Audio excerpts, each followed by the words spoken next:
introduce myself again? Looks like no interference from Alice's self-introduction magic this time. So I suppose I'll just go ahead. I'm Nicole. As you can see, I'm... again? Guess I spoke too soon.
Where is it?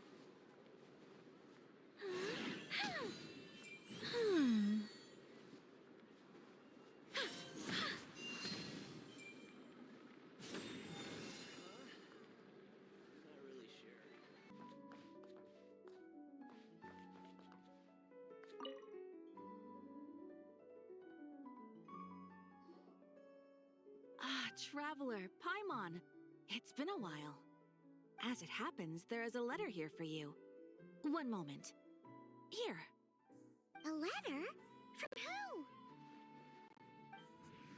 Dear Diary, I'm Collei. I work as a trainee forest ranger under my master, Tighnari. I'm also studying at the academia. I've been getting better and better at reading lately.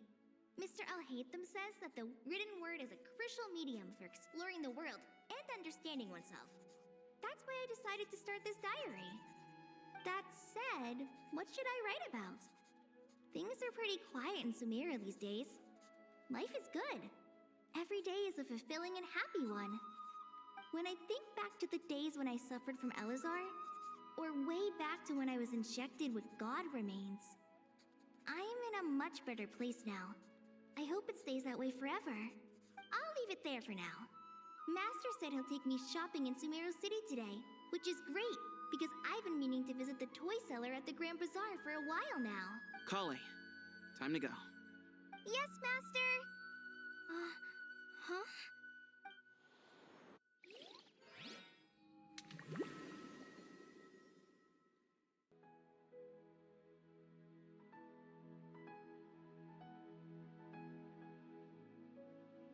What's wrong, Collei? Is there something on my face? No, sorry. I didn't mean to stare. Did Master Tainari send you to pick me up? Master Tainari? What are you talking about? Tainari is the General Mahamatra. He's probably busy arresting criminals in Sumeru City. I mean, if that's what floats your boat, I can introduce you, but... Wait, Master Tainari is the General Mahamatra? But what about Mr. Sino? Sorry? Oh, you mean that guy who just joined the Vahumana Darshan? Rumor has it he's the leader of the Temple of Silence. If that's true, it's pretty impressive. Sounds like you've been getting to know more and more people since you joined the academia. That's great, but don't let your Forest Ranger duties fall by the wayside, okay? What's going on? Sethos is acting like he's my master, and Master Tainari has taken over Mr. Sino's job. Is this some kind of prank? If so, it's a weird choice of prank. But anyway, Sethos doesn't look like he's joking. What is this all about? Hey, you're zoning out again. I'm gonna buy some tools for the Rangers.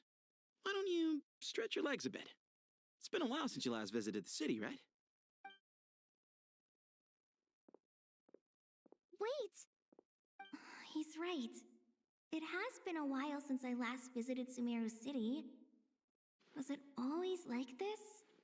I mean, it feels familiar, yet somehow... something seems different. Is this really Sumeru City?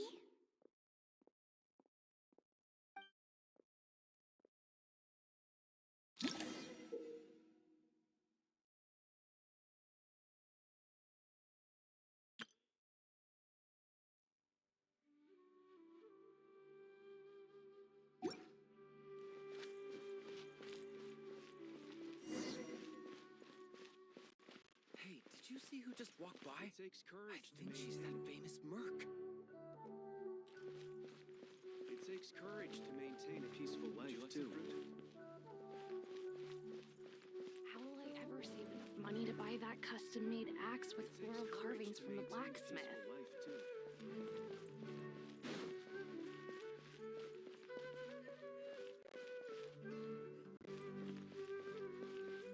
I heard that Sage disappears without a trace as soon as he gets off work.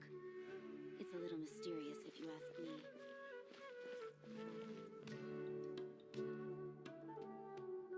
Lord Kave Bay, did you get a chance to review this month's accounts? Any feedback? You mean the version you sent over a few days ago? Yeah, I took a look when I received it. I was thinking that maybe our profit margin is a little excessive. I visited some of our commercial partners last month. Their earnings are very slim. Are you suggesting that we give up some of our profits for them? Well, since we have more than we need, yes. Making money for its own sake is pointless. Don't worry, I've already planned for it, and the numbers look fine. We can adjust the rates starting from next month. Also, about that designer you hired, I've had to revise his proposal 3 times now, but he just doesn't seem to... Let's cut our losses. Pay him his fee and send him on his way. I'd like you to get Layla on this instead. She was Cyrus's student, and she designed the Palace of Alcazarzare. Seems like a much safer choice. Who's sneaking around over there? Mr. Kave? Do you recognize this person, sir? Yes, it's all right. We've met. This is Collei, Sethos' trainee. He brought her along the last time I went for drinks with him. What brings you to the city, Collei? Is your master here too? No, this is all wrong! Why is Mr. Kave saying that too? Tainari is my master, not Sethos. This can't be real. I have to ask someone else.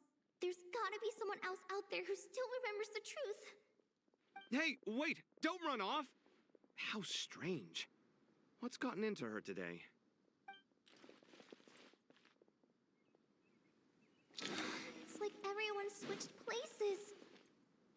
I guess I'll keep looking around.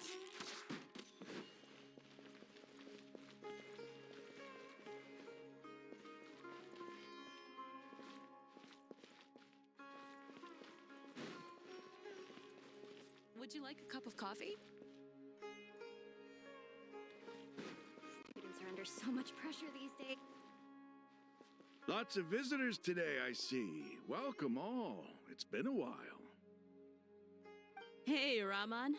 You know that guy who sells face powder on Treasure Street? I haven't seen him around in a while. Any idea what happened to him? Oh, you mean a Hongar? Yeah, he got into a brawl with Shavirme on Treasure Street. He's been banned from setting up shop there for now. Seriously? Oh, well, that's a shame. I was planning to pick out some makeup for you.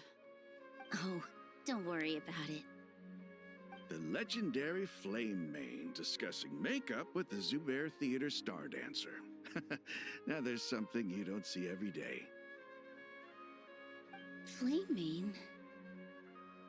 You know, I'm not actually sure when people started calling me that. Maybe the other Eremites thought I needed a fiercer title to scare people off? To be completely honest, I think the title would fit you better than me, Dia. You think? Can't say I've never imagined myself as a merc. If I ever give up the dancing, maybe I'll head to the desert and give the Eremite life a try. You would? Is that so strange? Oh, not at all. In fact, I've actually had similar thoughts before. If I ever get tired of sleeping out in the wild, I think I might go look for a job at the Zubair Theater. I've adored the dance of Sub-Zeros ever since the first time I saw you perform it. If the chance ever came up, I'd love to try it out on stage for myself. Really? If our manager Sataria heard you say that, she'd hold you to it. Probably grab you by the sleeve and never let you go again. Hey, when that day comes, I'll do your makeup myself. How's that sound? Sure. If the day comes, I'd be honored.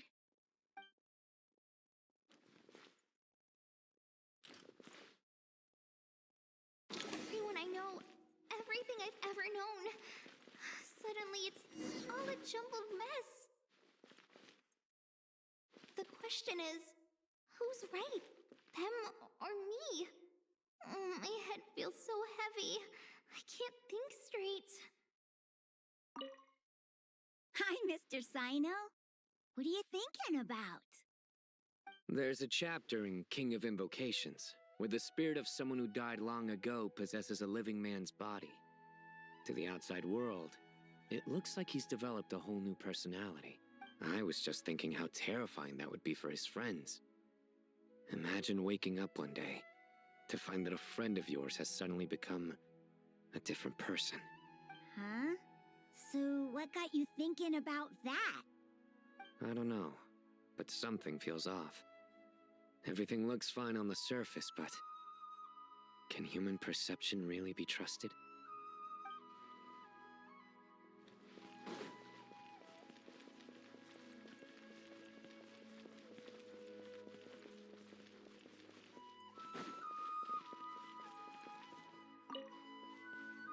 All right, not a single Mora short.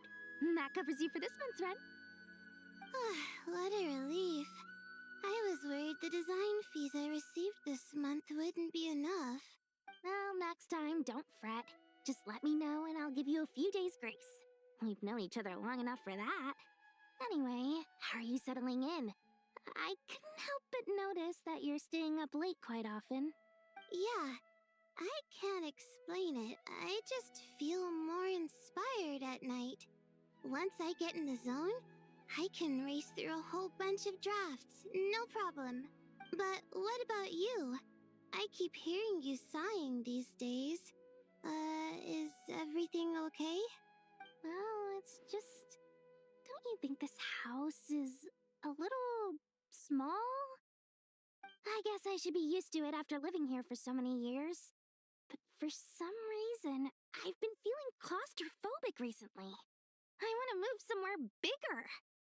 Once I've made enough Mora, I'm gonna buy a huge new house. As big as... at least as big as the Palace of Alcazarzaray. That sounds really expensive. True. I'll never be able to afford it on a scribe's salary alone. I need to find another way.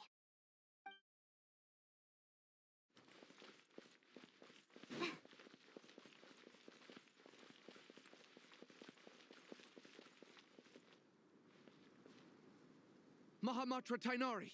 We've apprehended the suspect!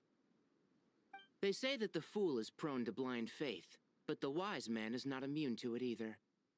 Siraj, do you have anything to say in your defense? Tainari, you were the one who turned the sages against me. Just a few words of caution from you was all it took to destroy my research. And now you're trying to stop me again? You should know that mechanical life is the future! We must cast aside our useless flesh and... That's enough. I'm not in the mood to listen to your lunacy. Anyone could tell you how amateur your work is. Karina, Ilias, put him somewhere safely out of the way. Yes, sir. Next on the agenda is... Master? What is it? Wait, did Professor Zahahati send you? She's been encouraging me to take on an apprentice. Might be getting a bit ahead of herself there, though. No, Master! It's me, Collei! Listen to me. Something really weird is going on in Sumeru City. It's like everyone's identities have switched around. You're not the General Mahamatra. You're a Forest Watcher. Just yesterday, we agreed to come to Sumeru City today to go shopping together and... All right, there's no rush. Let's back up a little. Your name is Collei, correct? Although this is our first meeting, you do seem strangely familiar somehow. Is there anything I can help you with? No.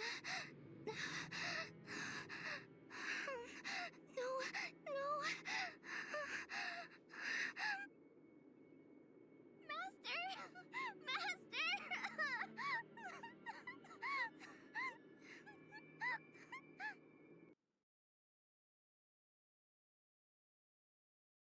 What is it?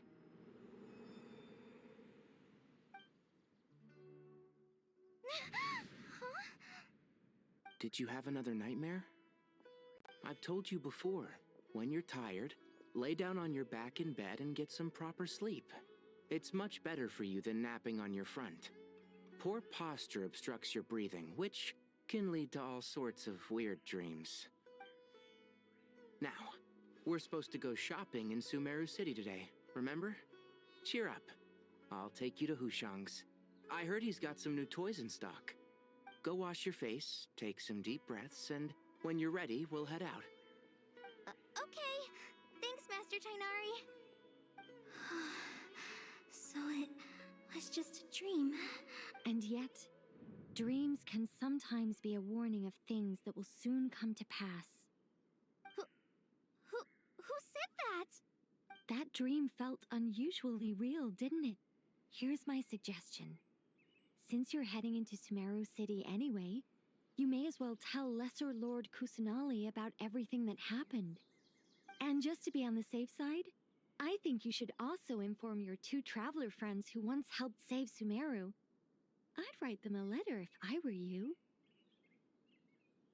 Time is short. A storm is coming from beyond the bounds of fate.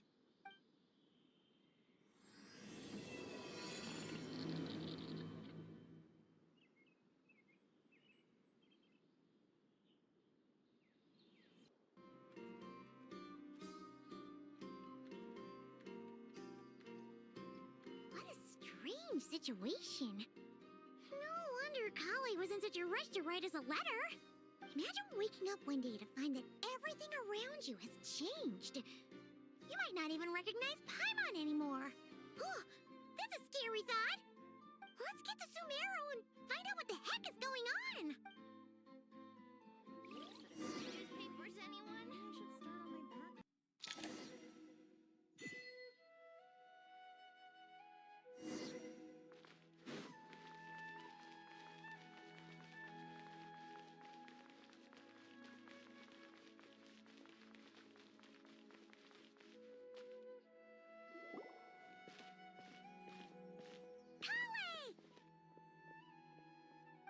Traveler! Paimon! Thank goodness! I'm so glad you made it! Of course! We won't let anything happen to you, Collei. So, what's going on in Sumeru City? Looks like lots of people are moving or something. Yeah, I was just gonna say. After I wrote my letter, Master and I went to Sumeru City and told the Dendro Archon everything that I experienced, from start to finish. She was silent at first. It seemed like she was deep in thought. Then the next day, we got told that she was ordering everyone to leave Sumeru City immediately and move to Caravan Rebot. The entire population of the city has to move? Not just Sumeru City. The evacuation also includes Lokapala Jungle, Avidia Forest, Ashavan Realm, and Ardravi Valley. Basically, everyone living in the rainforest must temporarily relocate to Caravan Rebot. Holy smokes! That's crazy! Yes, it's quite an operation. Even if people only bring the bare essentials, the scale is simply enormous. They've requisitioned almost all the Sumpter Beasts in Sumeru for the task, including the entirety of Dori's Sumpter Beast Park. The Dendro Archon said that what Collei experienced was not a dream, but a warning. After our meeting, she immediately summoned the 6 sages to analyze the situation and discuss countermeasures. They concluded that the events seen in the dream are very likely to become a reality, and that an unknown danger is rapidly approaching. Oh, please keep that to yourself. We don't want to cause widespread panic. The official reason they've given is a large-scale renovation of the rainforest ecosystem. People are skeptical, but there haven't been any major incidents. So far, at least. The Dendro Archon seemed really worried when we spoke to her. She said you can go visit her in the Sanctuary of Surasthana when you arrive. She also said she'd hold out until the very end. Tighnari? Collei? You got a minute? I need a hand here. One moment, I'll be right there. As a forest watcher, I've been tasked with assisting with the relocation work. There's a lot to be done, and they need all the help they can get. This will be the final group of evacuees from Sumeru City. While they're away from home, they'll be heavily reliant on outside help. Thank you for coming in our time of need. As you can see, another crisis is upon us. Excuse me, sorry to trouble you, but could you help an old man find his medicine? It's buried somewhere in my luggage. Where's my mom? Where did she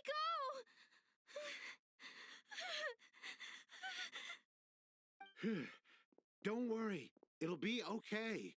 Those items are worth a small fortune. Make sure you store them somewhere safe. You understand? I bet you thought you'd get away with this in the chaos, huh? Guess again. No petty thief gets past me.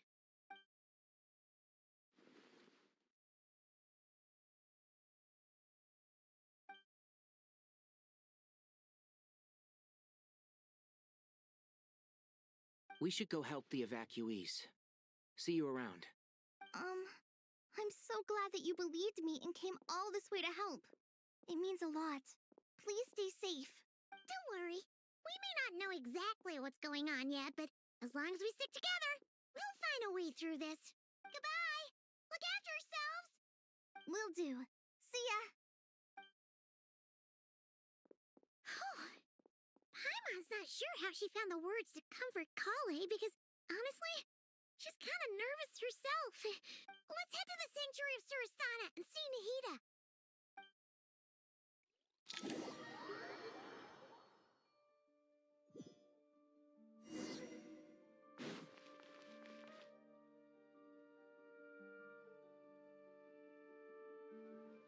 Who goes there? No unauthorized access to this place. By order of Mahamatra Sino.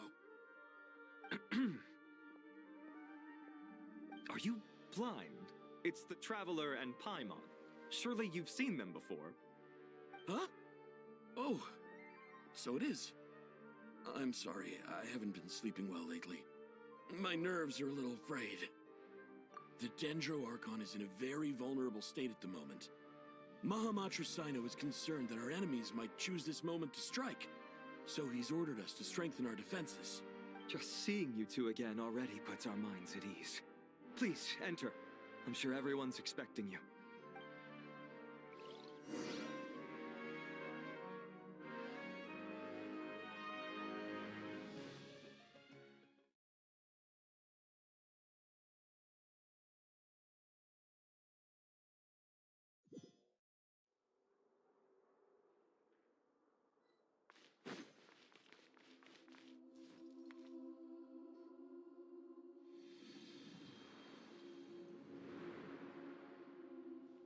Traveler, Paimon, you made it.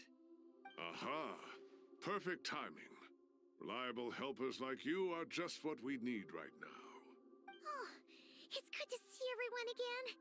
Collei gave us a rough idea of what's going on, but we still have a lot of questions. What kind of danger is Sumeru City in exactly?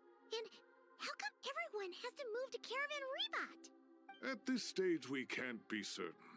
We're investigating, but no definitive answers yet. I take it that Collei told you about her strange dream? Yeah. Apparently, everyone in Sumeru City was acting super weird. Even you guys. It was like you'd all switched places. That's right. Collei and Tighnari reported the situation to the Dendro Archon.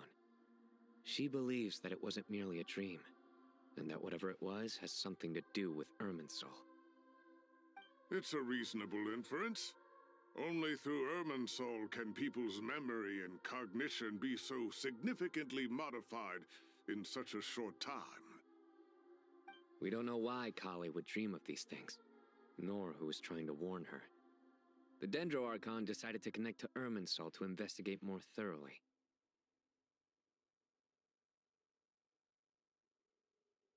Irminsul is connected directly to the ley lines. The tree serves as a central hub where the ley lines converge, and its core function is to record and store the world's knowledge and memories. But something has gone awry, severely compromising the performance of this core function. Information is bottlenecking inside Irminsul, hampering the ley lines' flow. If this continues, new information will languish unrecorded, with existing records thrown into disarray. In short, the souls of the dead will be stranded, while the living have their sense of reality warped. In the long run, Collei's dream could well become a reality. And that's just the beginning. There's no telling what other nightmares could end up coming true.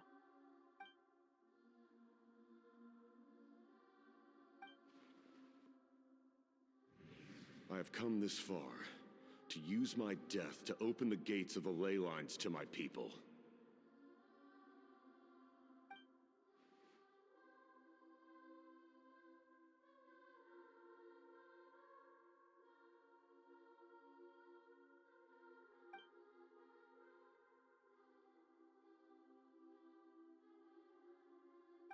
Faced with a growing backlog of information, the Dendro Archon decided to connect herself directly to Irminsul and take over the recording and processing function herself. But it is an almost impossible task. Individual brains aren't equipped to deal with the sheer volume of knowledge and memories involved. All that information flooding in at once would instantly fry any human mind. And for a god, even for a god, the suffering must be unimaginable. The Dendro Archon's power originates from Irminsul. Any issue with the tree itself takes a toll on her to begin with. On top of that, she's subjecting herself to the grueling task of processing all that data. It must be torture for her. And despite all of this, she is somehow finding the strength to investigate the Irminsul situation from within and send us her findings. I finished analyzing the latest data. Looks like our working theory was wrong.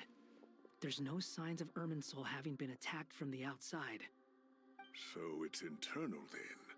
Some sort of disease, perhaps? No. I've spent half my life studying the ley lines.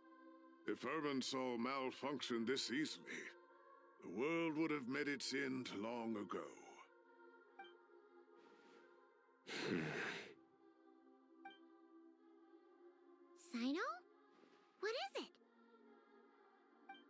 long ago, I got a tip from the Core of 30 that a large number of unidentified merchant caravans had recently been spotted entering Sumeru through Beta Harbor. At first, I suspected that they might have something to do with all this, so I sent some people to investigate. But if Irminsul wasn't attacked from the outside... Don't you think there are more important things to worry about right now than guessing who's behind all this? It's been over 12 hours with no new intel. If even the Keeper of Irminsul is this badly affected, you can imagine how bad things are in there.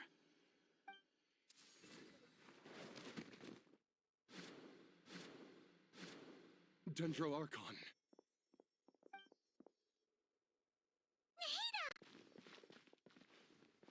What's wrong?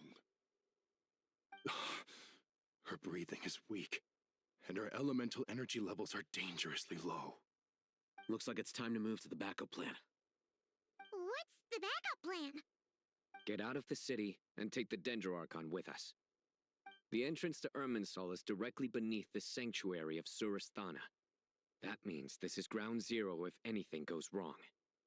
The Dendro Archon has a very strong connection to Irminsul. But theoretically, this connection should grow weaker with distance. Under normal circumstances, she can unleash her full power here. But with Irminsul out of control, our first priority is to get her away from here. The situation is critical. There's no time to deliberate. Everyone in agreement? I'll deal with it. I'll also let the Matra and the Core of 30 know to start evacuating.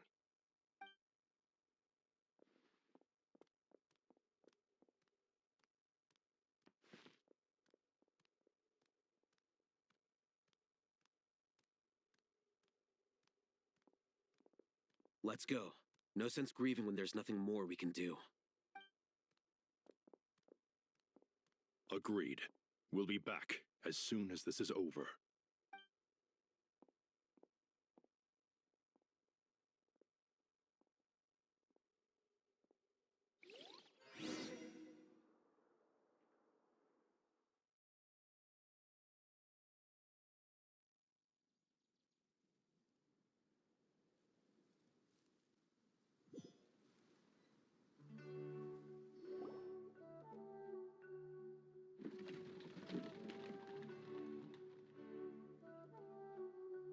The last group of civilians has been safely evacuated.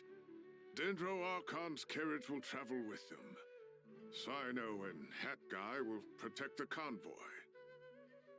With the Dendro Archon in a coma, we've lost our means of investigating the situation. And with Irminsul still deteriorating, we have no choice but to evacuate Sumeru City. Feels as though we're being pushed along by an invisible hand. Stop moaning, Cyrus. We're the teachers here. We should be showing a little more confidence, don't you think? A wise judgment. Let's move out to Caravan Rebot.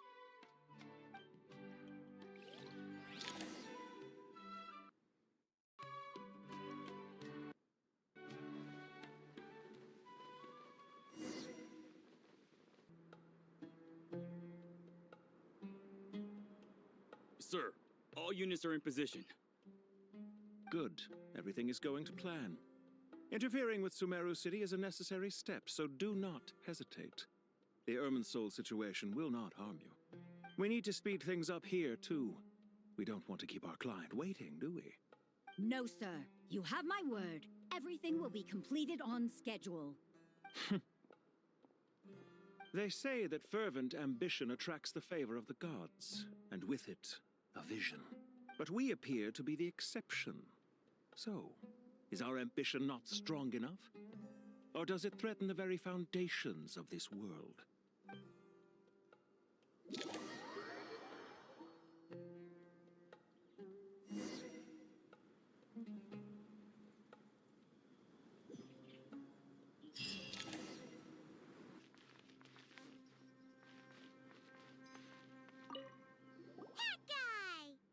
What?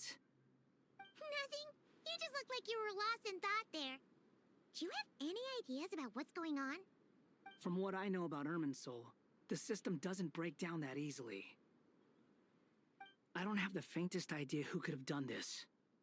Actually, one name did cross my mind. But, he's already dead.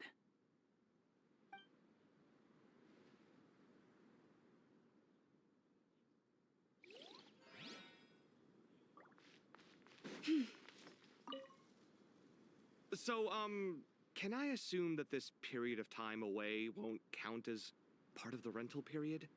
Maybe we should deduct it from next month's payment. Sure. Great! Wait, why are you suddenly being so reasonable? What's the catch? I'm always reasonable with rental payments. Like the time I refused to let you use that wine you brought home as collateral. That was a perfectly fair request, and you know it! Everyone runs low on funds now and then, don't they? And that bottle of wine wasn't cheap. You ought to be thanking me. Anyway, Sumeru City should be empty by now, right? With no one at home, I've been worried about security. I'm worried about burglars. What would they steal? That new scroll you bought? Ah! I'd almost forgotten about that. Oh, I only went and hung it up in the most conspicuous spot in the house. If anyone breaks in, it'll be the first thing they see. Well, no one but you gave it a second look while it was on display in the shop. I doubt anyone would go out of their way to steal it. You say that, but what if there's a thief out there who shares my aesthetic tastes? Then you can only hope he shares your taste in expensive wine as well. Always worth having some collateral. You!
How is the Dendro Archon?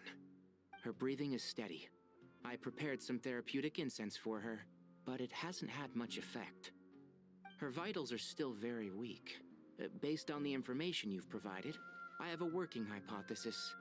Her condition is partly due to Irminsul's influence, and partly due to a physiological imbalance caused by the rapid depletion of her power. Elemental energy usually flows through the body at a relatively constant rate. The body grows accustomed to this rhythm, so when it's thrown out of balance, physical symptoms will appear. Is this similar to the ley lines? Overloading and withering both directly affect their vitality, potentially causing irreversible damage. Correct. From a biological perspective, if you overexert yourself, you pay the price with your life. The Dendro Archon is not only drained of power, but her life force is at a critically low level. Is there any way to restore her health? I know the ley lines have strong self-healing abilities. As long as any blockages or pollutions are dealt with, they can quickly regain their vitality. But what about people? Well, gods.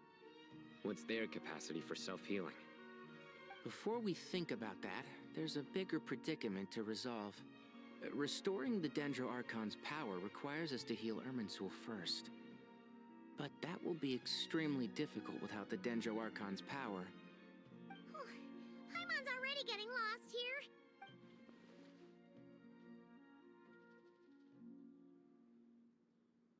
Master Tighnari and Sino look so serious. I've not heard Master speak in this tone for a long time. Tighnari.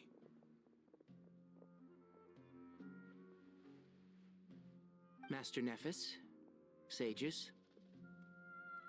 Tighnari, haven't seen you in ages. Have you gotten taller? Or did your ears get longer? Hopefully the former, Uncle Baladori. Cyno, where's Professor Cyrus? I thought he'd be with you. He went out into the wild to investigate the situation. He said that the Irminsul anomaly will likely start to affect the real world soon. He shouldn't be trotting around alone at his age. Which way did he go? I'll look for him later. Would someone mind introducing us? Ah, yes, of course. Allow me to do the honors. I'm sure we're all familiar with the Traveler and Paimon. They're the heroes who helped foil Azar's conspiracy and save Sumeru. These gentlemen and I are the 6 current sages of the Academia. Balduri and I are part of the Old Guard, while the other 4 took office after Azar and his clique fell from power. We have Sage Elkindi of the Spontamad Darshan, Sage Farnas of Kasharawan, Rataoist Sage Shakir, and finally Harabatot Sage Rusht. Nice to meet you all! I've heard much about you. Delighted to finally meet you in person. You're younger than I imagined for someone with the power to stand up to fate itself. Thank you for lending your aid to Sumeru once more. Once we're on the other side of this, could we get a photo together? My daughter has a friend named Isak. He's always talking about you two. Of course! No true hero would deny a child their wish. Back to business. So with the Dendro Archon currently in a coma, the people have taken temporary refuge at Caravan Rebot. But they cannot stay here forever. We need to come up with a plan as soon as possible. Fernas, any thoughts? Well, firstly, having reviewed the data, I'm inclined to agree with your assessment. This doesn't look like an attack on Irminsul from the outside. Rather, it resembles a malfunctioning machine. Calculations going haywire and sparks flying. That being said, before we consider how to fix it, we need to understand precisely what has gone wrong. Furthermore, we somehow need to ascertain this without relying on the Dendro Archon's power. We have no direct access to Irminsul. However, we might be able to gather the information we need from the ley lines. Study the branches to learn about the trunk, in other words. Wait, is that what Cyrus is up to? No wonder he ran off to research in the wild. Curse's always one step ahead of me, isn't he? I heard that while in the sanctuary of Surasthana, the Dendro Archon had to serve as the central information hub herself. This is a clear sign the situation within Irminsul might be far worse than we can imagine. Irminsul is vital not just to the safety of Sumeru, but to all of Teyvat. We must be the ones to bear responsibility for this world. To be on the safe side, I think we need to consider some backup plans. Are you saying we should consider a scenario in which Irminsul is completely destroyed? I'm merely pointing out that the possibility exists. You have a valid point. But until worst comes to worst, I believe we should focus our efforts on resolving the Irminsul anomaly and helping it recover. Collei, I understand that you were the first to foresee this crisis. If it's all right, I'd like to talk with you about it in more detail. Of course, but even I don't know how I came to have that dream. If there are no signs of external damage, could it be a stress fracture? Metals tend to suffer from this issue with long-term use, and Irminsul has existed for centuries, after all.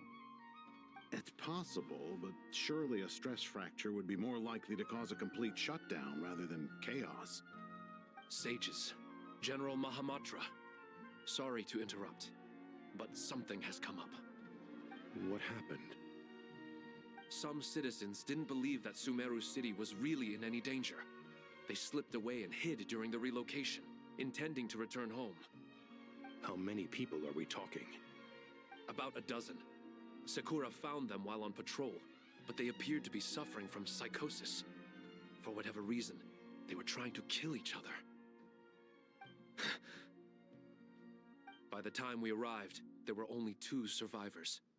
One was unconscious from their injuries. The other tried to attack us, but was subdued. Where did this happen? Near Yasna Monument. That's not far from Caravan Rebot. Master. I know. The Irminsul anomaly is beginning to have effects in the world. I didn't expect it to spread to Yasna Monument so soon. It almost feels like we're being chased relentlessly, with no time to catch our breath. Sir Cyrus said the same thing. He sent me back to report in, while he continues investigating. I'll go join him. Count me in too. Don't let my age fool you. I can still fend for myself. Very well. Meanwhile, the rest of us will continue discussing our next steps. Get back soon. Take care of yourselves. It's getting dangerous out there.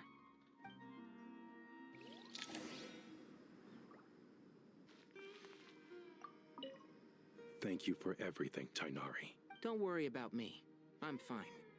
But if you don't mind me saying so, Master, you're looking a little nervous yourself. I only just got appointed as Grand Sage, and now this happens. It's quite overwhelming.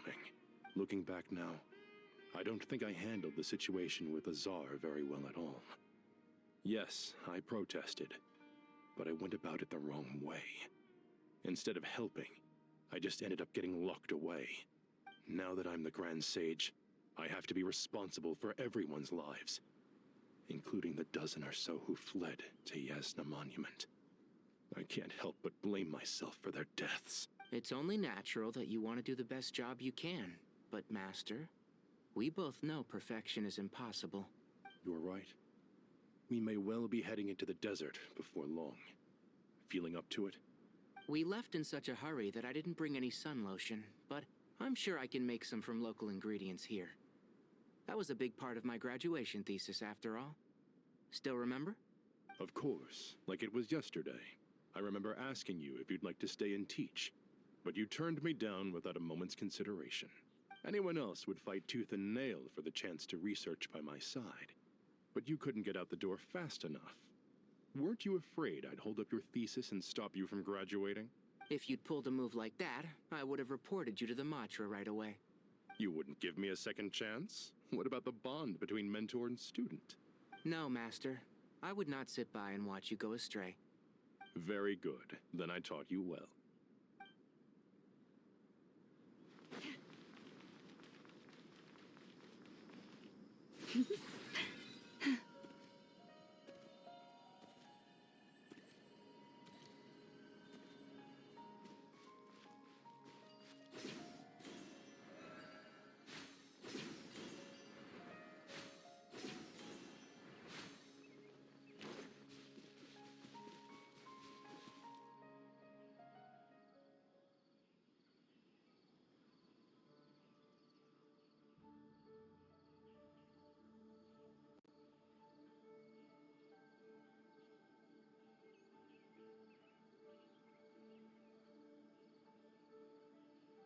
Please, don't go any further. As you get closer to Sumeru City, there's no knowing what dangers you might encounter. So this is our mentally disturbed man? I'm going to gut you all!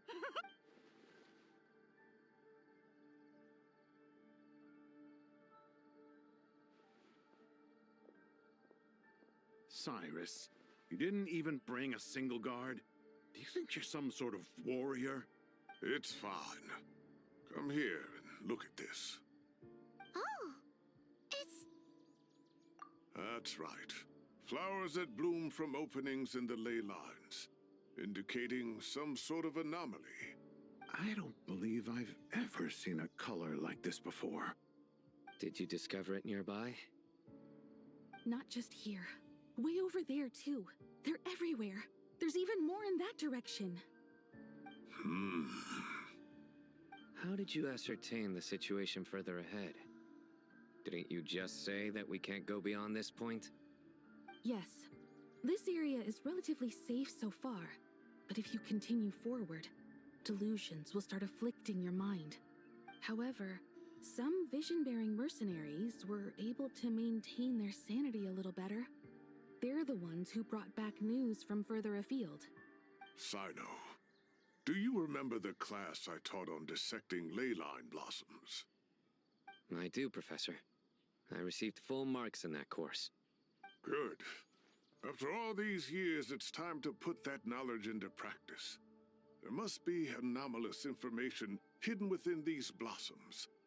Alkindi, I'll need your help as well. Been a while since we worked on a project together, hasn't it? Sure has. Well, what are we waiting for? Let's get to work. Anything we can do to help?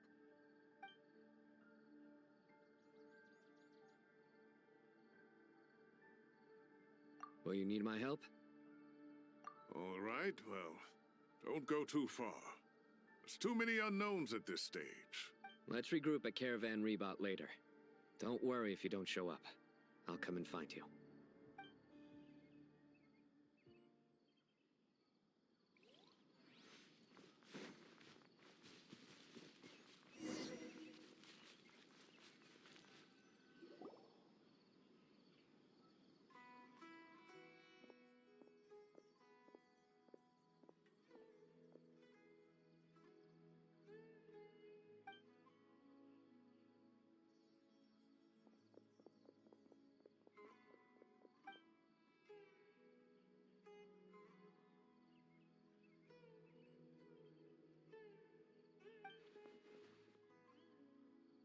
That should be the heart of Oasis. All we need to do is light it with the fire seed, and it'll restore a pep with elemental power. The damage it suffered internally will also slowly begin to heal.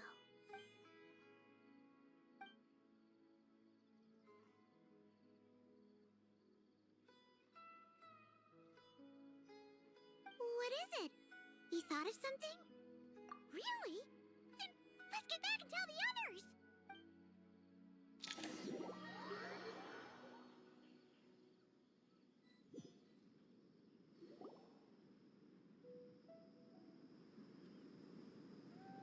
Whew. Glad to see you've returned safe and sound. Any longer and we would have gone out looking for you. Well, this is a nice surprise. Paimon sure feels better with everyone we know here. We've made some progress, so let's start by giving you and Paimon a quick update. By dissecting the ley line's blossoms, we've been able to deduce that although Irminsul is experiencing an anomaly, it has not completely rejected access from the outside. The Dendro Archon has the power to connect to Irminsul, but there's also another way. I assume you recall the devices everyone was wearing when you first arrived in Sumeru? Devices? Oh, wait. You mean... The Akasha terminals? That's right. Of course! It's been so long, Paimon almost forgot all about the Akasha. Wasn't it shut down, though? Yes, but although the system isn't currently operational, the technological infrastructure is all still there. And it turns out that a certain someone gets so bored at work that he's actually read through every single one of the instruction manuals. No prizes for guessing who that was. If praising others is that embarrassing for you, you can simply spare yourself the ordeal. As much as it pains me to say anything nice about him, there's no denying his intelligence. He rarely forgets anything he's read. The Akasha is exactly what Sumeru needs at this moment. Between us, we should have all the knowledge and expertise we need to get it up and running again. But if I recall correctly, doesn't the Akasha need a gnosis to function? That's exactly right. The Akasha relies on the Gnosis as a power source, and in its absence, we'll need to find an alternative. To tackle this problem, it looks like we'll be relocating once again. Namely, to the Temple of Silence. Ring any bells? It's the only major institution in Sumeru dedicated to preserving the knowledge of King Deshret's civilization. You might find the answers you're looking for hiding there. I agree. There's a good chance. Master Nephis and the other sages have discussed it. As the chaos from Irminsul continues to spread, Caravan Rebot won't be a safe haven for much longer. We have to move into the desert next. The scholars and sages will head to the Temple of Silence, while the civilian population seeks refuge in Aru village. The Eremites will keep everyone safe during the journey, and Candace will be there to receive us at the village. This leaves us just one thing to worry about. That Dendro Archon. She's very weak. We can't afford to wait until Irminsul is fixed. There has to be another way to help her. Huh. Wow. Luckily, the Traveler had a eureka moment while we were out investigating. Really? Wow, nice one, Traveler. Let's hear it. What say our Amorta experts? Theoretically, it's feasible. From what you're saying, although elemental life and elemental energy have their differences, the Dendro Archon has explicitly stated that she can imitate the power of the former. In which case, as long as a Pep is willing, she should be able to convert her own power into a form that the Archon can use. It wouldn't be difficult for her at all. The only problem is convincing her to help. Yeah! Even though she wasn't exactly friendly the last time we met, she didn't refuse to talk with us. When she realizes the danger that Nihida is in, surely she won't turn a blind eye to it. Well, hopefully not. Either way, we're not exactly spoiled for choice here. Hey, it's better than having no options at all. I agree. Without Irminsul's aid, the legendary Dendro Dragon Apep may well be the only living thing in Sumeru who can help our Archon recover her power. There's no time to lose. I'll bring this proposal to Master right away. If he and the other sages agree, we'll split into 3 teams. The academics will go to the Temple of Silence to look for a solution to the Akasha problem.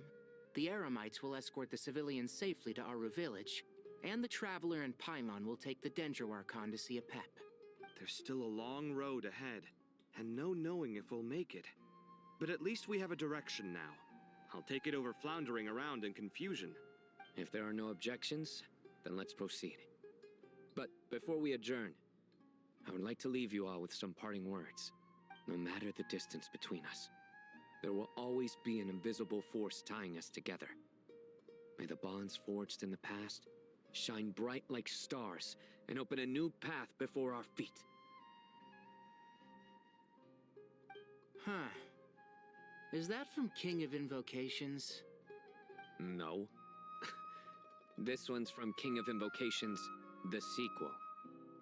What's the difference? The sequel's much cooler. Couldn't agree more. Well, it was very apropos. Once this is all over, I'll give everyone a copy of King of Invocations and the sequel to show my gratitude. Come on, let's get moving.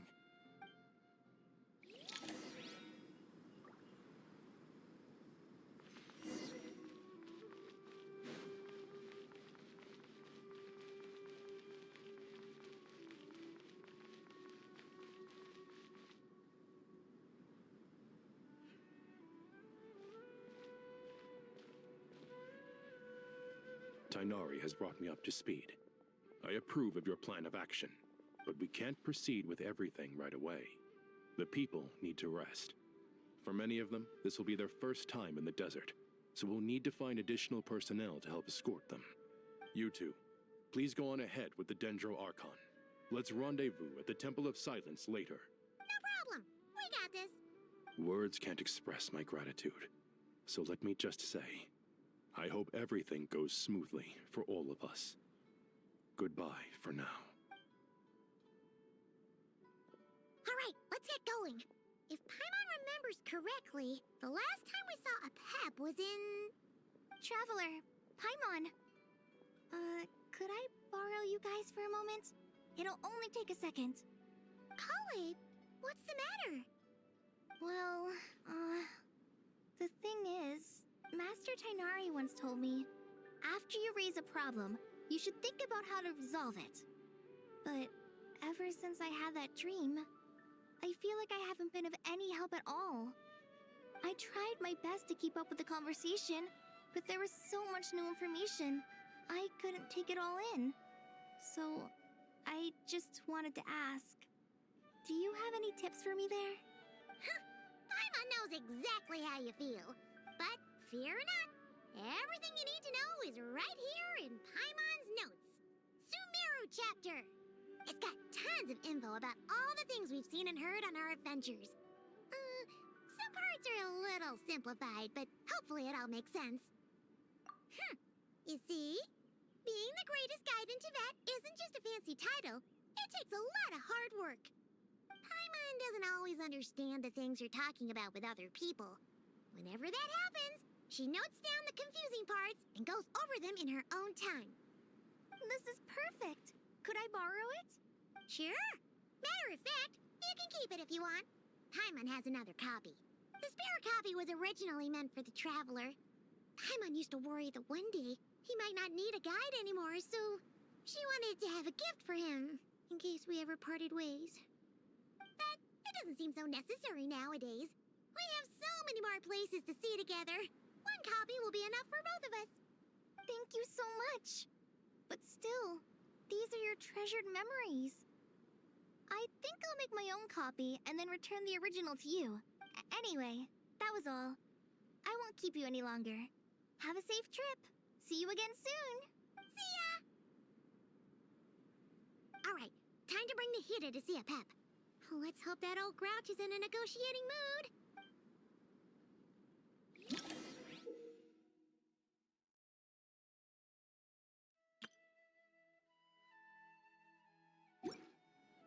Hey, here's a thought.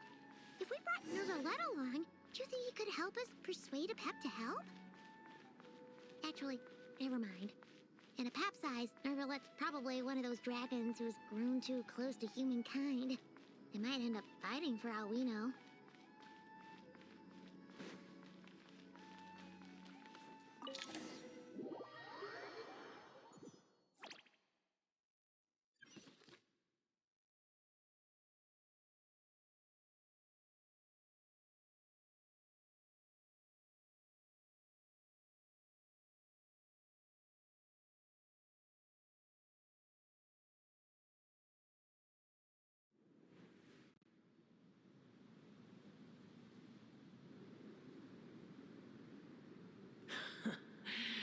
I had a feeling your kind might come calling. The ley lines are in disarray. Something has gone wrong with Irminsul, yes.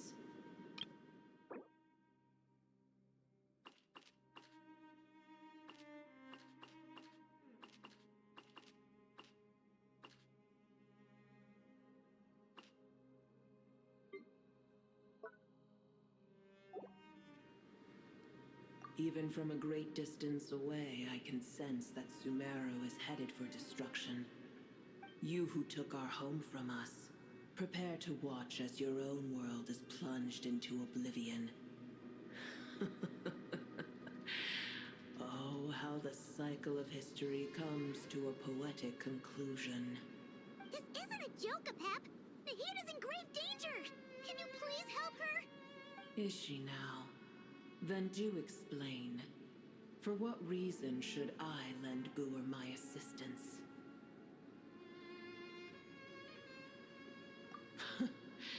The Age of the Dragons ended long ago, and the world that replaced it is under the dominion of the Heavenly Principles.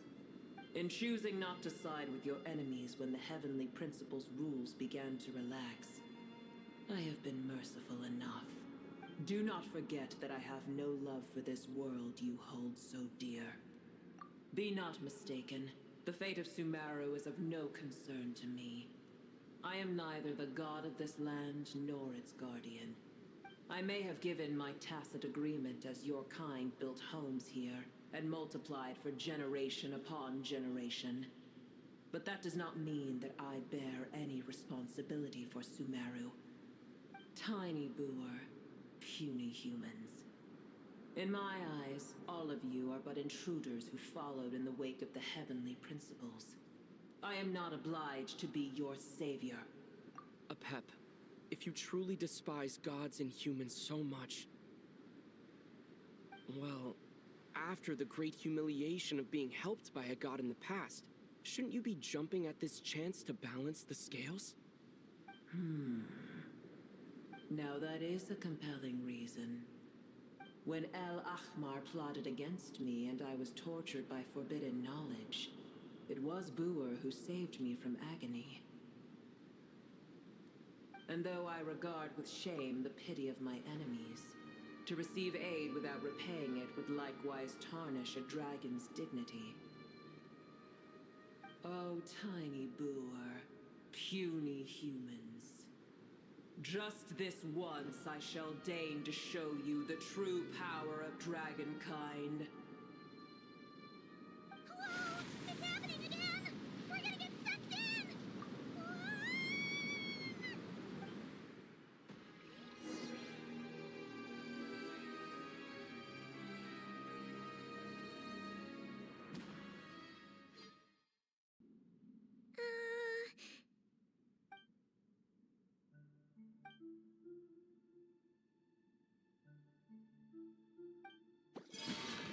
It is done. The heart of Oasis is supplying her with life force as we speak.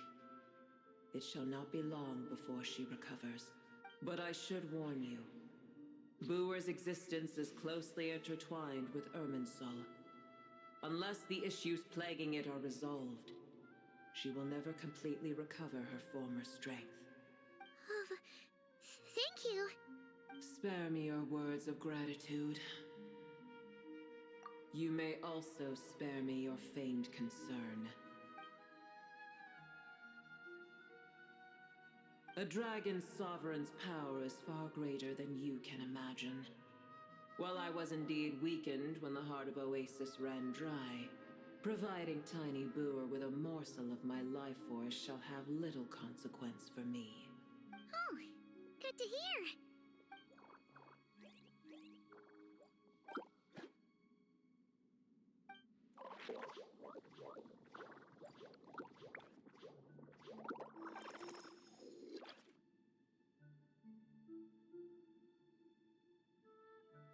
Ever held in high favor, I see. Oh, well, you know. The compliment was sincere. Simply accept it.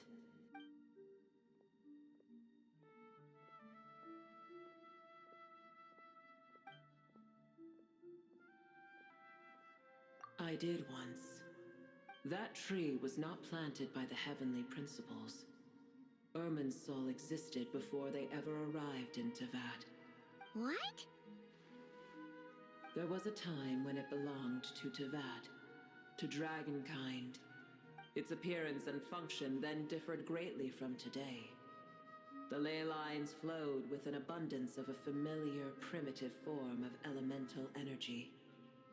You may know it as the power of the Light Realm.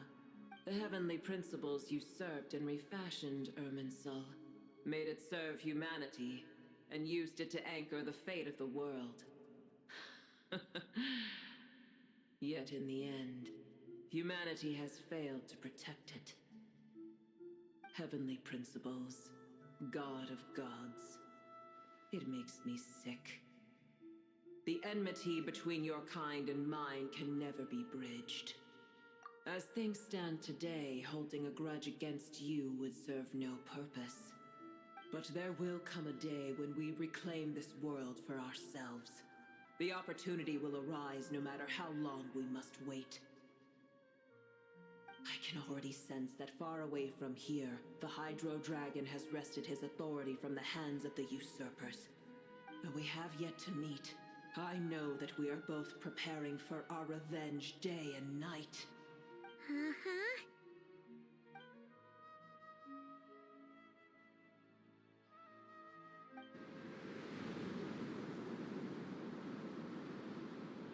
I hear a great disturbance out there. Huh? What is it? Sandstorms come. The Jinn. I see. Another calamity approaches. You both seem restless. Let us part ways here. Boor is safe with me. Once she has recovered, I shall return her to your side. Oh, thanks again. Take care, all right? I told you already I have no need of your feigned concern.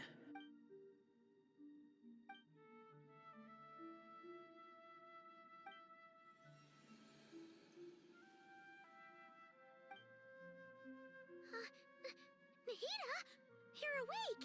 Are you Cease your interrogation. Yes, she awoke for a brief moment, but she has now lost consciousness again. Take it. We shall talk more at another time.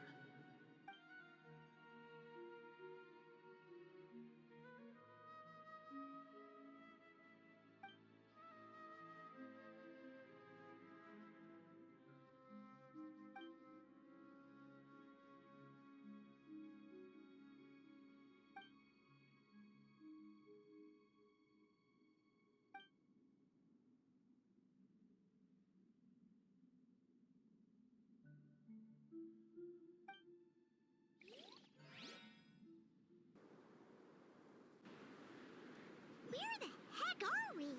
Did you just dump us in the middle of nowhere? Wait. No. Paimon remembers now.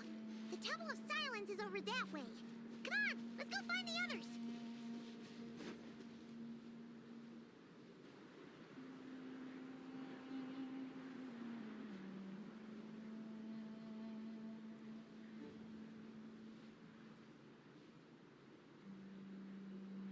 There's no need for everyone to stay here. I'll protect the sages. The rest of you, return to Aru village. Yes, Mahamatra Sino.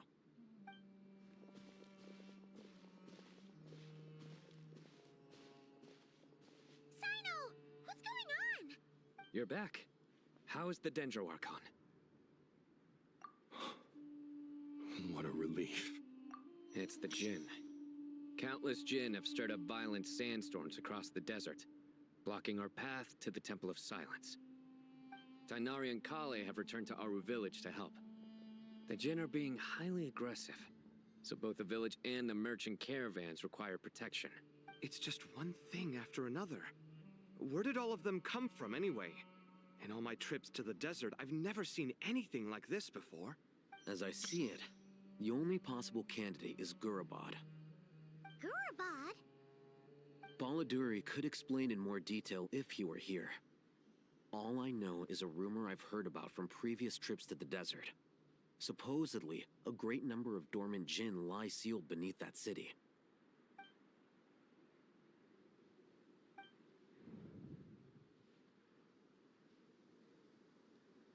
Gurabad is, for me, a fated land. I must therefore return back to this city, where my destiny awaits me still. My master, I am sorry that I couldn't stay by your side for long, and that I could not have more time to get familiar with you. Leilapar. Yeah, we once said goodbye to a friend there. Well, maybe not a friend exactly, but someone we met on the road anyway. She was a strange bottle. If we can find a way to wake her up, maybe she can help solve the situation in Gurabad. Well, be careful. You may find there's more than just the Jinn to worry about. You mean, there are other dangers in Gurabad? It's a sensible assumption to make. The moment we arrived in Caravan Rebod, the Irminsul anomaly started spreading in that direction. Now we've moved to the desert, and suddenly we're plagued by Jinn and sandstorms. To call it a coincidence would be a stretch. Don't worry, we've gotten a lot stronger since our last stint in Sumeru.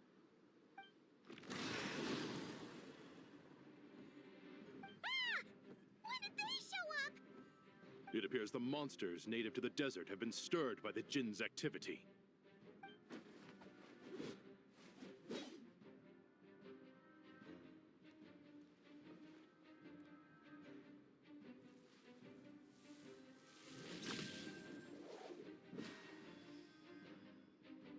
You should get going. We'll take care of things here.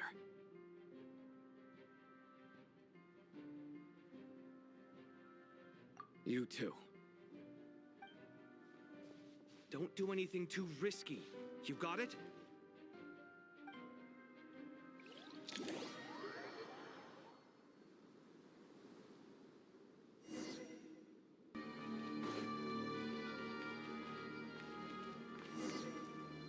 The Jinn are swarming out of Gurabad! Looks like Alhaitha was right! Let's get inside and see what's going on! Hey! Begone! Receive my blessing.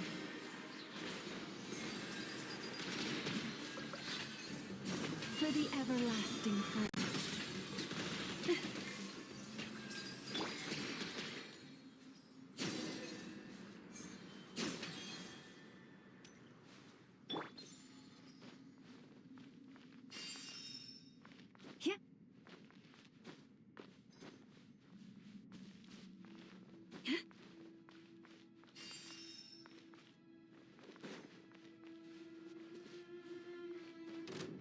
They just keep coming!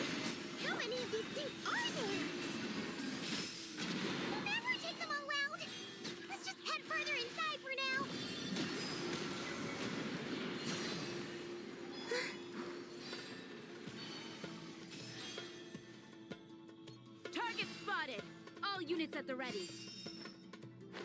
The Fatui? They must be using this place as a stronghold! Are they the ones behind all this?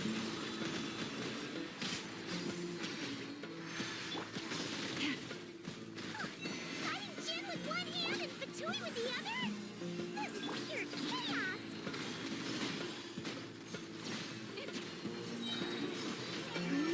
Converge.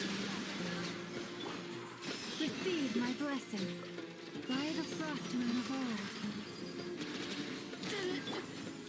I see everything.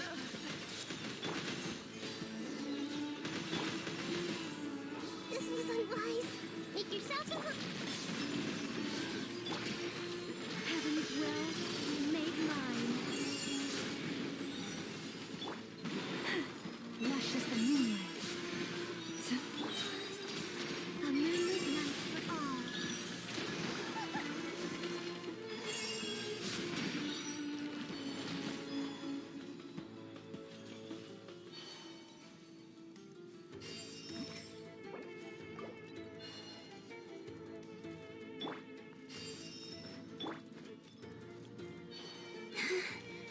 Wayne.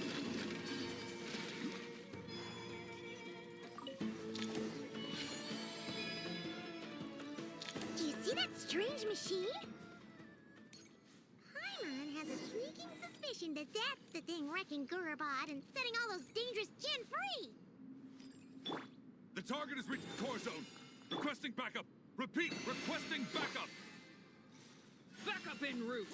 Stop him at all costs!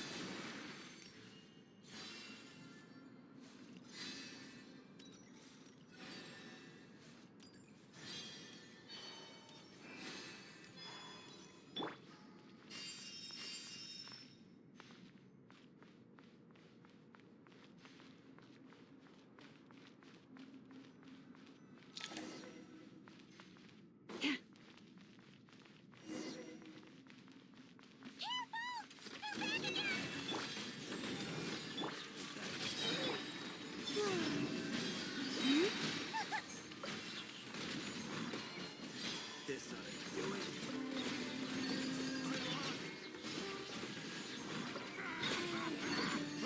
Success! Nice one, Traveler. Let's keep going. Everyone hold hands.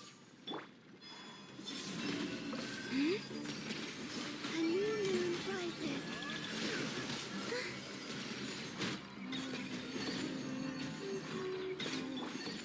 Branch into song. With one heart, we pray. Shine my knowledge.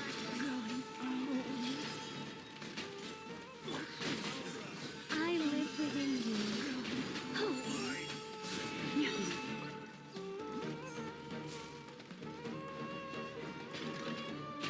Yeah. Yeah. Hip. This hunk of Jin's gone kaput. Now we can finally...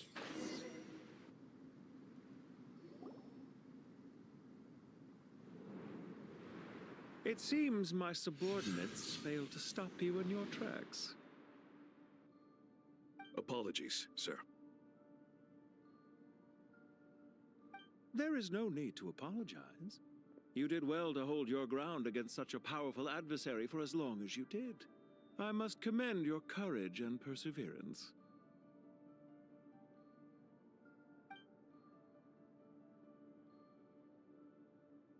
So, you're in charge here, huh? First the problems with Irminsul, now this mess in Gurubad? Are you the ones responsible for all this? I'm afraid I cannot answer that. I assume you aren't naive enough to expect answers from an enemy. Oh, this guy is so snooty!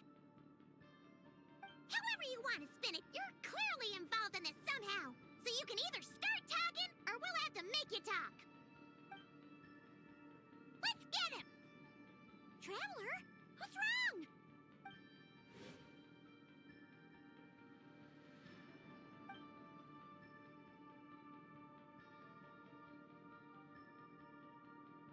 You're remarkably calm.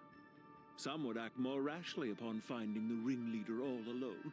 But you keep your cool. Even as your enemy, I must applaud you. Did you show yourself just to say that? Is this you trying to take back control of the conversation? Unfortunately, I really don't have anything to say to you. I am here merely to indulge my own curiosity. Your names are well known among the Fatui.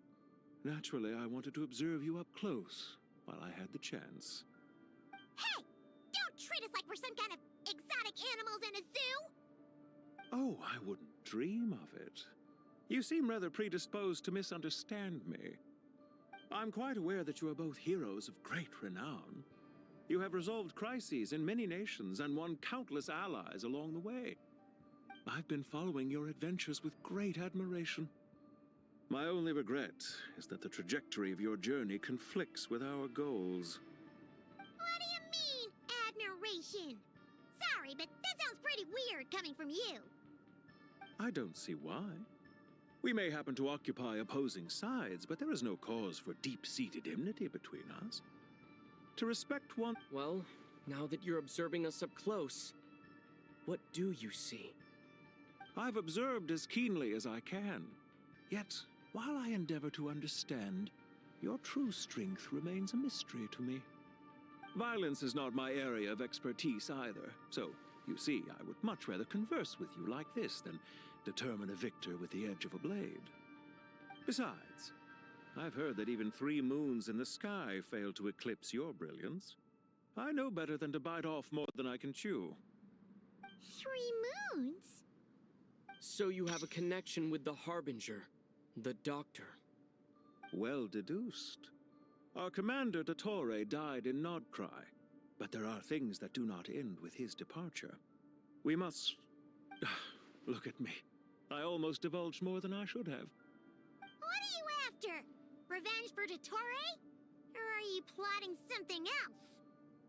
I've said quite enough, I believe. There's no point in continuing this conversation, except to say, I've noticed that you seem to know your way around here quite well. A repeated visitor to Gurubad, are we? Ugh. I'll take that as a yes. Then I'm sure you'll have heard the story of this place. The mother of the Jinn, Lilupar, and the tragic tale of her vengeance that spanned 3 generations. It was right here that Lilupar once helped the wise to ascend to the throne. But from that moment on, every king who sat upon it was corrupted by power. These degenerate rulers lost control over their nation, and with it, the right to occupy that exalted seat. What are you trying to say? I once admired you for your adventures. That is the earnest truth. But it appears to me that your journey serves ultimately to uphold the rules of this world. Are these rules truly just? Does the heavenly principles rule with wisdom or folly? And how can we be sure that the 7 who wield authority over the world will not be corrupted? Do you seriously think you're gonna convince us of anything? Convince you?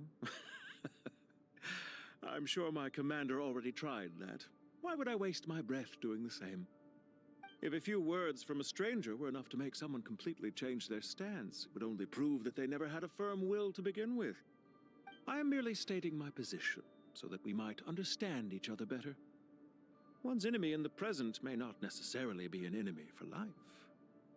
As for what game I'm playing here, I'm simply buying some time. But now I must bid you farewell. It was a wise decision not to attack me immediately. Since you did not fall for my ambush, I will now have to ask those in hiding to reveal themselves. Leave this to us, sir. Very well. I trust you to do what is necessary. Stall him while I execute the next step of the plan. Sumeru City, Irminsul. Hey!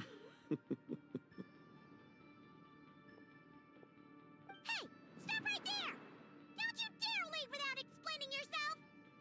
All units, stop them! Protect the commander! Did you hear that? He mentioned Sumeru City and Irminsul! He definitely knows something! We can't let him get away! Get rid of these pesky soldiers!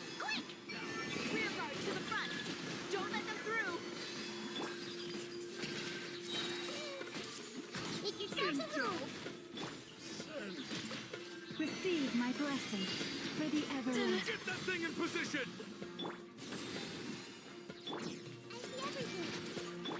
Yeah. Hold on!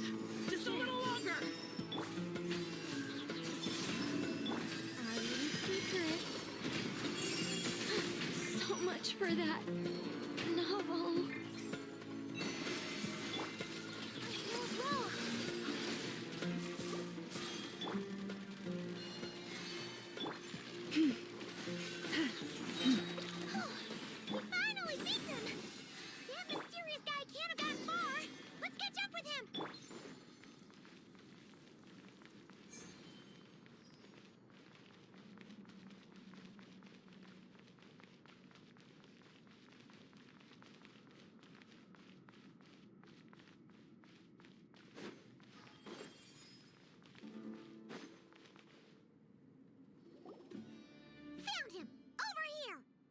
You're very persistent. Hey, you! Stop running and explain yourself! What are you trying to...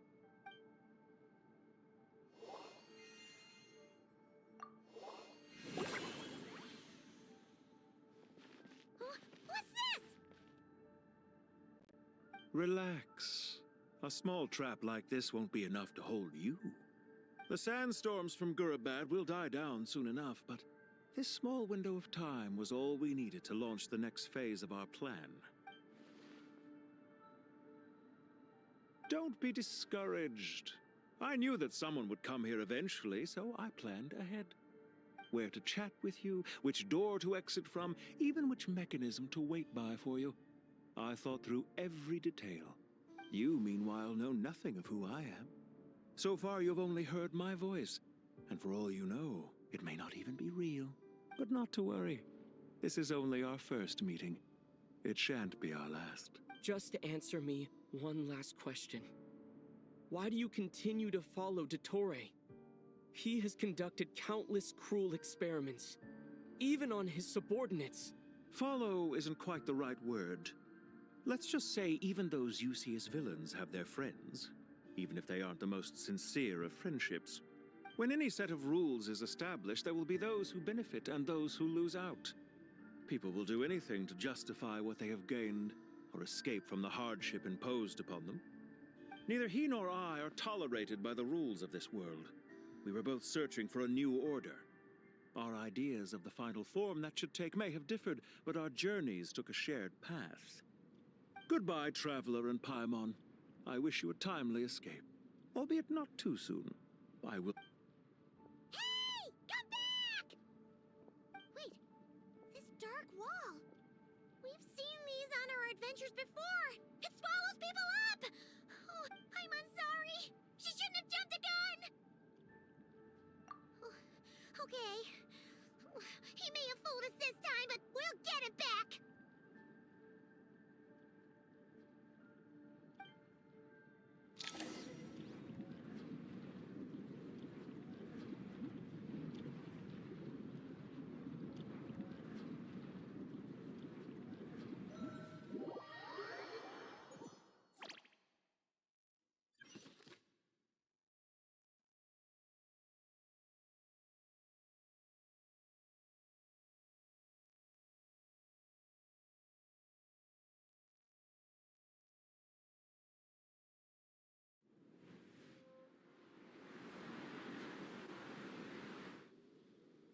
Sino and his team are guarding the north.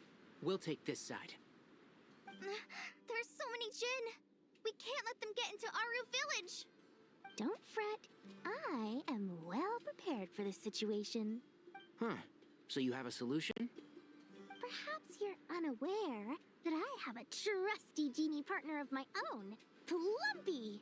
If I send her to negotiate with the others, this whole thing will be resolved before you can say Mora. Off you go, Plumpy!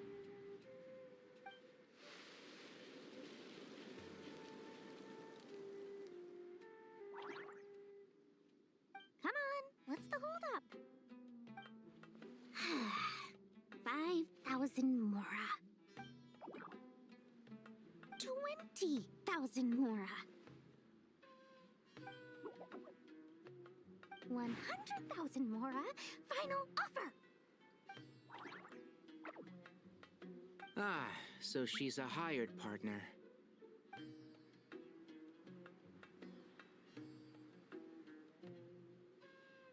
Hired partners are reliable too.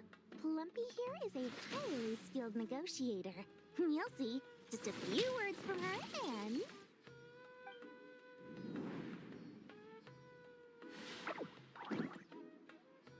Plumpy!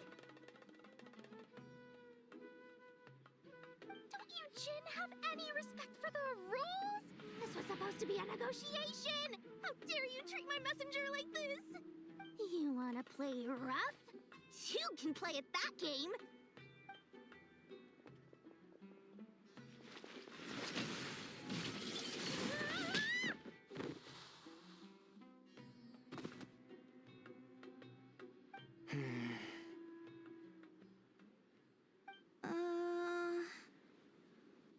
Looks like it's up to us now. Be careful, Collei. Yes, Master.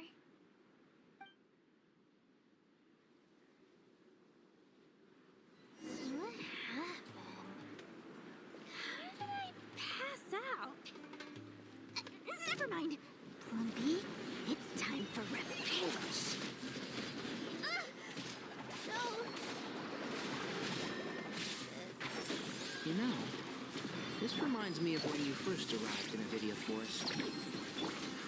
You were trying to help a child retrieve a lost toy when you stumbled upon Spino Crocodile territory by mistake. Yeah, I remember. Our first time fighting side by side. Fighting side by side? I seem to recall swooping in to rescue you with a team of forest rangers. Please stop. I'll uproot you!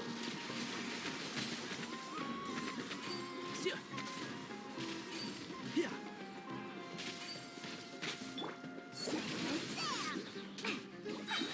Here's the goods! Don't touch me! Fly! Can't see? Let's nip that in the bud. There's too many of them! I can't believe I used 12 rare items in one battle. Ugh. I shudder to think how this is going to affect this month's accounts. The sight of that glaring deficit might be more than my poor heart can take. Tainari, how's the situation on your end?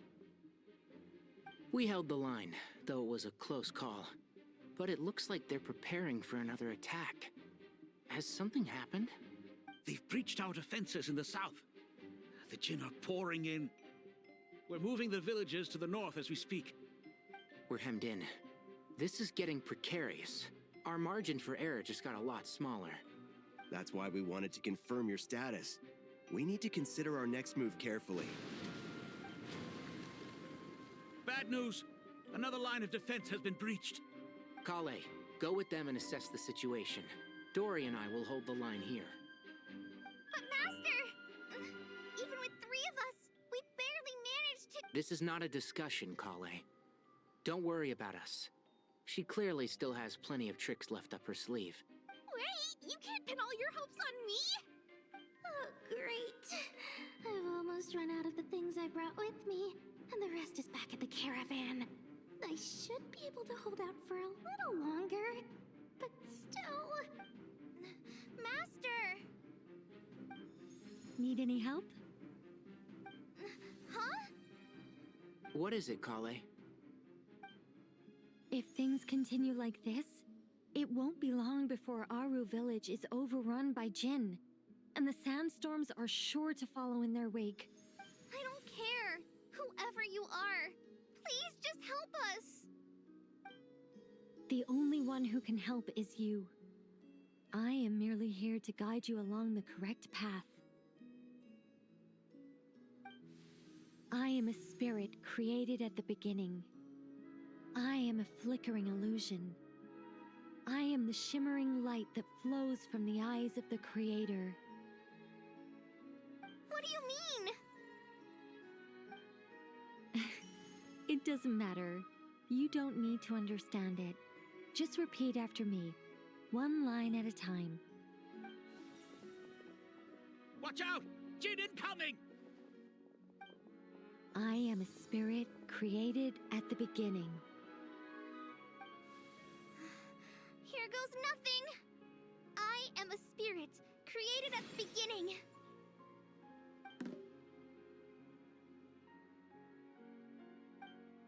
I am a flickering illusion. I am a flickering illusion.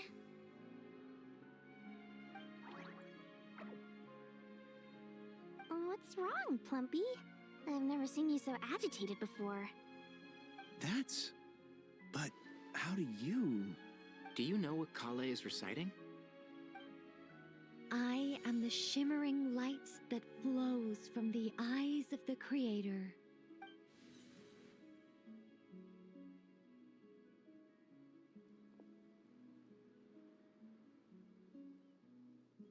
I am the shimmering light that flows from the eyes of the Creator!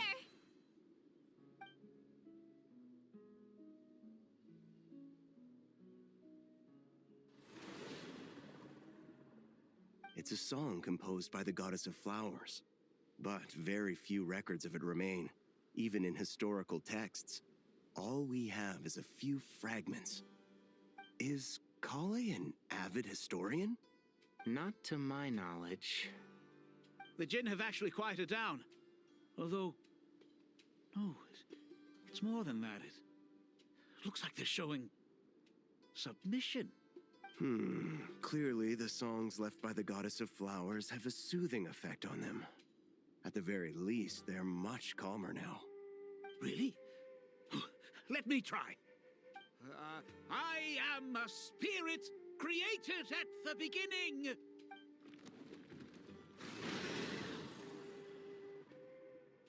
Don't stay away! I'll stop!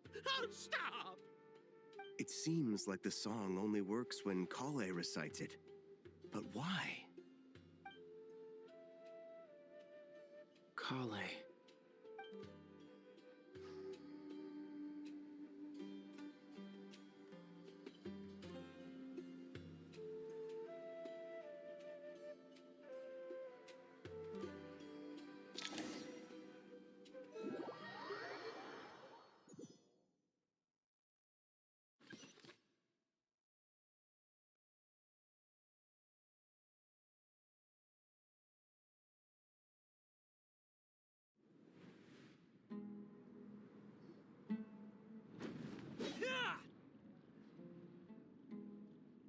Any luck?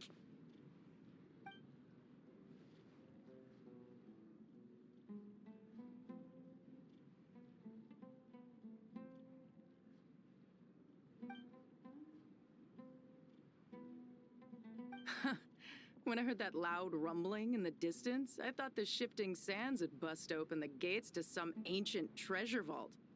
Turns out it was just you guys. Huh?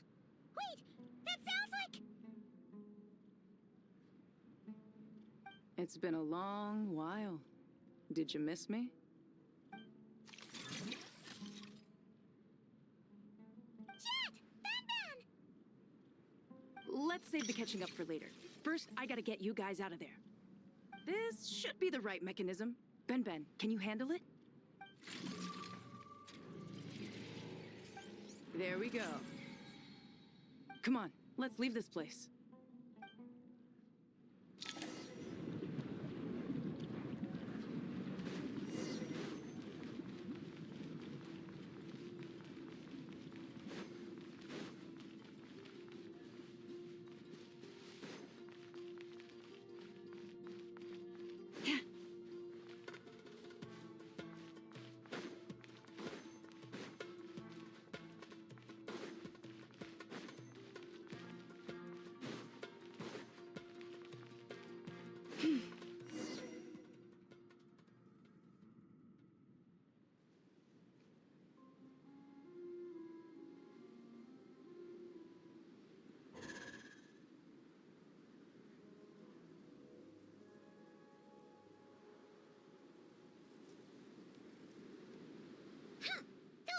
Fatui sure made themselves scarce. It's like they were never here. The Fatui? They came to the desert again? Yep. No idea what they're planning this time. They were being very coy about it. How have you been, Jet? Well, since we last met, I've started my own band of mercs. We've actually made quite a name for ourselves. Oh, yeah. On a slightly different note, I have some good news. I finally took care of Masaira. Not much to write home about. It was just another day. Found his hideout. Dragged him out of his cozy little bed. He tried to talk me into seeing his point of view, as usual. But I'm way past that by now. There was nothing he could say to save his life. What about you guys? Bet you'd forgotten all about me and Ben, huh? Of course not! We're super duper best friends! Wow. Sounds like I should make time to visit some other nations too. Anyway, what brings you to Gurabad? Oh, right. I almost forgot. We're here to look for Lilupar. Oh, that bottle? Yeah! We need her power to calm the Jinn and stop the sandstorms. Here's hoping we actually manage to find her, after all the trouble we've been through. Surely, with everything's been going on in Gurabad, she must have woken up, right? Only one way to find out.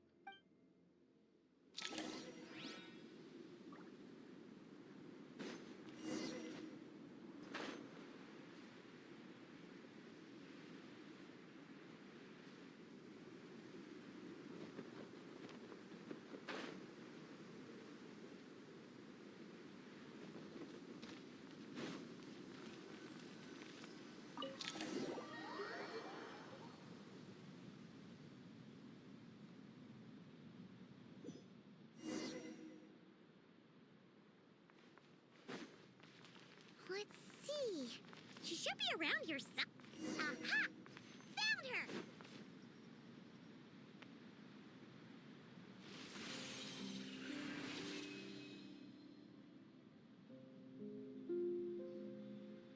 Lilupar! What a long dream that was. It's been a while, my master. Oh, and you're here too, little wildcat. The four of us back together again. Imagine that. After we last parted ways, I merged with the land beneath Gurabad to suppress the dark calamity stirring in the depths. It rekindled the flame of vengeance within the Jinn, depriving Gurabad of any hope of peace.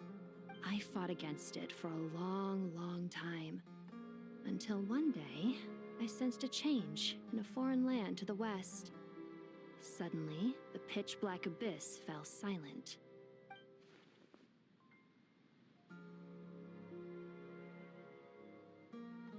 Once satisfied that that dark power could no longer bewitch the Jinn, I too fell into a deep slumber, from which I have only now awoken. Why have you returned to Gurabad, my master? And why is my sand-swept homeland in disarray once more? Well, basically, Sumeru's in danger and a lot of our friends are affected. Some bad guys messed around with Irminsul and now they've released the Jinn in here. We managed to chase off the culprits, but we have no idea how to seal this place back up and stop the sandstorms. Child's play. I shall quell the Jinn and scatter the storms. Thank you, Lilupar. No need to thank me, my master. I have granted many wishes in my time, and this was the most trivial of them all.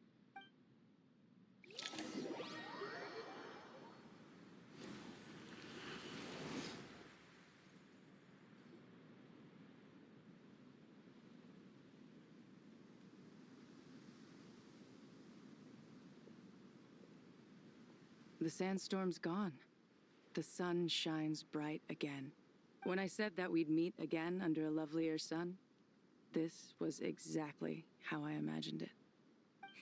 Yay! Although, honestly, Paimon would love to hang out with you more, even if the weather sucked. Well, there shouldn't be any more Jinn breaking out, right? Are we okay to head back? Sounds good. You can introduce us to your other friends. Another adventure begins. Lovely.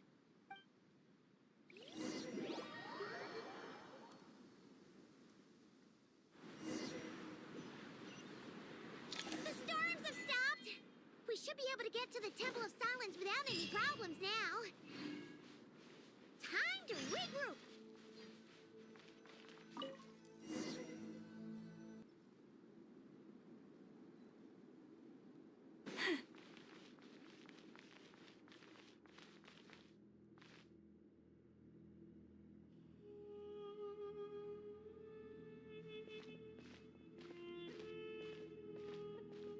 So, this is the Temple of Silence. I've heard the Nagarjanites mention it in passing, but I never imagined it would be this big. It's colossal. I thought the temple moved to the rainforest ages ago. When did they scamper back into the desert? I don't know. This plan sounds a little too risky for my liking. Even in King Deshret's day, this was experimental technology. We have no idea what could happen if we activate it. Well, unless you know of another viable alternative for the Akasha terminal, I'm afraid this is our only option. The plan is sound, and the risks are manageable. However, if we are to proceed, we must act quickly. The scale of this project is enormous. Even with Kaveh, Faruzan, and every other scholar of mechanics working on it full-time, the proposed modifications won't happen overnight.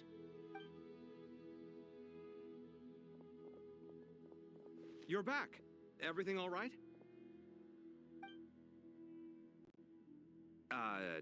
And who are they? Friends of yours? Pretty much everyone in the Temple of Silence is. This guy's Kaveh, and the one next to him is Alhaitham. Hello, I'm Jet, and this is Lilupar. Oh, a famous name from the history books. Pleased to meet you. A friend of a friend is a friend of mine, as they say. Who's they? Huh? Do people not say that? Not in the desert. Friends you can trust, but friends of friends? Gotta keep an eye on them. Still, I do trust the Traveler's judgment. I'm sure you're good people. The sandstorms have calmed down. I take it the Gurabad problem is resolved? What did you find?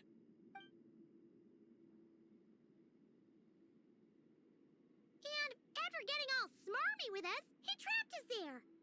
Luckily, Jet used the mechanism outside to free us, and then we got Lilupar to put a stop to the chaos. Wow. Thanks for being there to help them. So, this mystery man openly admitted that he was merely a Harbinger subordinate. Yeah? Is there something weird about that?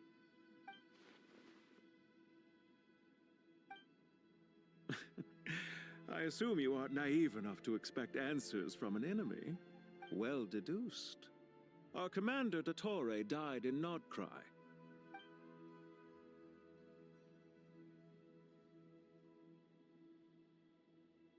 Are you wondering about his true identity?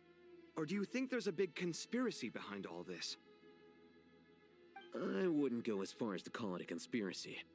Just the simple fact that having someone to shift the blame on tends to prove useful should trouble come knocking later. The most important thing for now is to solve the immediate problem. Perhaps that man knew you wouldn't have the resources to investigate his background and so didn't put much effort into disguising himself. This is all getting a little cryptic for me. I'll let you guys talk while I take a walk with Lilupar.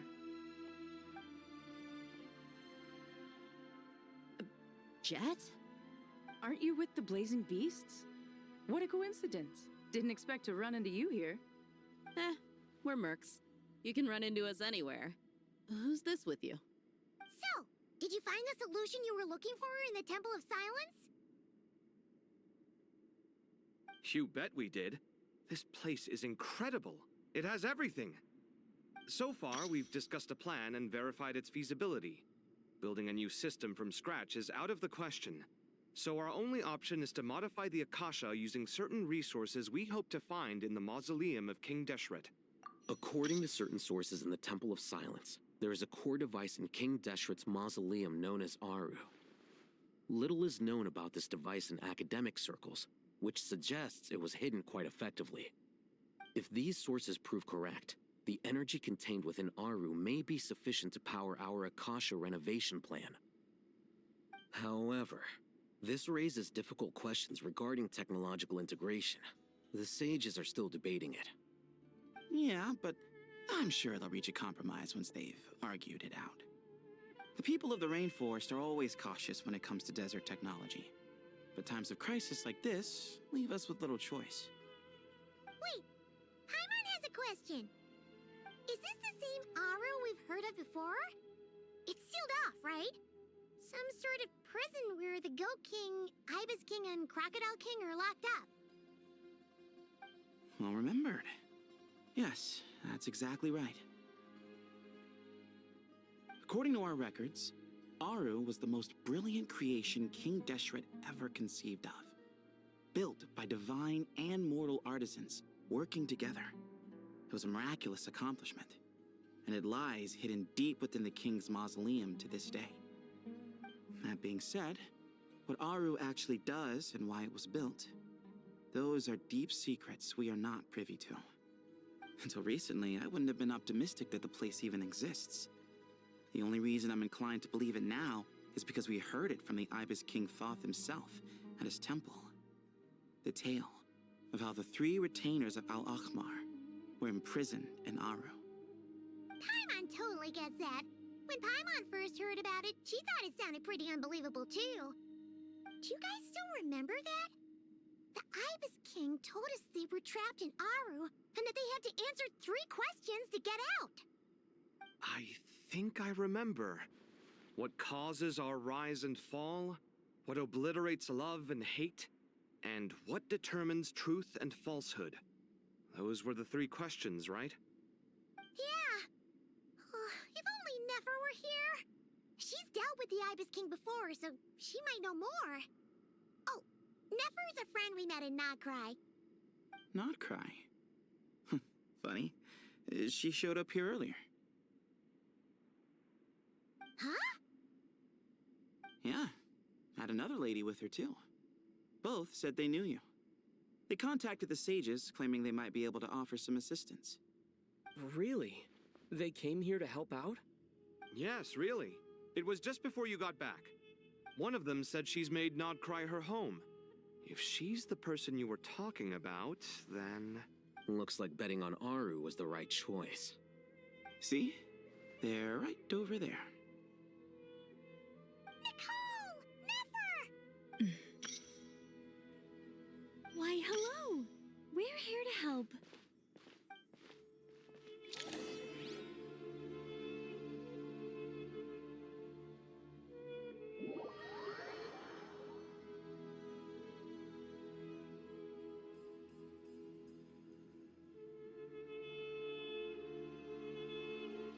It's a good thing we left early.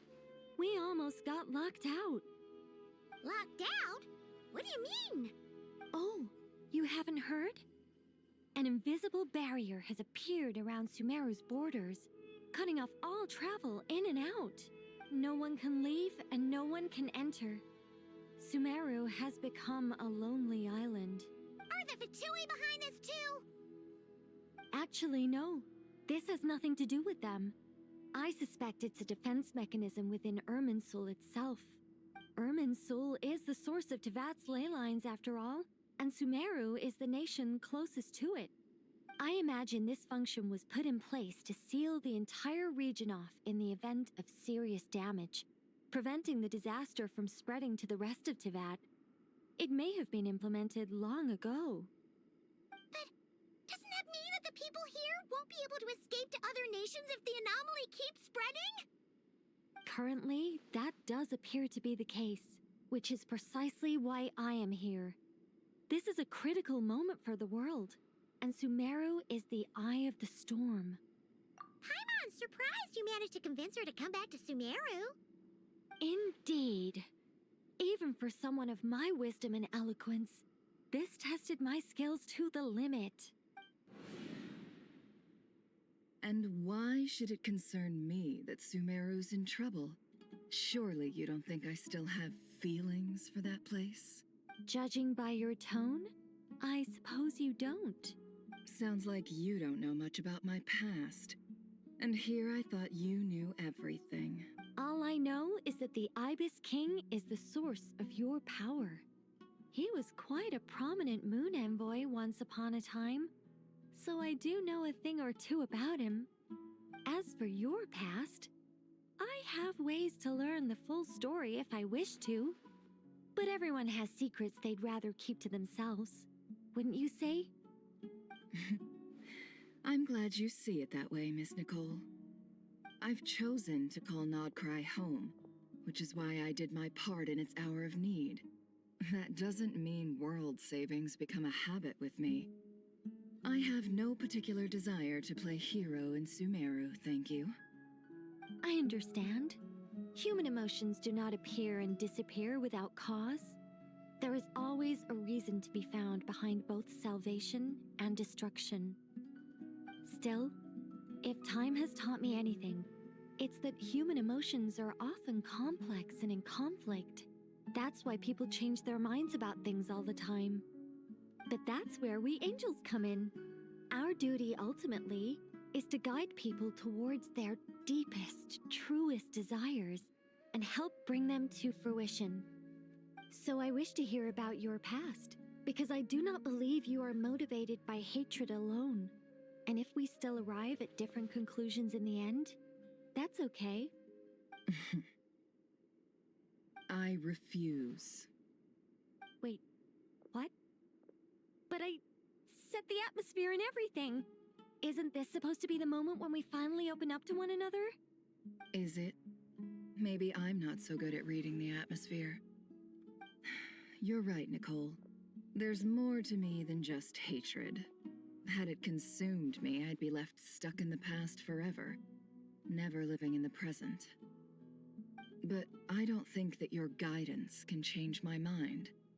The all-consuming sands, the bloodshed, both deserved and undeserved. Those old emotions cling to me like a shadow. Do you wish to shake them off? No. I hope to remember them forever. Those emotions and memories shaped me into the person I am today. They'll always be a part of me. In that case, would you like to hear my perspective, at least? Sure. It's not every day you get to hear an angel's opinion. A long, long time ago, when the angels still walked freely upon the earth, I found life tedious. Monotonous work, lukewarm relationships. Things weren't nearly as interesting as they are now. And yet, since the angel's demise, I have found myself missing those days on more than one occasion. Human emotions are often attached to a person, a place, or an object. When those things are gone, the memories quickly fade, and the emotions slip away along with them. If Sumeru were destroyed, both rainforest and desert would be no more. With the object of your hatred wiped from existence, it would not take long for the memories buried deep in your heart to slowly fade. Both love and hate are intense emotions, but they are nothing compared to the void left behind when they disappear. Most sophisticated, Miss Nicole. But anyone focused on the future could only ever applaud the destruction of the things they hate. Still, I'm a special case. Someone once told me that human memory is more selective than a Mora-hungry merchant choosing between customers. We all need a reality check once in a while, so we don't forget the truth. As much as I dislike Sumeru, this is no way for it to perish. All right, you win. I'll help you out a little, but I won't work for free. How much will you need? You're not gonna milk this for all it's worth, are you? What do you think? I'll be upfront with you. I don't have much more on me. If that's what you need, I could borrow some from Alice. Or perhaps I could pay in sculptures. the ones I carve are actually worth quite a lot. Just cover my travel expenses. Huh? Is that all? That's all. Given all the people I owe favors to, I can just about justify a trip to Sumeru. Yehoda! Here, boss! What do you need? I'm going back to Sumeru for a while. While I'm away, you'll be in charge of the curatorium. Me? I'm in charge? Whoa. Don't worry, boss. You can count on me! And that was how the ingenious angel Nicole brought you the perfect person for the job in your hour of need. Hip hip hooray! That was far more detailed than necessary. Not lacking in embellishment either. I never thought I'd return. Especially not the desert. But life doesn't always go as planned, I suppose. What's Candace up to? I don't think I've seen her yet. She's still taking care of things in our village. Should be joining us before too long.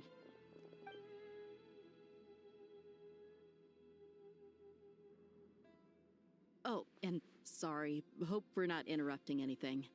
We have some good news, though. We're planning to go to the mausoleum of King Deshret to look for the legendary Aru, then use it to try and restore the Akasha system. According to records in the Temple of Silence, the mausoleum houses something called Aru's Chute, which can be used to establish connection with Aru. We still have some time before we leave, so there's no rush. By the way, who are these two new faces? Just call me Nefer. I'm based in Nodcry. Did I hear you mention Aru? Correct. Well, I happen to have a connection with one of the 3 retainers imprisoned inside, the Ibis King. I'm here to get things done, so if you don't mind, I think I should come with you. That sounds perfect. Miss Nefer, are you from the desert by any chance? Why do you ask? I don't know. There's a familiar air about you. Plus, you mentioned Candace.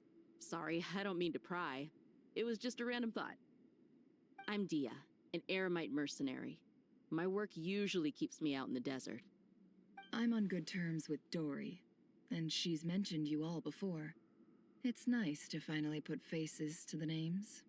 However, my associate here is probably less well acquainted with you. Why don't you all introduce yourselves? Actually, I'm a little better acquainted than you might think.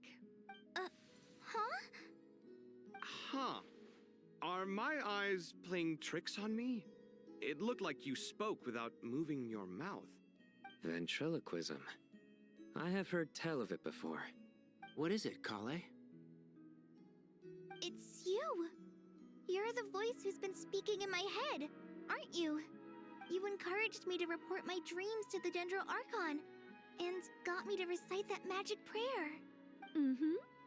I have many titles, but let's go with the most pertinent one. I am Nicole Rain, an angel who has lived since ancient times. An angel? Sounds like a big deal, but, what exactly is an angel? Oh, Well, we're a rather long-living race of beings. Not gods, technically, but we can still tell you a lot of stories from ancient history. Yep, and she's also an amazing sculptor. You could say she's a real creative type. Well, ma'am, if both the Traveler and Paimon give you rave reviews, you must be pretty impressive. Oh, please don't call me ma'am. I find it so awkward when people get too formal with me. Just relax and be yourselves. No need to be nervous. Miss Nicole, if it's okay, could I ask you a few questions? Yes, you may. I can see your heart is filled with confusion, and you are desperate for answers. I also know which questions you want to ask me. Why did you dream of Sumeru City in disarray? Why did those verses soothe the Jinn only when recited by you? I can guide you to the truth. but it involves a personal secret of yours. I'd prefer to speak with you alone, if possible.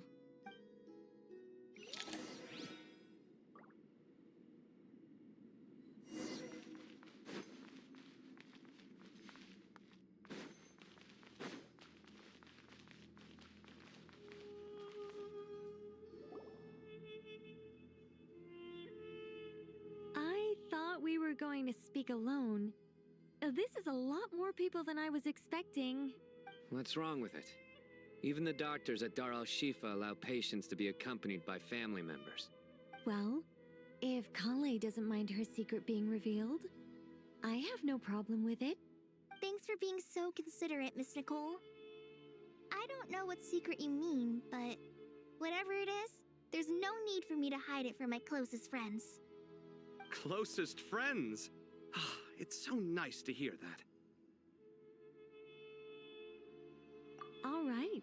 In that case, I'll get right to it. Collei, are you aware that there are god remains inside your body? I am.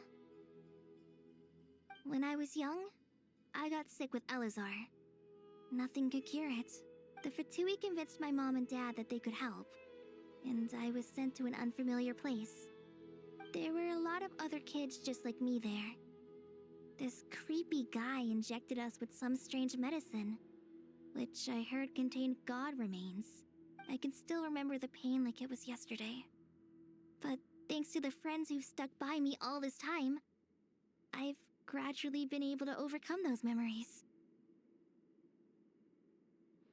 Anyway, so you're saying that what happened to me has something to do with the god remains they injected me with? Yes. Those were the remains of Nabu Malikata, the goddess of flowers. What? Huh. Fascinating. You don't seem surprised like the rest of us. Why? The possibility crossed my mind when Collei recited the Goddess of Flowers song and calmed the djinn. You made Paimon jump! What are you doing here, Lilupar? I was merely passing through when I heard the name of the goddess of flowers. Be assured that I share your surprise. You, with the hat. Are you certain? I sense no trace of the Lord of Flowers within her. Well, it is a very small fragment. Unless special methods are used to manifest its power, even her closest acquaintances would find it near impossible to detect. After the goddess passed away, her remains were scattered across the desert. King Deshret gathered all the pieces he could find and buried them in the eternal oasis. But some fragments remained unaccounted for. Eventually, the Fatui must have found a way to track some of them down. Presumably for use in some experiment. It's not an uncommon occurrence. You're more shaken than I thought. In one sense, you've been extraordinarily lucky. So many people who yearn for this kind of power never attain it, yet you have coexisted with her all this time without even realizing it. I don't know what to say. I'm glad that I could help everyone with this power, really. But knowing that a fragment of the Goddess of Flowers is inside my body is... it's a strange feeling. Well, people value their autonomy very highly.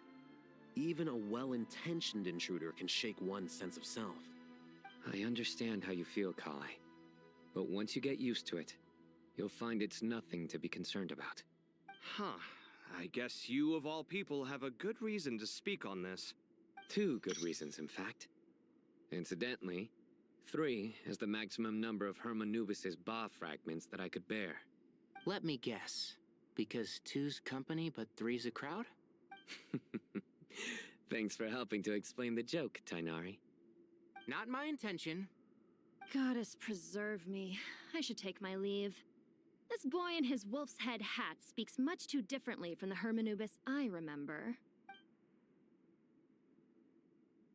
Collei, all I'm trying to say is, no matter how many Hermanubis fragments there are within me, you wouldn't think of me as Hermanubis. In the same way, you are simply you. Yeah, I know what you mean. So about that dream I had, was it a warning from the goddess of flowers? Yes. Just like me, she was an angel created by the primordial humans, born with the instinct to guide living beings. Though her body and soul have perished, her essence retains its natural instincts.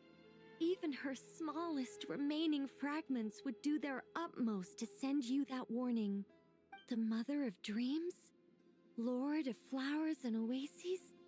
She must have had a premonition. That is why she gave that dream to you.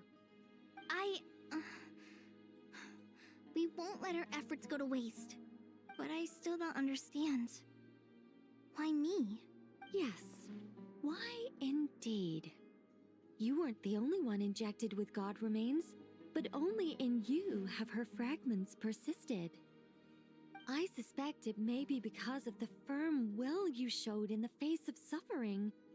She was likely assimilated by that will. Of course, this doesn't mean you have to shoulder any extra responsibility. As this young man said, you are who you are, and that will not change. All right, any further questions from the family members of the patient? If not, we should head to the mausoleum of King Deshret. Let's move out. Time to put our plan into action. We all hope it'll work. But will we really be able to open Aru? And even if all 7 pillars of King Deshret agree to let us proceed, the scale of the work to follow is daunting, to say the least.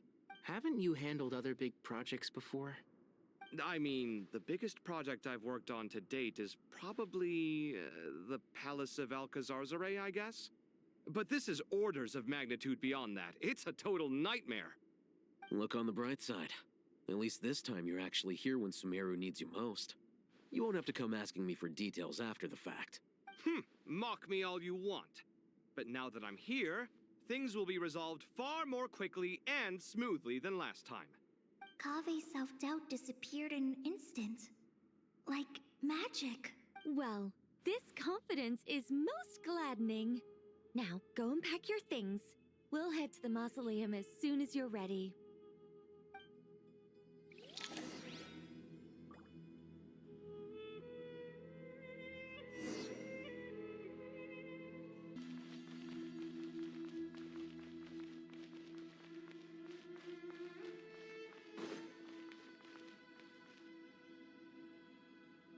Oh, Miss Nicole.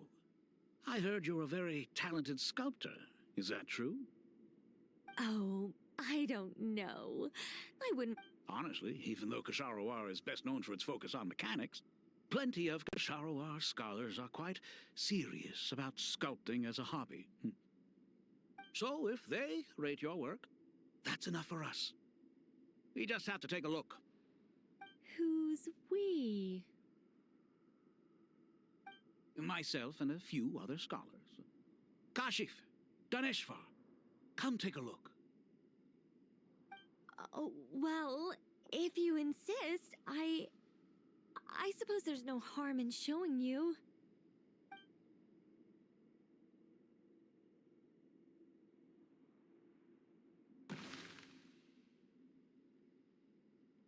Whoa! Where did that come from?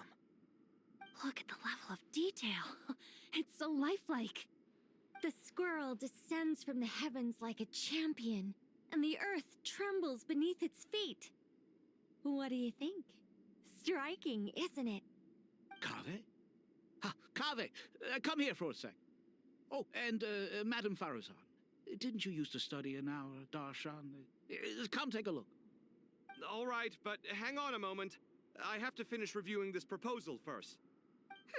You called? What is it, youngster? This squirrel statue. Isn't it cute?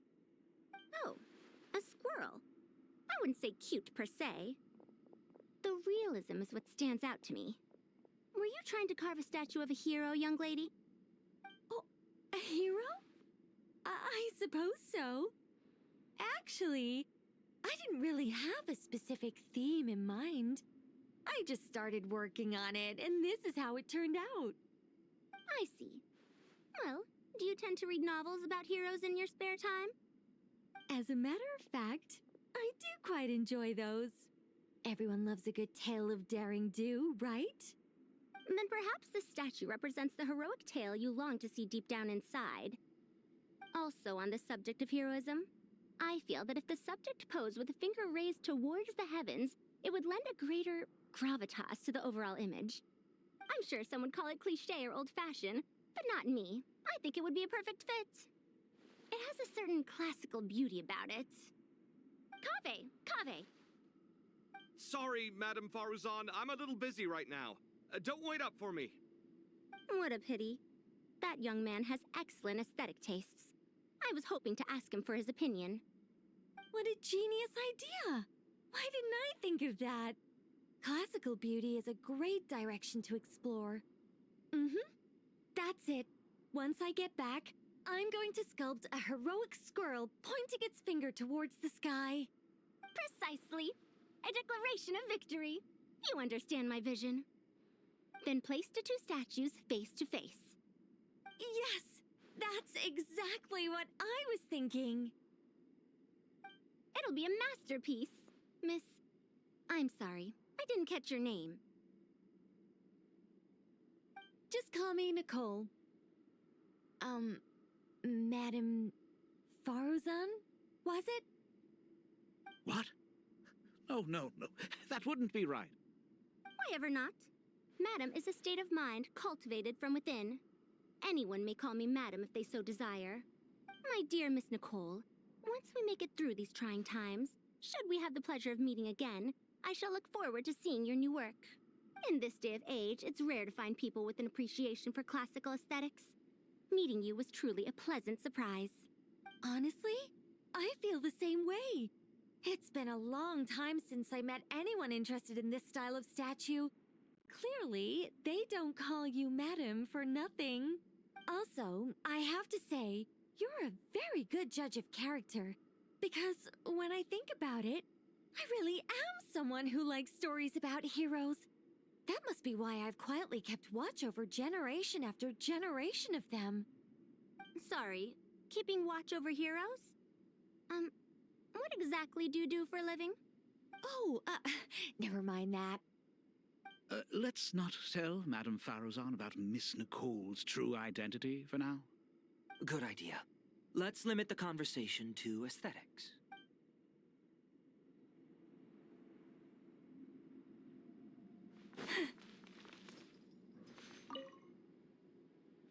What's wrong? You look a little depressed. Collei got a fragment of the Goddess of Flowers, and all I got was one of the 7 pillars who served under King Deshret.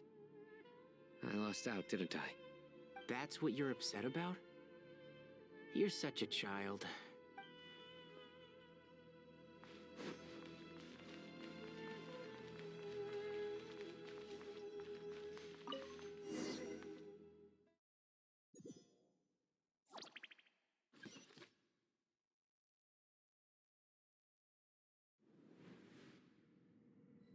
I hope everyone's ready. We'll be arriving at our destination very shortly.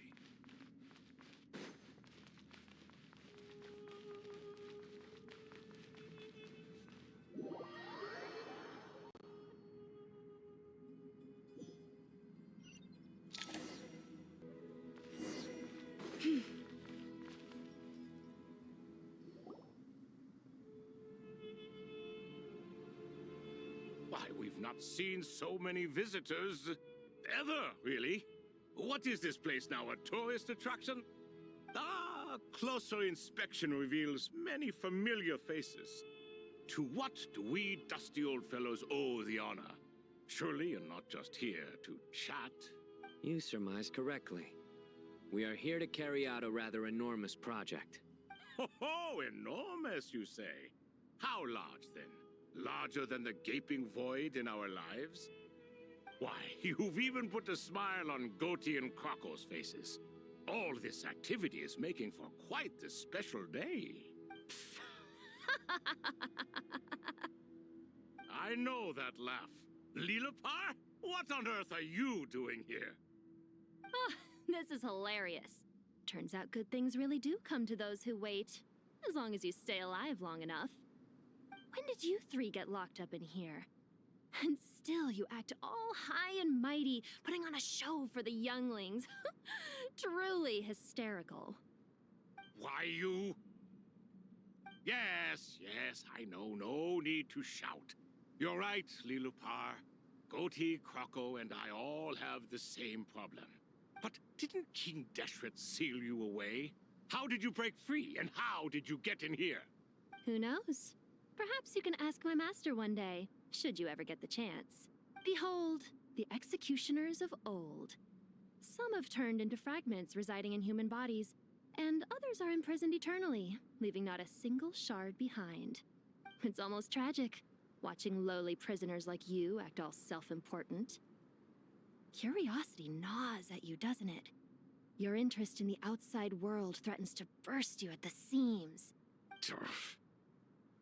I'm starting to take a liking to this magic bottle lady. Time is of the essence. Let's get down to business. We come to you, O three ancient lords, to request your assistance on behalf of the Academia. If we can help you regain your freedom, then please consider lending us your aid. As for precisely what we need your help with, it's a long story. So, to demonstrate our sincerity, we are prepared to first resolve the problems that plague the three of you. All right, stop arguing, Croco. And Goatee, don't you start. What's the harm in letting her speak? It's not worth getting so angry about. Forget about her. The three questions are the crucial thing here. But do you really have a way to answer them? You once answered the final question, Nefer, but the seal did not open. Unless, with the passage of time, you have found a new answer? You could say so. When you first asked me what determines truth and falsehood, my answer was a liar's soul. Liars are the best at seeing through the falsehoods of the world. But if you want them to tell you the truth, you have to reach their soul. I think that makes sense. I found it quite compelling myself, and I told Nefer so. Unfortunately, it brought us no closer to liberation. Well, that's simply because it was my answer, not the one King Deshret was looking for. Can you guess which answer Al-Ahmar wanted then? Time. And that's not only the answer to the final question, it's the answer to all three of them. All things wax and wane with the passage of time. Love and hate eventually fade into nothing. Current affairs are always fraught with conflict and controversy. Only time can distinguish between right and wrong. You once described King Deshret as a proud man. I'd say that the prouder someone is, the more inclined they are to believe that only time is qualified to be their judge. Time. Well. Indeed. Perhaps in building Aru, our king was in fact attempting to reverse time, to bring love and hate, right and wrong, the rise and fall of all things back to their point of origin.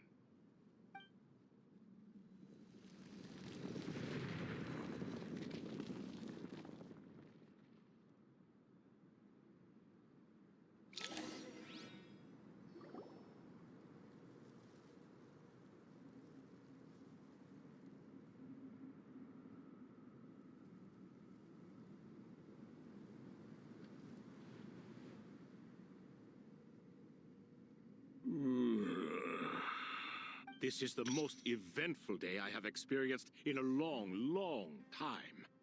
You have my sincere gratitude. Are those 3 of the 7 pillars? Turns out the statues were quite faithful to the source. You 3 seem to be in good spirits. Prison can help a person grow and learn to cherish what they have. Nevertheless, after everything you've done for me, I sincerely hope you never have to experience it for yourself.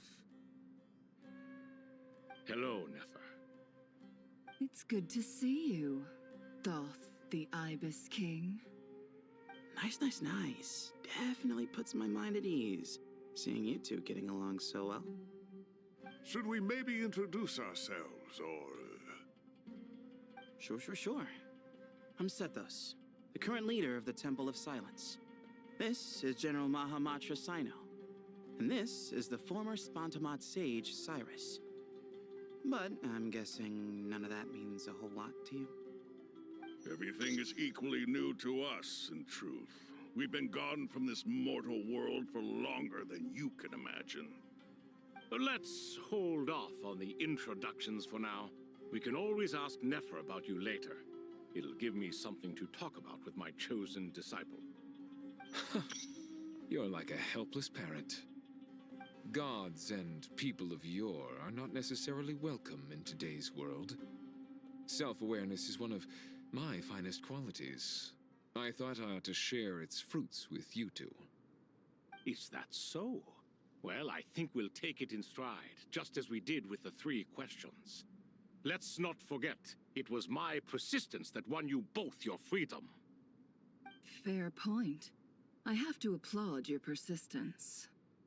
And I must praise you for your wisdom. Now, state your wishes, young ones. I'm sorry?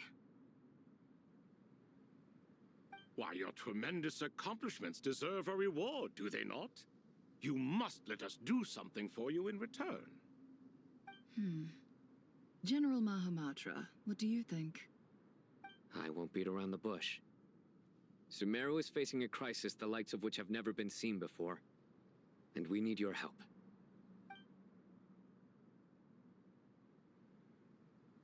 Every calamity throughout the ages has been connected to us in one way or another, whether we were its cause or consequence.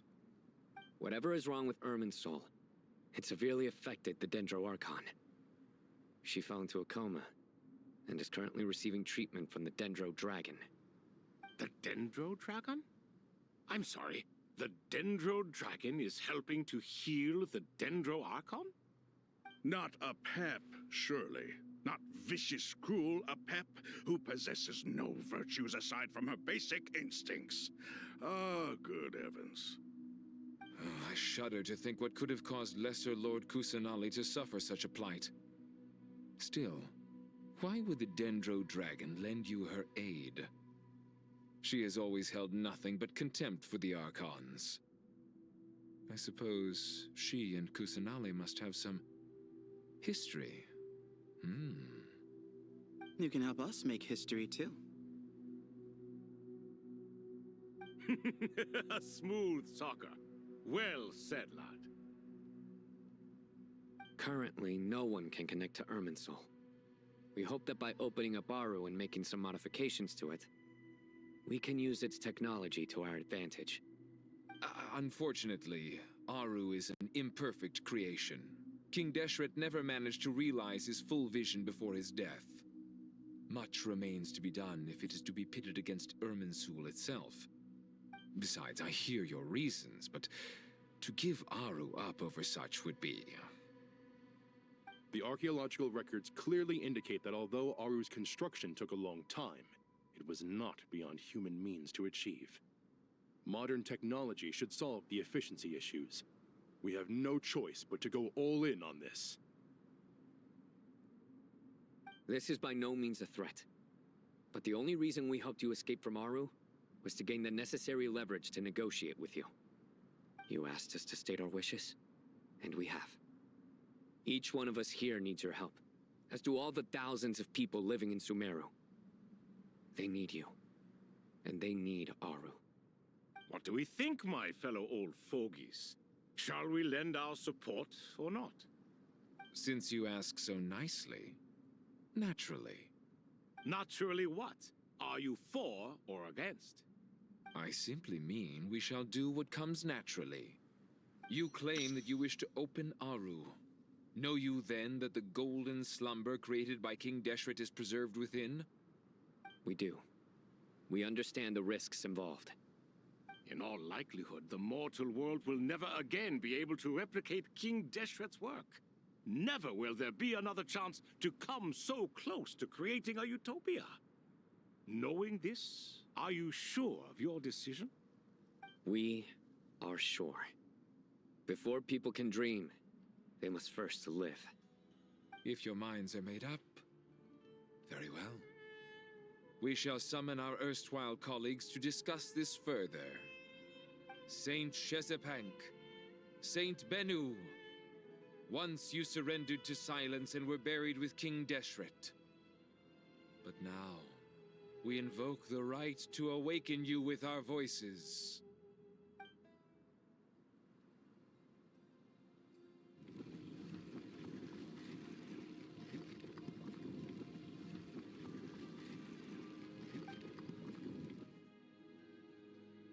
Saint Bennu, responding to your call. 3 kings detected. Initiating autonomous will. Saint Shesbank, responding to your call. 3 kings detected. Initiating autonomous will. Ah, Lord Herreshoff. What a long time it has been. I trust you are keeping well. Then your trust in my well-being has long outlived your physical body. You have always opened with that same phrase, in life, death, and now even beyond. Al-Akmar is long gone.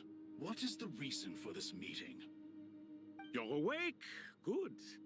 We are voting on whether to give the people of present-day Sumeru access to Aru and permit them to perform technological renovations. You have the right to support or oppose the motion. Aru is the pride of Al-Ahmar. Opening Aru requires the unanimous consent of the 7 pillars. I hope you have a convincing reason to present to us. Sumeru is currently in the midst of a major calamity. Let us not forget that while Al-Ahmar was a stern ruler, he was also a teacher of wisdom. A god without his people shall cease to exist, and King Deshret's greatest wish was to provide protection for his people. Let us then honor our God King's wishes as we consider our decision. I do not mean to mock these proceedings, but what is the point of a unanimous vote when we know that the last of the 7 pillars, the Dendro Dragon Apep, will never communicate with us? This will no doubt surprise your mechanical mind, and I have no intention of trying to persuade you it is true. But Apep is, in fact, healing the Dendro Archon as we speak. Huh? Can someone attest to this? Do we have any proof? I ask the 3 kings, can any of you vouch for the truth of this claim? Naturally, the Ibis King, Thoth. What? It was Thoth's disciples who revealed the truth to us. We need not debate its veracity. Simply let Thoth bear accountability. That way the rest of us may have a clear conscience. Herreshoff, you diabolical fiend! I awakened our former colleagues for you, supported your opinion, and backed your decision. What sort of fiend would do that? I miss the days when Hermanubis was still around. At times like this, he would offer to take accountability. What are you trying to say? Is my word worth less to you than Hermanubis's? Hypocrite though you are, Lord Thoth, you are humorous in equal measure. How could we bear not to associate with a character such as you? I, Saint Shespank, approve the Goat King's proposal.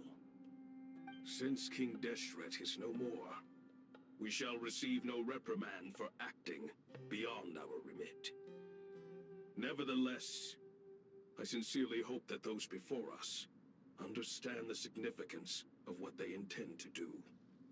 Remember, the moment that Aru is liberated, the myriad souls residing within the Golden Slumber will return to the ley lines.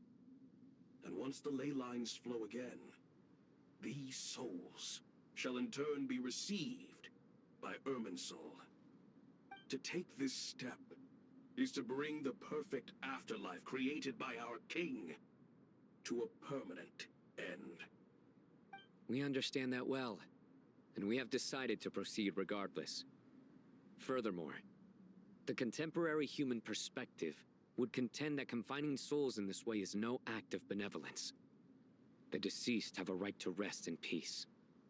King Deshret's creation is clearly a place of rest and peace. It is just that many do not see it this way. But no matter. Saint Benu approves. Hermanubis' representative and the Dendro Dragon Apep made their choice ahead of time, while the Goat King, Ibis King, and Crocodile King have also granted permission to liberate Aru. By the grace of His Majesty, guided by his wisdom and will, let the gates of Aru be reopened.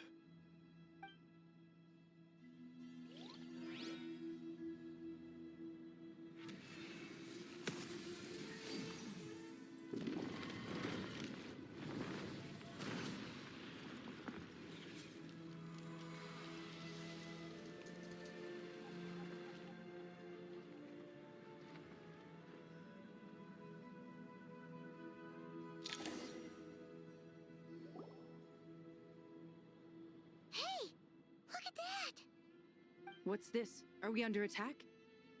No. Wait, it's...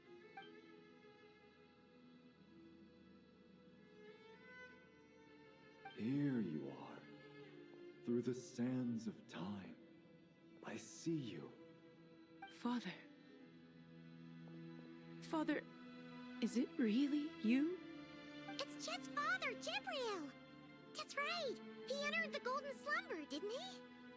I smell blood and sand on you. You've grown.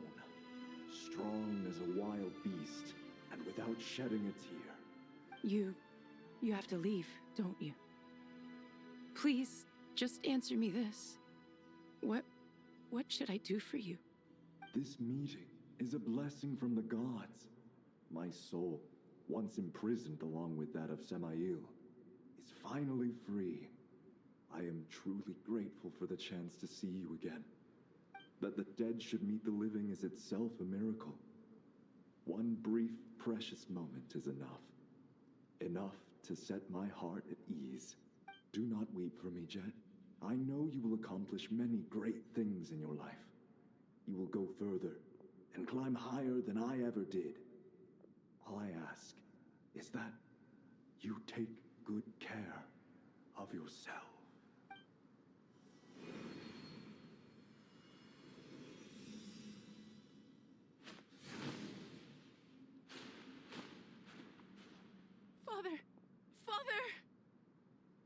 Father. Hey, Jet. Do you want something to eat? Maybe it'll help you feel better. I'm fine. Thanks, Paimon. It was just a little sudden. The chance to see my father again meant the world to me. He was trapped in the Golden Slumber for our sake. And now, after all this time, he can finally rest in peace. I'm glad. It's a huge relief. You've grown strong, Jet. More than enough to fend for yourself. Yeah. I'll leave the past in my memory where it belongs. My family, the good times and the bad. Goodbye, Father.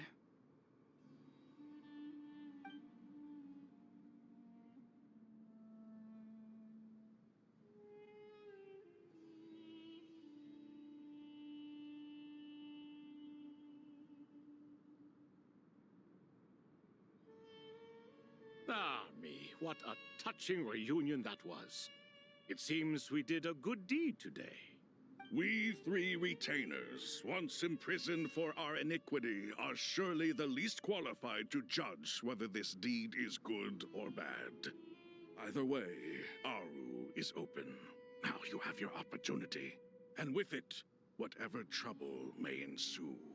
Although Aru was created by a god, human craftsmanship was nevertheless required to build the gate that connects it to this world. Perhaps the relationship between gods and humanity follows a similar principle. As for your proposed renovations, we cannot determine which functions to keep or discard. Proceed as you see fit, but please entrust the task to your most accomplished scholars, or Benu will be most displeased. It matters not. The Ibis King shall be accountable if any problems arise. Ibis. You chose to take on disciples, and so it follows that you must accept the risks of associating with humans. If I'd known you'd be like this, I would have locked all of you away in Aru, never to leave again for all eternity.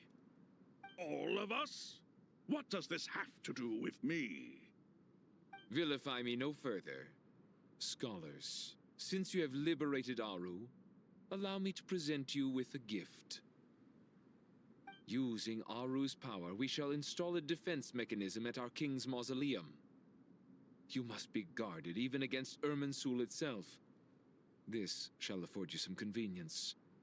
Unseen and unheard. From this moment forth, none may by sight or hearing perceive anything said or done within the mausoleum. Amazing. And all this is achieved just with the power of Aru? With technology from the heavens, the possibilities are endless. Just because King Deshret did not use it for this purpose does not mean that it cannot be done. So, marvel away. This is the reward you have earned. All right. Well, that resolves the issue of confidentiality. What about the technical side?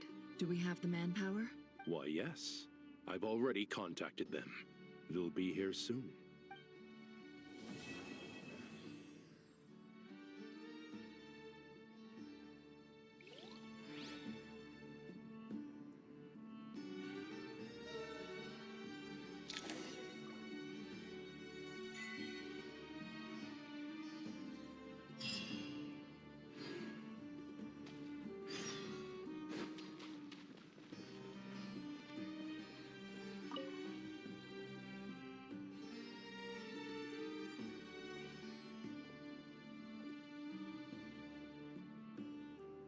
You must be the ones tasked by the Academia with renovating Aru?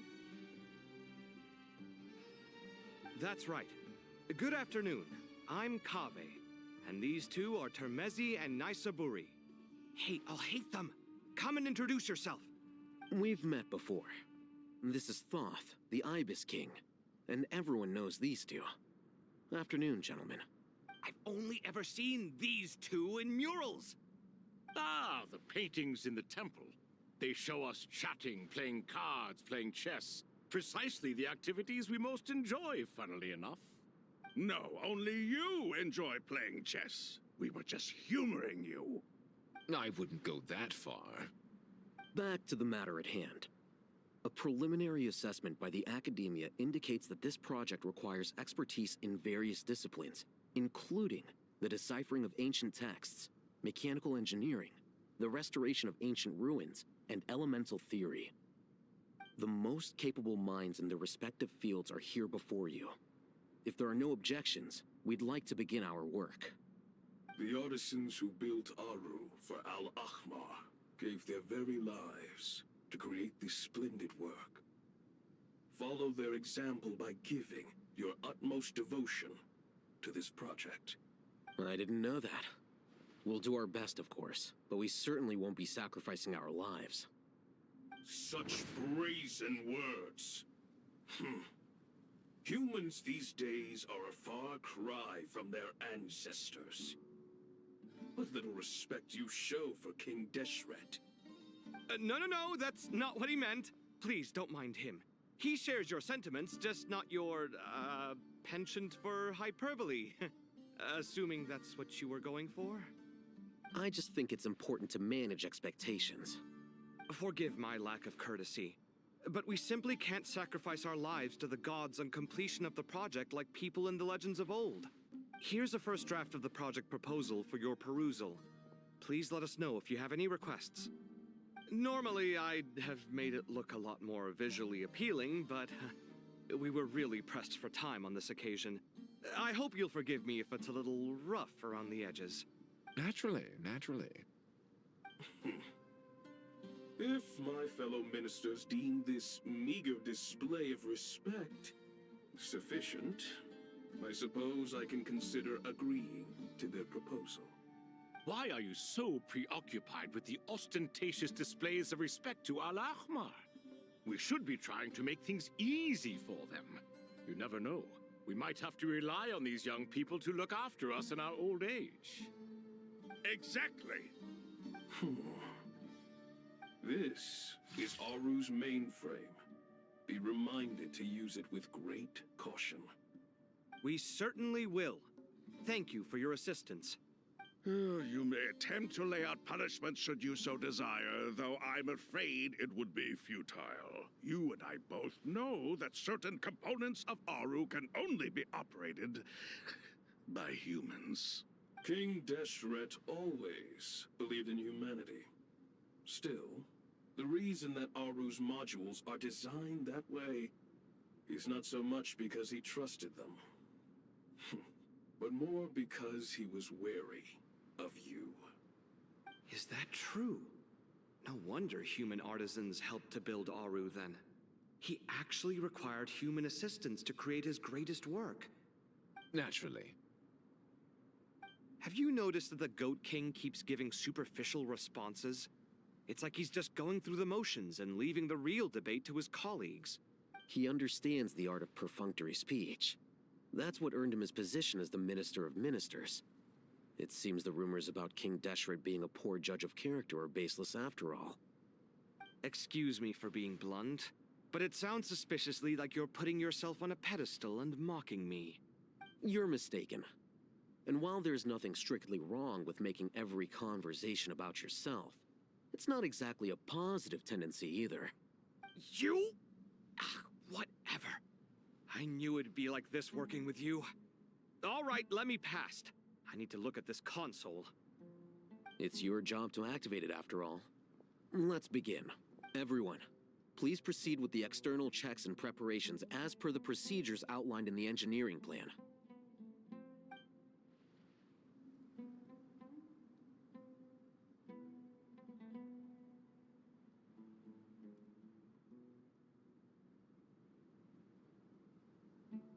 Hello there, youngsters.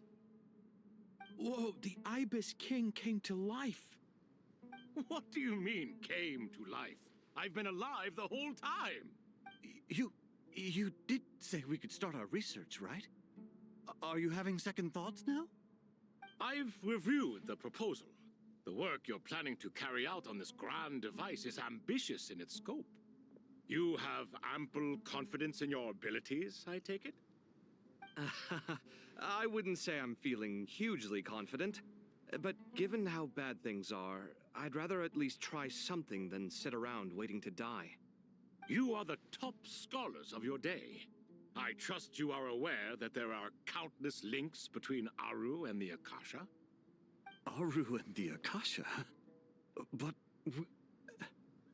I thought the Akasha was the Academia's greatest technological accomplishment, created years ago by the Dendro Archon to help her people access knowledge. And you too? Do you not know either? You've read the instruction manual, right? You tell them. An instruction manual? The Akasha has an instruction manual?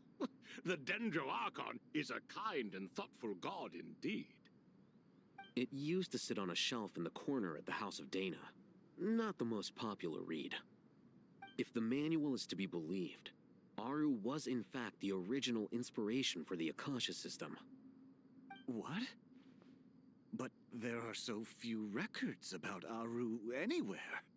And practically none of the scientific expeditions into the desert had anything to do with it. Ah, but this is something you could not possibly have known.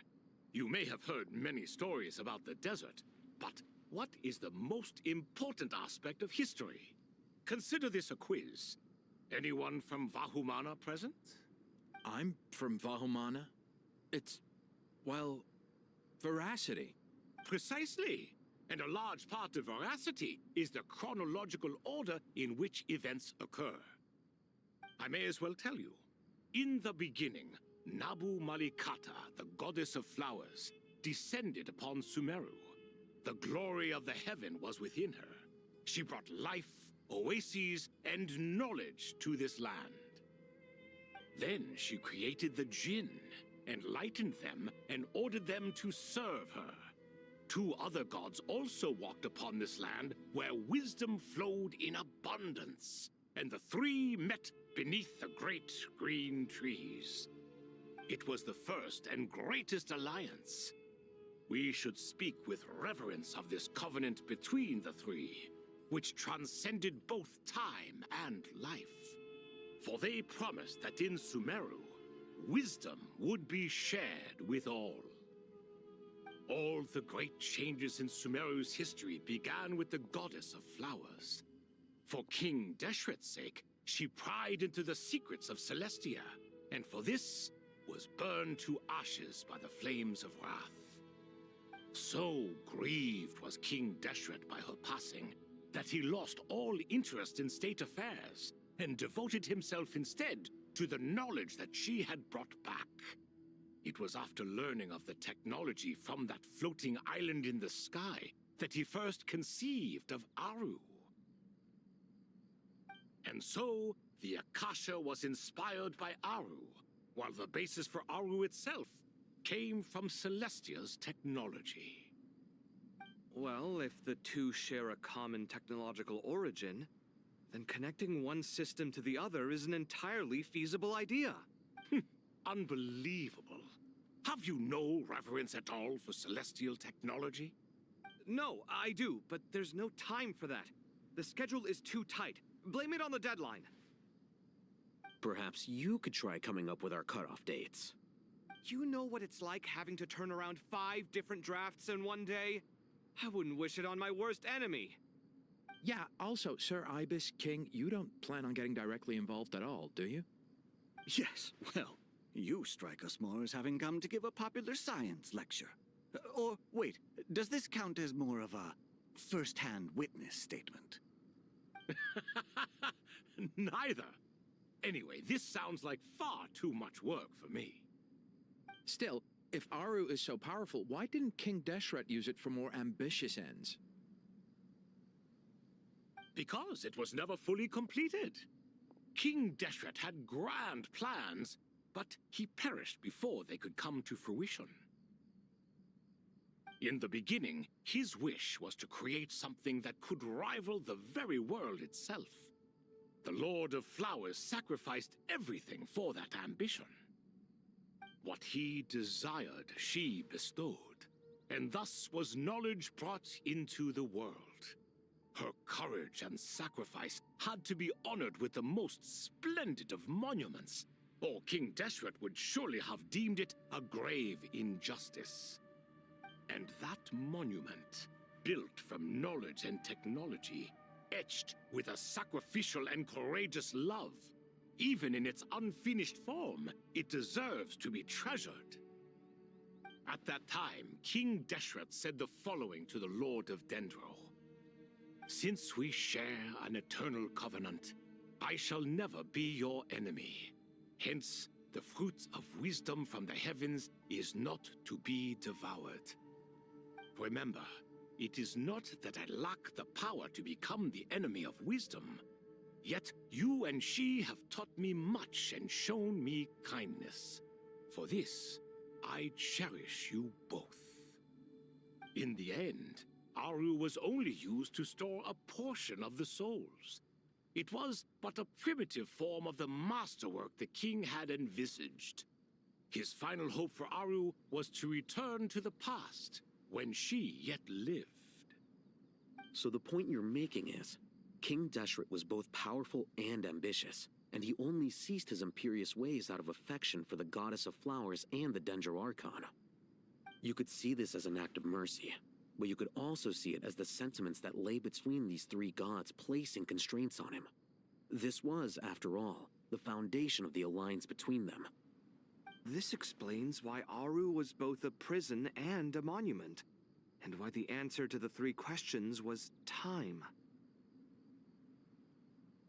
You have to be careful who you get involved with, or you invite all manner of misfortune. This is as true for gods as it is for humans. Love is the same. It is both a prison and a monument. All right, let us pause the story here for now.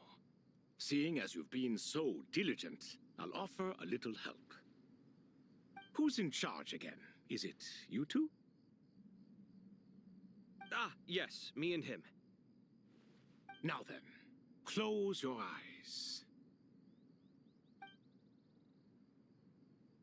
Wisdom hides in the space between the tangible and the intangible. It is to convey the incommunicable through the simplest of mediums. By the power of King Deshret, I shall grant you a glimpse into the unseen secrets that lie at the threshold of existence.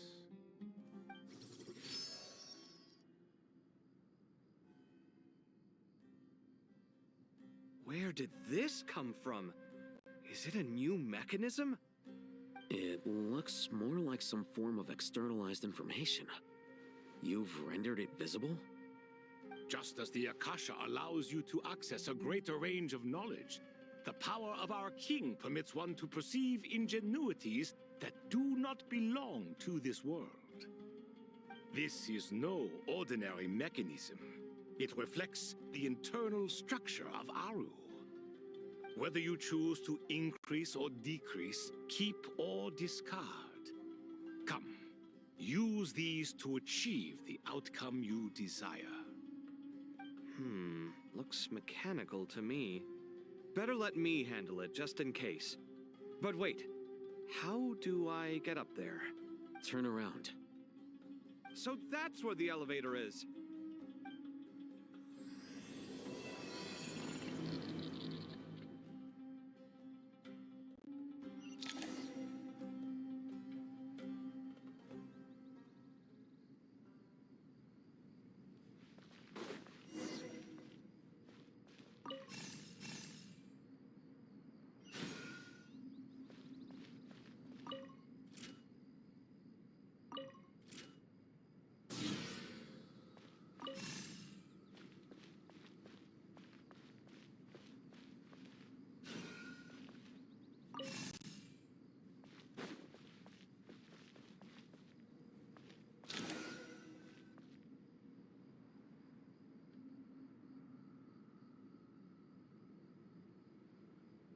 Obelisks were used to record important information in the ancient desert civilization. Hey, Alhaitham, there's some writing here I'll need you to decipher. I've sent it to your screen. Do you see it? Got it. It's a little blurry, but I should manage. Take a look and tell me what it says. Oh, and I'll send any other similar text directly to you from now on. Let's start with this one. It's a variant of an older script. Herein lie verses written for the Yellow Sands. Looks like cultural information from the age of King Deshret.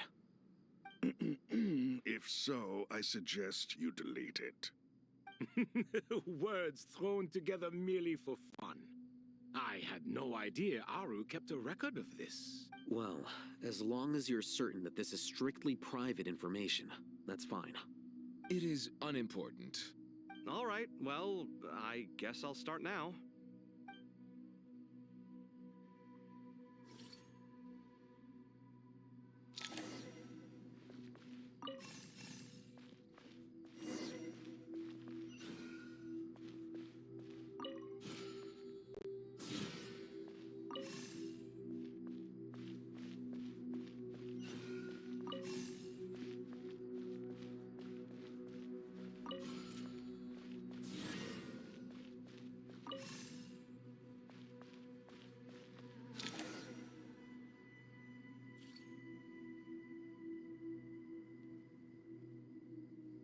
Found some more. Sending them over to you now.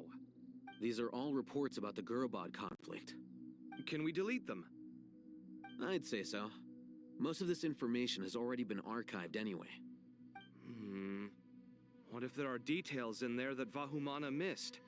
What are we supposed to do if they come after us in the future? They'll just have to live with it. If we don't resolve these issues now, there won't even be an academia in the future, let alone a Vahumana Darshan. Yeah, you're right. Okay, done. There's some other similar monuments nearby. I'll check them out.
Another monument. Hold on.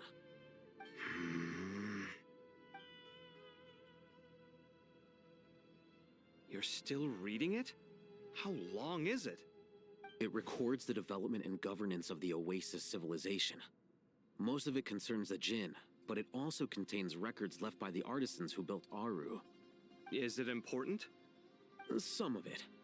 There was no way for me to read the whole thing in its entirety, so I had to rely on my intuition to pick the parts worth keeping. What about the artisans' records? What do they mention? They're speculations, mostly. For instance, they were wondering how to protect themselves if King Deshret decided to silence them after the construction of Aru was complete. Sounds like pure mythology to me. Surely that kind of thing didn't really happen. The records do emphasize that this was merely their conjecture based on various myths. Still, the artisans did leave details of their plans to survive, including blueprints for their escape route. Even that got recorded? Okay, well, I'll make a copy of this first before I delete it. Is that truly necessary? You won't be needing those. No, the blueprints are important. I want to keep them as a memento.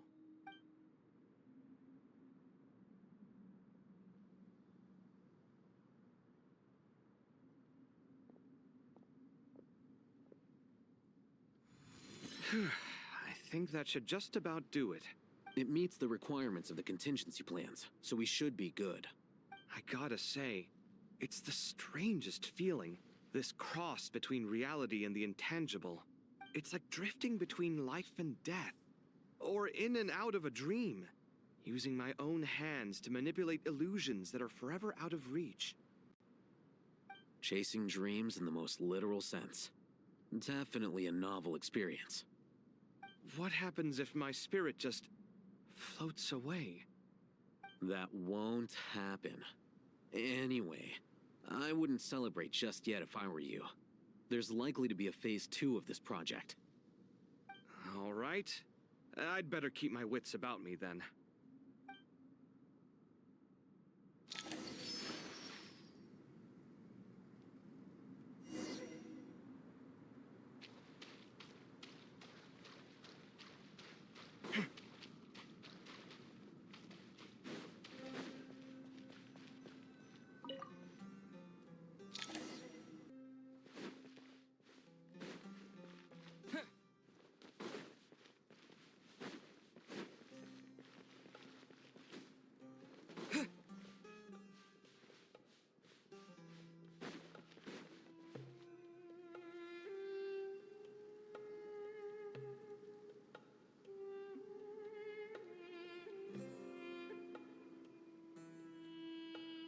Traveler from afar, do you worry for the fate of Sumeru as well? Whoa!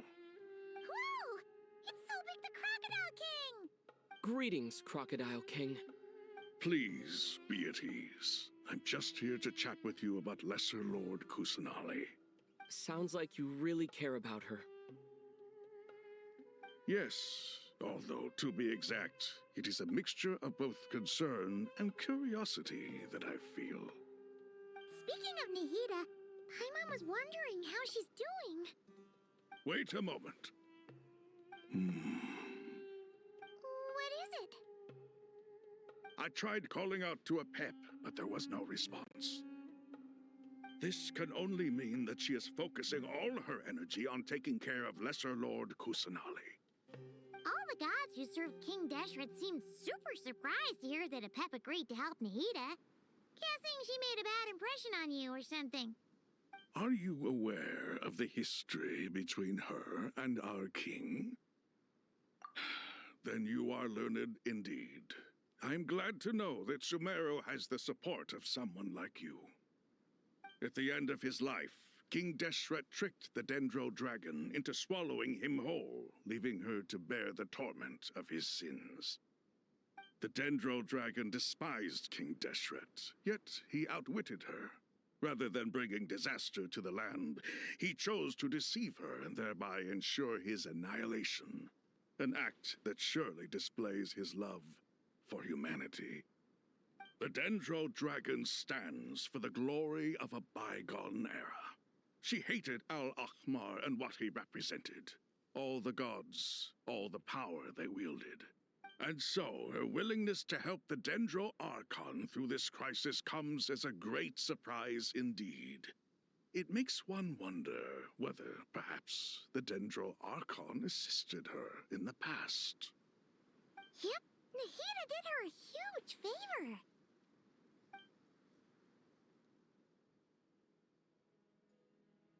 So Lesser Lord Kusanali put an end to the Dendro Dragon's many long years of torment. As much as she loathes the Seven, Apep knows kindness when she sees it. No wonder she was willing to make an exception. Yeah, that's the sense we got from dealing with her too. She is not incapable of coexisting with other living things. Rather, she actively chooses to avoid coexistence.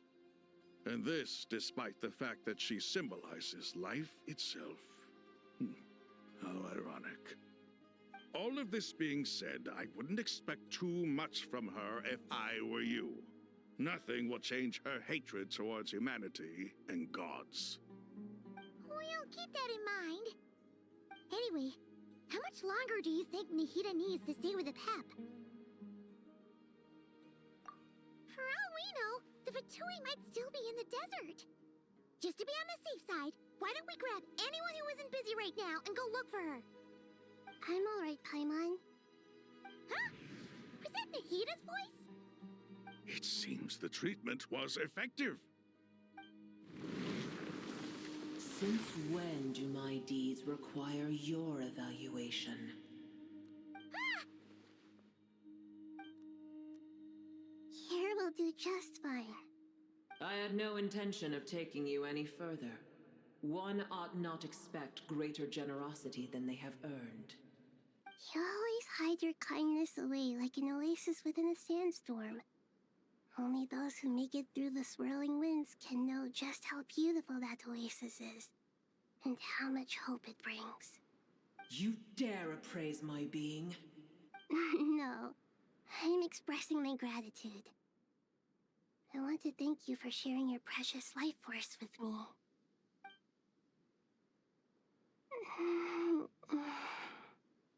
Awake already? You are more resilient than I thought. Pep. I feel much better. Thank you. Gods and their gratitude mean little to me. I would rather you give me your assurance that the situation with Irminsul and Sumeru's ley lines will be competently managed. If I suffer any ill effects from the ley lines, you, as the god of this land, will be held responsible. And you would not enjoy being held to account by me. I understand what you require, but I would assume this task even if you did not demand it. Sumeru is my responsibility. I must resume my duties as soon as possible. A farcical notion. God of Sumeru, I hope you realize how unextraordinary your strength is. And yet, maybe it is precisely what defines me. A god of wisdom is not meant to rule by force. Then hold steady. We go forth. Well, I'll be. Is that a pep? Do my eyes deceive me? Of all places, the Dendro Dragon has decided to visit the mausoleum of King Deshret? I see that after all this time, Al-Ahmar's menagerie of ministers remain as vile as ever. It's a pleasure, Dendro Dragon. Had you arrived but a little sooner, you might have attended a meeting of the Seven Pillars. What a nauseating thought. You are not the first insects I have had the displeasure of dealing with today. A swarm of them tugged on my tail on my way over. Goodness knows what hovels they crawled from. Why do all the creatures of this world remain so lowly after all this time? What did you do with them?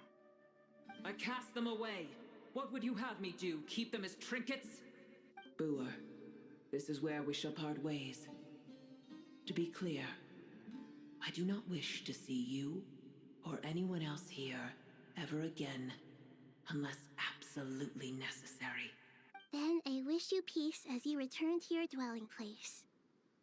It matters not to me. Simply refrain from bothering me again.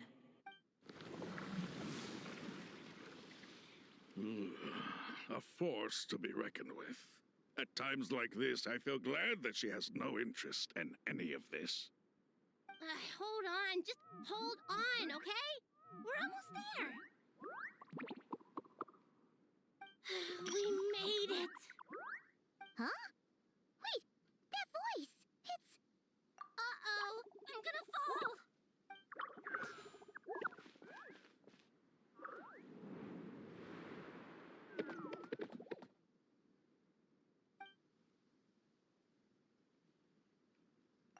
Well, that's a relief. A pair of safe hands indeed. The Dendro Archon's familiars. They are the last thing I expected to see here. Huh? Wait, what are the Aranara doing here? Don't you guys hate the desert? Obviously I was worried about the Dendro Archon. I've been supporting them with my Pari powers the whole way here. Oh, they seem pretty nervous. Is it because there are too many people around? Not just people. It's all these non-human beings, too. It's hard on them. I can't believe you made such a long and dangerous journey just for my sake. I appreciate your support so much. Thank you all. I'll have to ask everyone to wait while I help our new arrival settle in. Once I'm done, I'll gather everyone to discuss our next steps. Traveler, Paimon, shall we find a place for our friends to stay? Awesome! Let's go! Well, first I have some questions.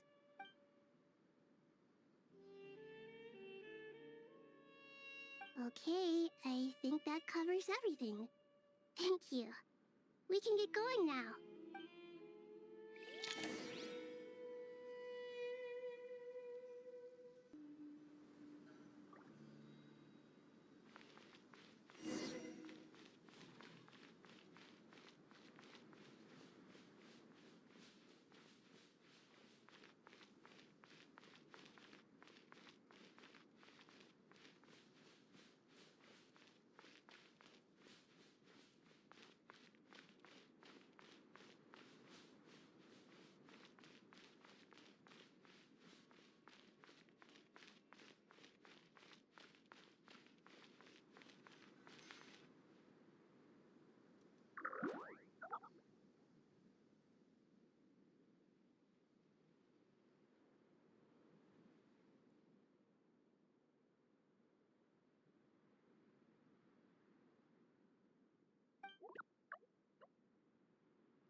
Hello, everyone. It's only us.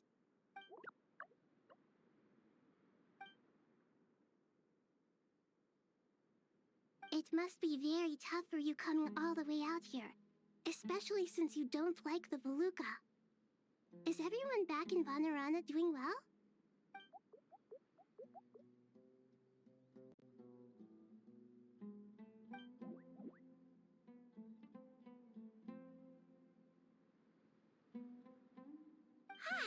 Everyone's here.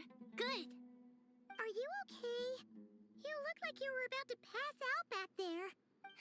Then you're forgetting who I am. Don't underestimate me.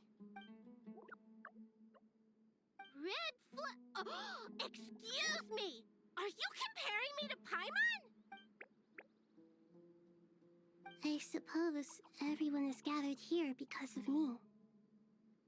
As we can see, the situation is critical, and everyone is very busy with their various tasks, so...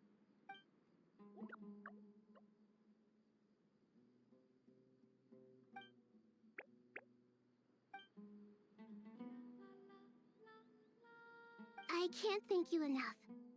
Right now, we're focused on restructuring Aru, processing excess information, and helping restore everyone's confidence. I'm sure you'll find it all very straightforward. I can help too. Just let me know where I'm needed.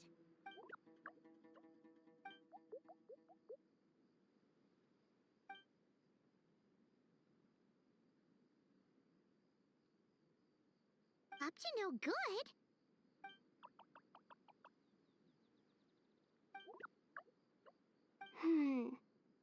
That definitely sounds suspicious. Traveler, Paimon, I have other work to attend to here that needs to take priority. Could I trouble you to investigate the situation Arabalika spoke of? No problem. Leave it to us. Thank you. I'm counting on you. There's one other thing. If you are to work alongside the people of Sumeru, you will need to make yourselves visible to them. Is that acceptable to everyone?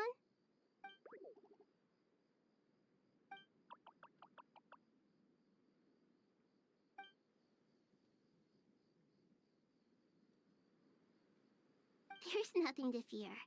No one here will hurt you. But if you do feel afraid, don't worry. Just call my name and I'll be there. Very well. Now, I shall bestow a small blessing upon you all.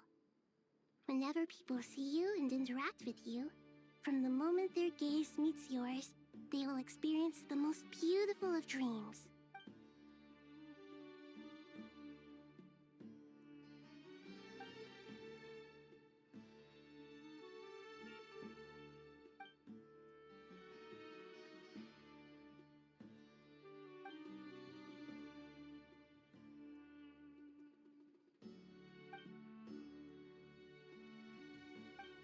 Do not fear. We will face it together. This too shall pass.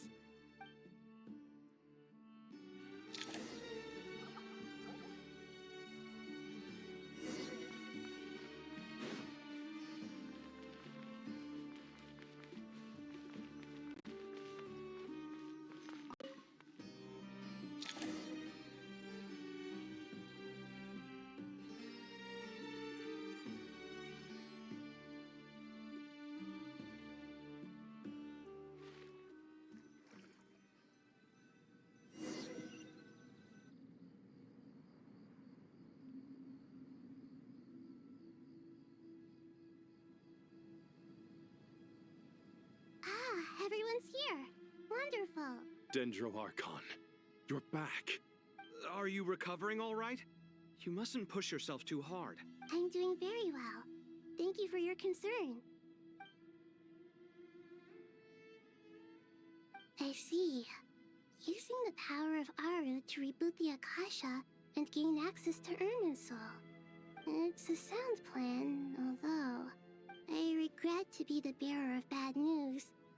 But with the state that Irminsul is currently in, it's impossible to access via traditional means. Even the Akasha won't change that. Alas, we had feared this may be the case. And what about non-traditional means? Non-traditional means? Are you saying... Desperate times call for new measures.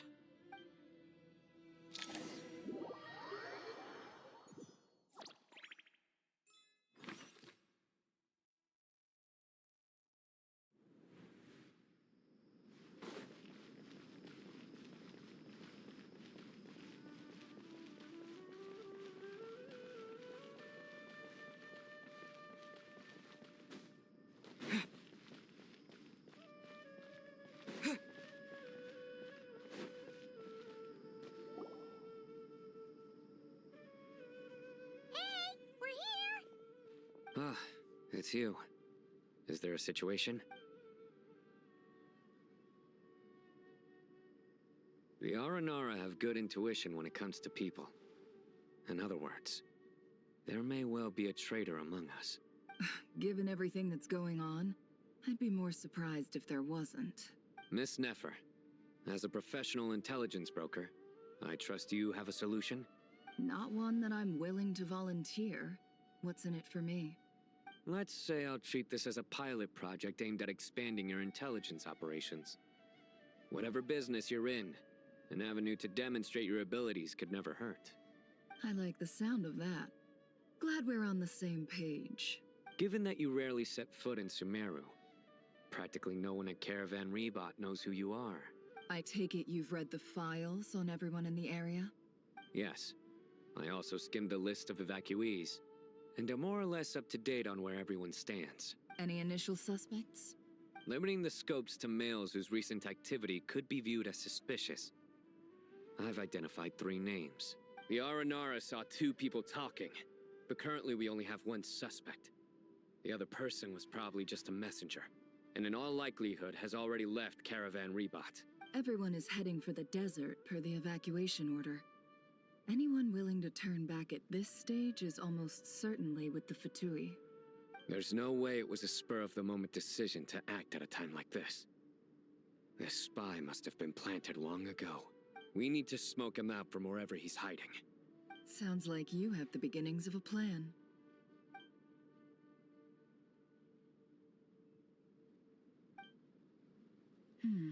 I see. Your suspicions are well-founded. I'd be watching him too if I were you. So far, we still lack solid evidence that he's been bribed. He hasn't made any recent purchases that would indicate he came into some cash. Then let's get closer to him to confirm before we make our move. I can handle it. I'm not based in Sumeru, so barely anyone at Caravan Rebot knows who I am. And you're certain you've never encountered this person in Nodcry? I'm certain. Besides, it's extremely rare for me to have had any direct contact with Sumeru mercenaries besides Jet. There's no way he could have seen my face before. Sino, stay out of sight and wait for my signal. If he raises any red flags, I'll bring him toward the main road. Understood. I'll take it from there. Excellent. Well, it's a pleasure working with you.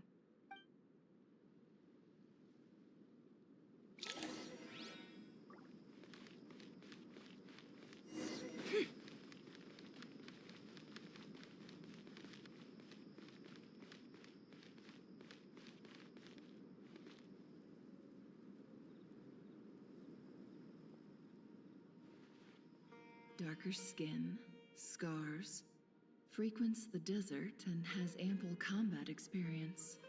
Nothing unusual about how he dresses or acts. What's that he's looking at? A coin. Interesting.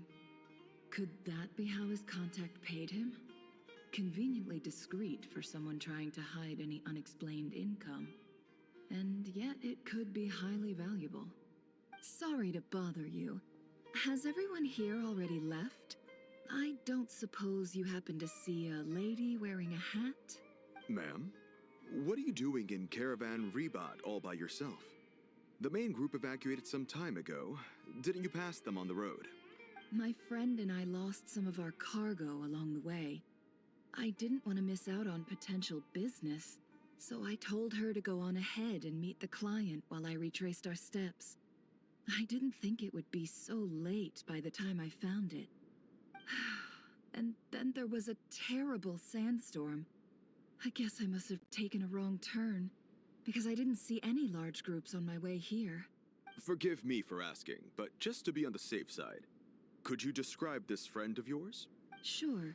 She has blonde hair, and she was wearing a hat and a white dress. You'd definitely know if you'd seen her. Yes, I think that does ring a bell. My apologies. During this exceptional time, the Core of 30 are under orders to be extra cautious when dealing with unknown people, whoever they might be. I understand. Well, sir, is there anything else you need to know? If not, I'd better try and catch up with them. Hey, wait! They left a good while ago now. You'll never catch up with them on your own. Why don't I give you a ride? I'm here to collect the last few people anyway. We have plenty of carts, so one more won't be a problem. That would be amazing. Traveling with a group will be much safer. I'll have to pay you for your trouble. Hey, let's not worry about the money for now. Wait here a moment. Once I'm done packing up, I'll take you to join the rest of the group. All right, thanks. Let me know if you need a hand carrying anything. No need for that. I'm strong enough for both of us. Okay. Well, I wish there was some way I could repay you. Guess it's my lucky day, running into someone who knows what they're doing here. You might have just saved my life, you know? You're not wrong there. I mean, what kind of cargo is so important that it's worth risking your life to get back? I hope for your sake that it's priceless. Actually, I suppose I can tell you, since you've been such a big help.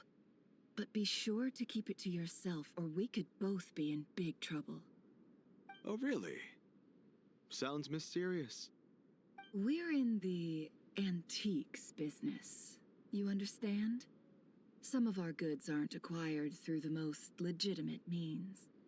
We have to be very discreet when we're selling them. That's why I had to go looking for the missing cargo alone. Ah, no wonder. Well, ma'am, in that case, it turns out that maybe there is something you could do for me. I'm all ears. But to be clear, our commission isn't cheap. Think carefully before you ask. We don't want to ruin our relationship before we even hit the road. I'm sure that won't be a problem. My issue is, I have something that's a little difficult to sell on as well. Take a look at this.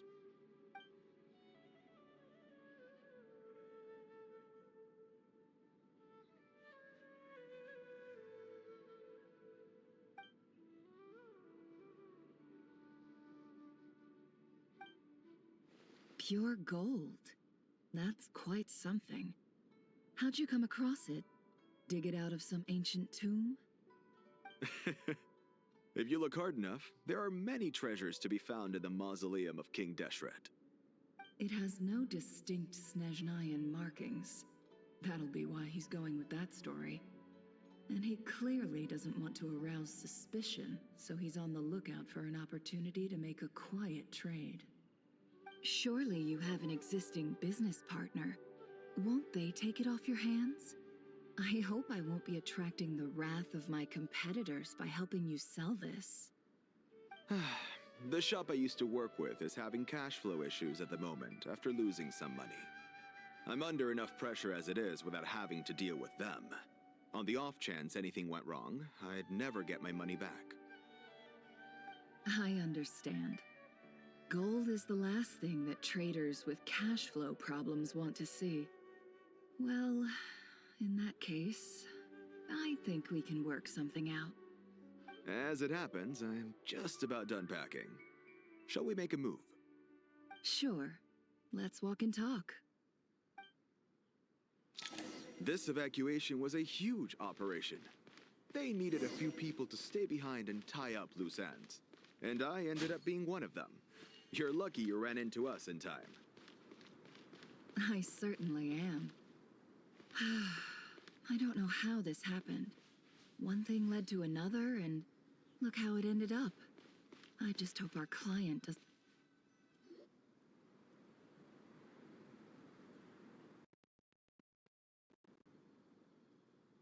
Huh?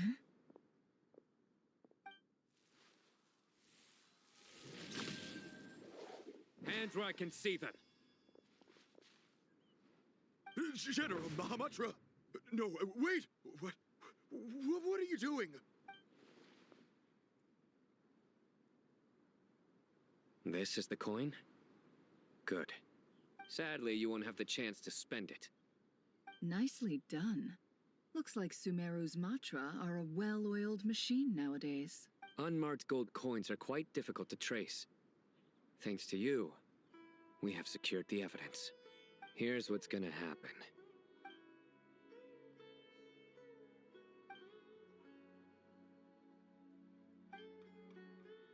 Southeast from here, leeward side of the hill. That's where he's meeting his contact. Great work. Candace tells me your interrogation skills are highly effective. Hers are quickly catching up. She's improved a lot in recent years. Looks like it's over to you for the next step. Because I'm quickest on my feet? Because you know how to trail a target. Plus, it'll be easier to monitor their activity from the air. Fine. I'll be quick. One more thing. The Traveler just brought a message from the Dendro Archon. Once you're done with this, we're to meet up at the mausoleum of King Deshret. Got it. Will do. Are you sure you'll be okay on your own? Gee, I don't know. Maybe you should come with me. Okay.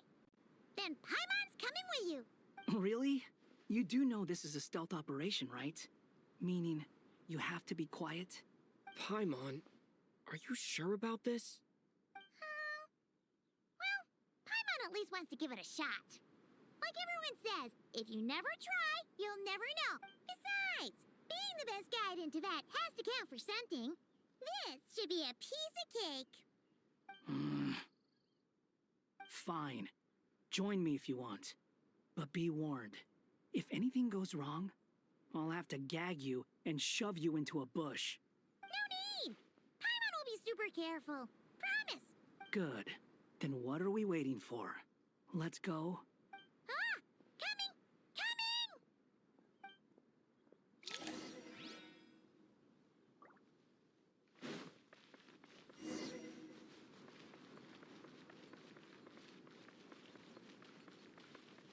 Squall and Fury.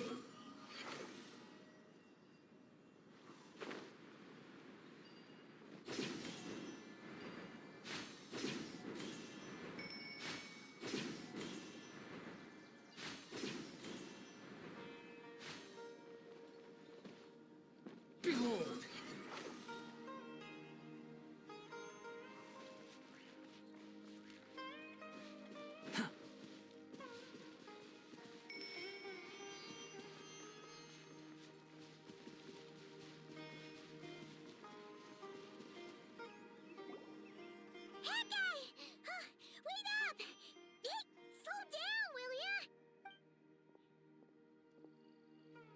We're here. Now we wait. Okay, yeah, cool. What's on your mind, Paimon? Huh?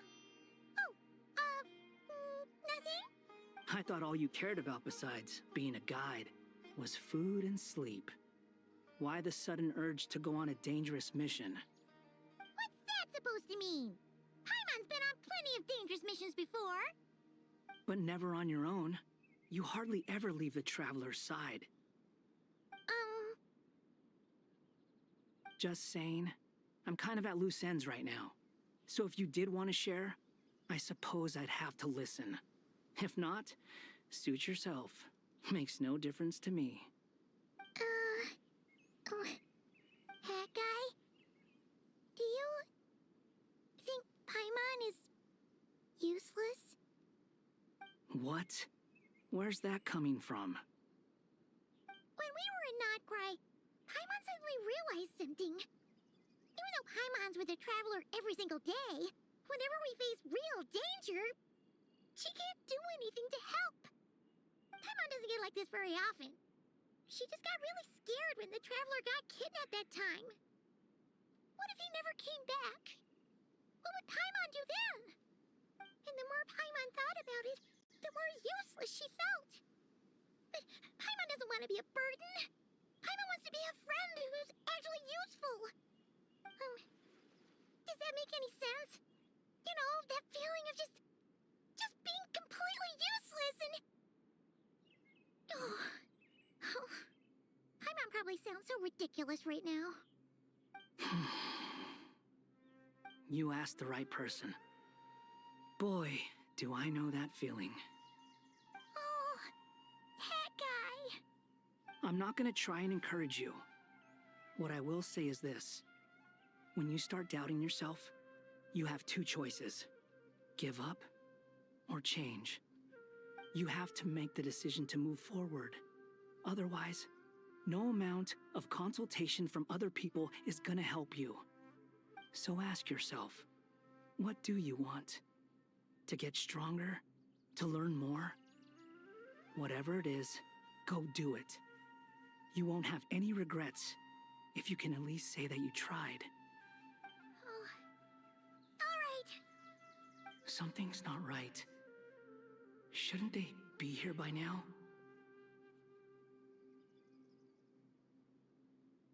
Paimon, is it just me?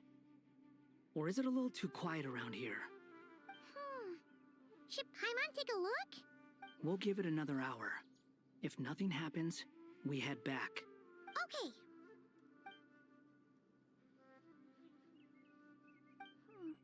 How strange. We've been here for ages. Where the heck are they? Have we been stood up? What is it? Did you think of something? Something feels off about this whole situation, but I can't quite explain why. We know for sure that the guy Sinocot had something set up, yet somehow his contact is a no-show. So, either the handler got caught, or, more likely, they decided to cut our guy loose. But how would they know to do that? Wouldn't they at least send someone here to check things out? That's the problem. They couldn't possibly know what's happening here. Unless... This feels all too familiar. Come on, let's head back.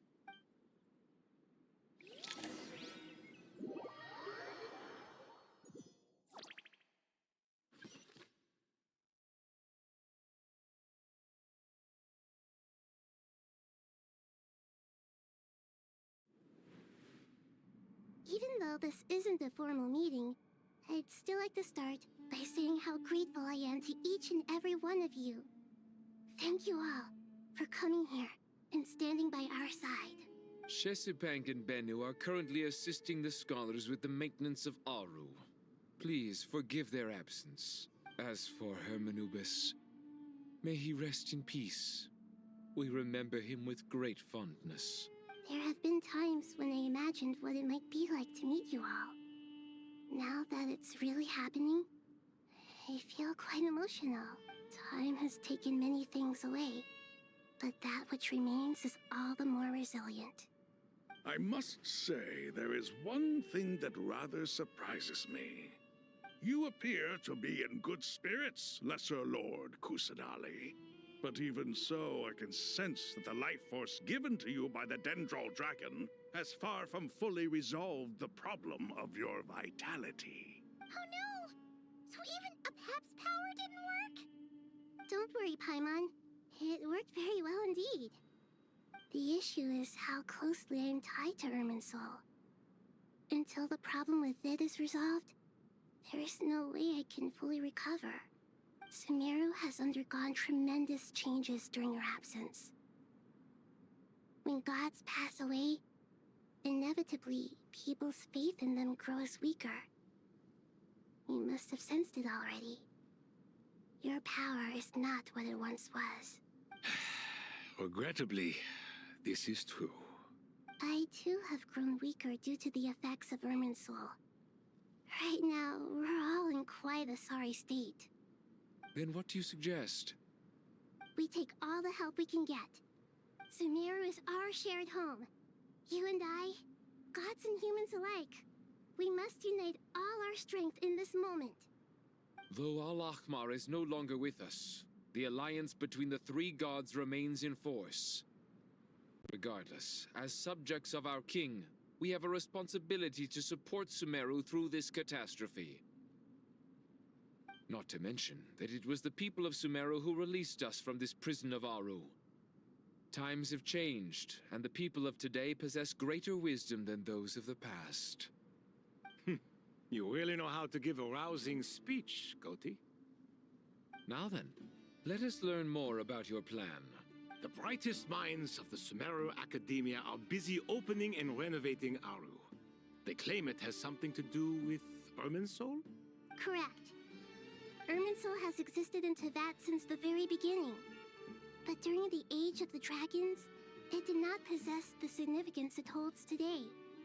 After the heavenly principles arrived, the power of the Light Realm was divided into elemental energy, and Irminsul was refashioned as a device that records and preserves all information. Since then, everything in this world has been inextricably linked to it.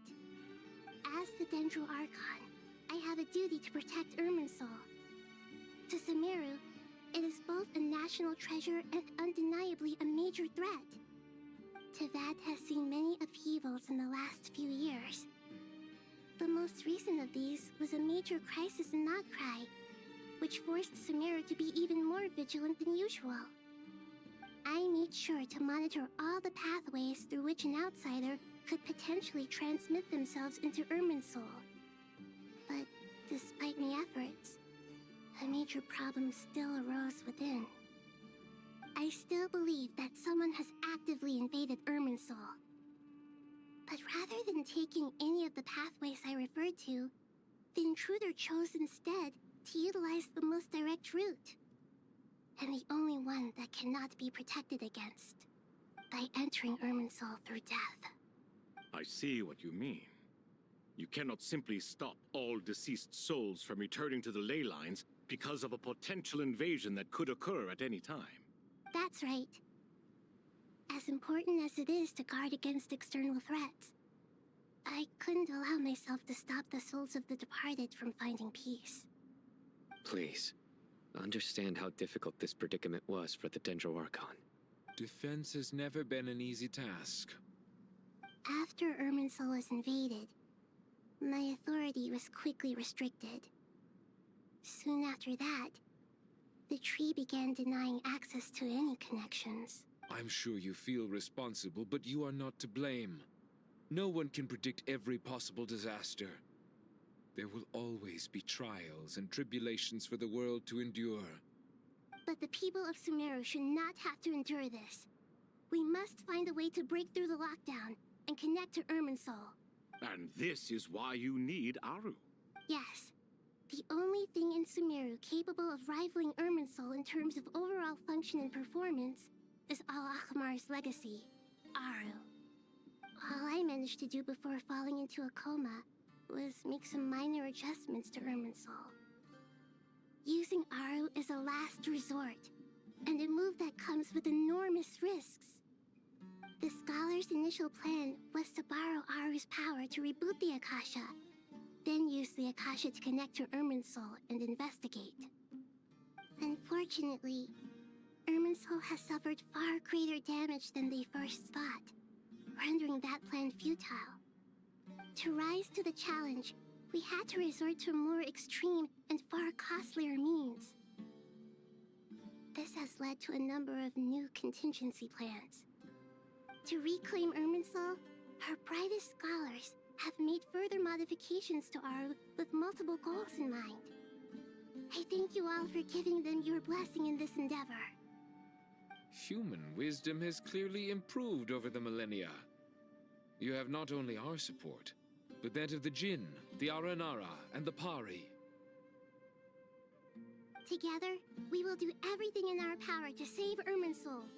By the way, when you spoke earlier of an intruder, it almost sounded as if you knew who you were dealing with and what they were capable of. Well, since you ask.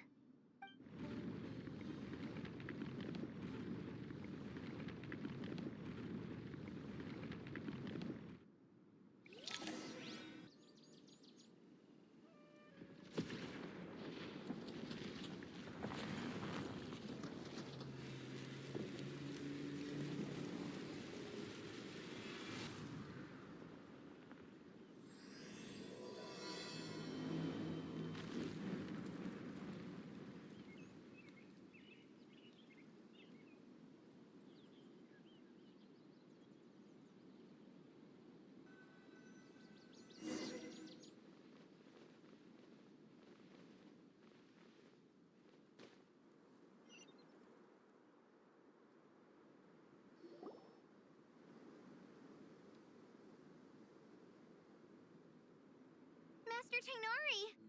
What is that? Is this Irminsul? How did this happen? What's going on inside? Luckily, we managed to evacuate everyone. What in the world was that? That was terrifying! Oh my.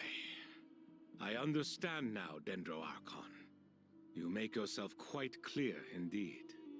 Not once over the millennia has Irminsul been so terribly afflicted as this. Please continue, Dendro Archon. Irminsul's root system is what comprises the ley lines. In the past, it has always been hidden away, going unseen by the general populace. But now, an evil intruder is making it reveal itself. It has become a tree of unbridled greed. A clear sign that a deranged experiment has advanced to a new stage. Blasphemy. From where I stand, an experiment in the name of blasphemy sounds rather improper. But if we are to honor Dottore will, this is what we must do. The birth of this tree proves to me beyond doubt that this incident is connected to him. But to explain the situation in full, there is someone I need to tell you about.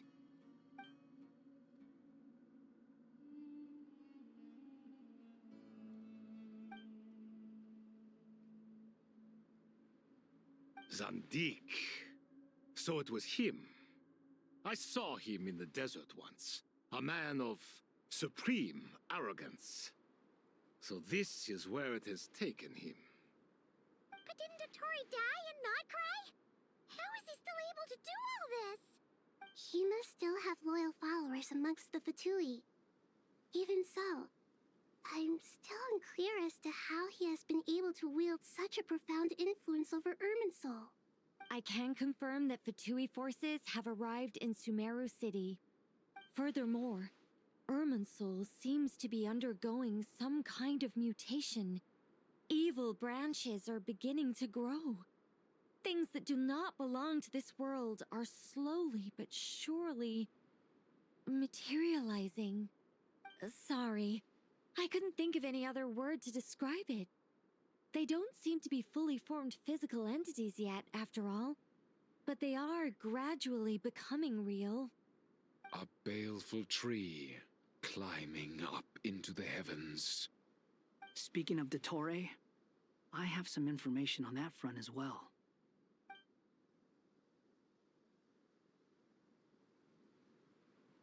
I didn't think it was wise to state this out in the open.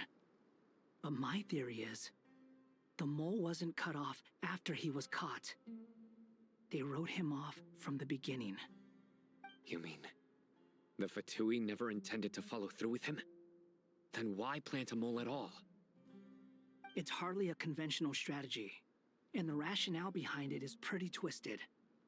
But as it happens, I know someone who works exactly this way. And when it comes down to it, his goals are very simple. He just wants to confuse people, so they can't figure out what he's up to. He's been a collaborator of Dottore's from the outset. That fact alone confirms that Dottore is involved with this somehow.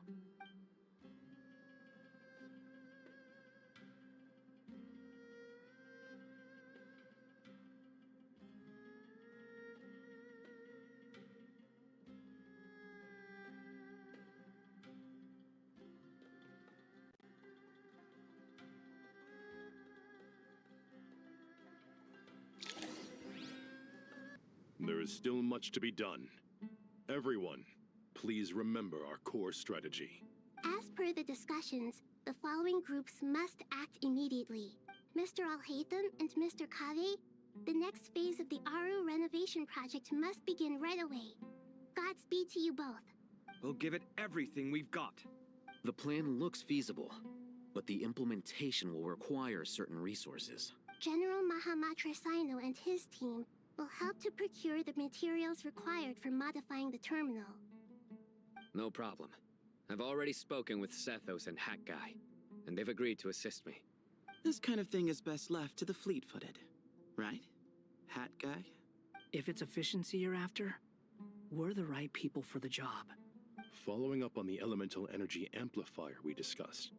Miss Dory, I assume you're the one most familiar with the status of this project. Aside from the Dendro Archon, of course. Yep, that's right. Leave it to Lord Sangama Bay. Got it. Well, I'd like Madame Farazan, Collei, and Nicole to support Dory on the technical side. You can count on us. Will do. Rest assured, I'll take good care of Collei. Dia, Candace, and Nefer, you'll be in charge of negotiating between the various parties. I trust you remember our goal. You bet. We can handle it. Good. I believe that covers everything. Tighnari will provide ad hoc support as needed, if that's okay. Poor Tighnari. Must be tough being Nephis' student. Getting bossed around all day, every day. Hey, don't try and drive a wedge between us, you old rascal. All it says to me is that Master Nephis has faith in everyone's abilities. While I'm nominally here as backup, I doubt there will be many situations where my help is needed. Exactly. Finally, Traveler, you and I will head to the border between Sumeru and Natlan. Once that task is complete, I'll be asking some of you to accompany me to the Eternal Oasis. The Eternal Oasis? I thought that was just a legend. So it does exist after all. Regarding your trip to Natlan, under normal circumstances, a meeting between our two nations would be a far more formal affair. Unfortunately, Sumeru is all but completely cut off from the outside world at present. So regretfully, we won't be able to give the Pyro Archon Mawika the grand reception that she deserves. My apologies for the inconvenience. No point putting too much pressure on yourselves. That goes for everyone. Right. Especially you, Dendro Archon. I'm sure you're still feeling quite weak. Don't worry about me. The Dendro Dragon's life force will sustain me. Plus, we'll be there every step of the way. Nahida will be just fine. Yes, I believe in myself. And I believe in every one of you. Well, time to get going.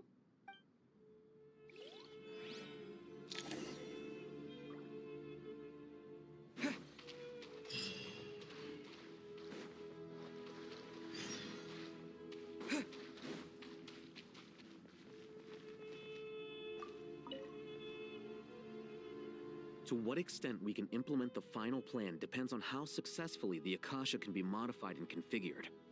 And to make sure the configuration works, Aru will also need some further optimization. Yeah, no surprises there.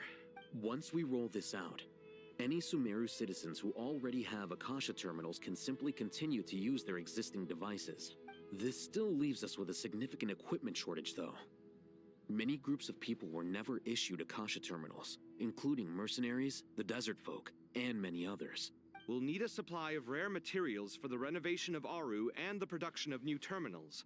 Right now, the best place to source these locally is from the primal constructs within King Deshret's mausoleum. Time is not on our side here. It's gonna be a race against the clock. The Aru merge and renovation project will have to be carried out by you two. Everything's riding on this, so failure is not an option. Best of luck to you both. As discussed, General Mahamatra Sino and Mr. Hatguy will source the required materials. Mr. Sethos is quite familiar with the layout of King Deshret's mausoleum. With him accompanying them, things should go quite smoothly. I have every confidence. In the meantime, we may as well take a breather. Makes sense. There's not much we can do until the materials arrive. Get information and stay close. What is this, boot camp? Knock it off. It's just Sino being Sino. You know what he's like. Everyone clear on our mission objective. Look at the excess primal constructs, dismantle them, and extract the required materials. And King Deshret's 7 pillars agreed to this? If they're just sitting there doing nothing, we might as well put them to use. Thoth's words, not mine.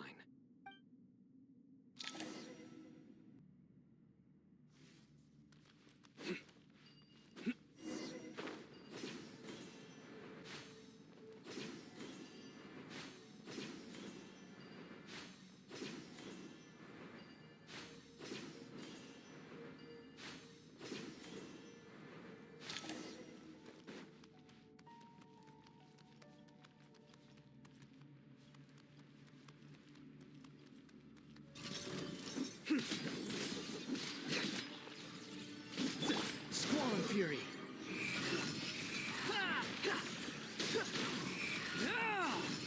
You dare to gaze upon me? Way ahead! Judgment is upon us. Guilty!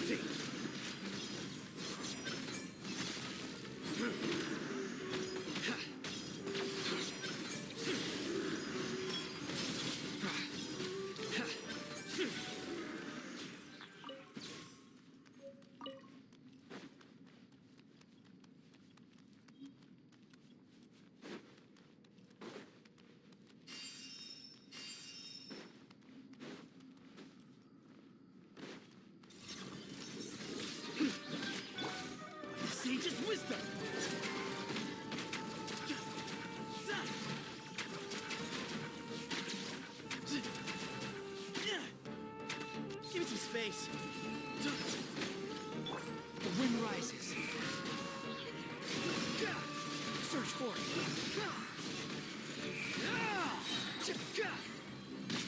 Unsightly insects.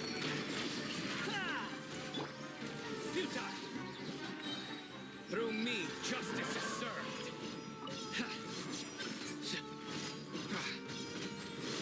You stand condemned.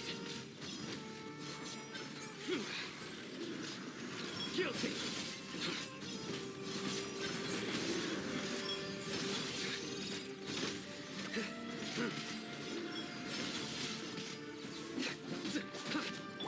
Behold.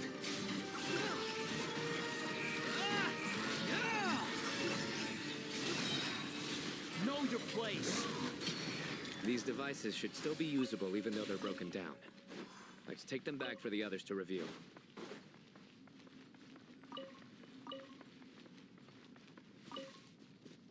Quit following me.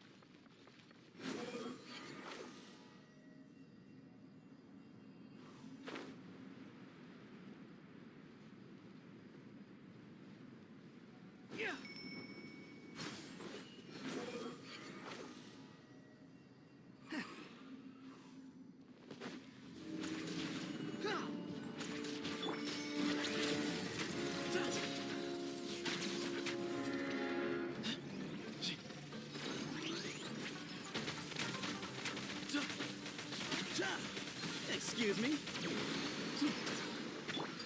Surrender! The wind rises. Upon the gale. How amusing. Your sins weigh upon your soul.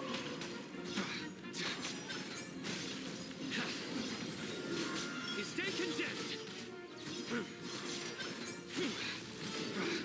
Guilty.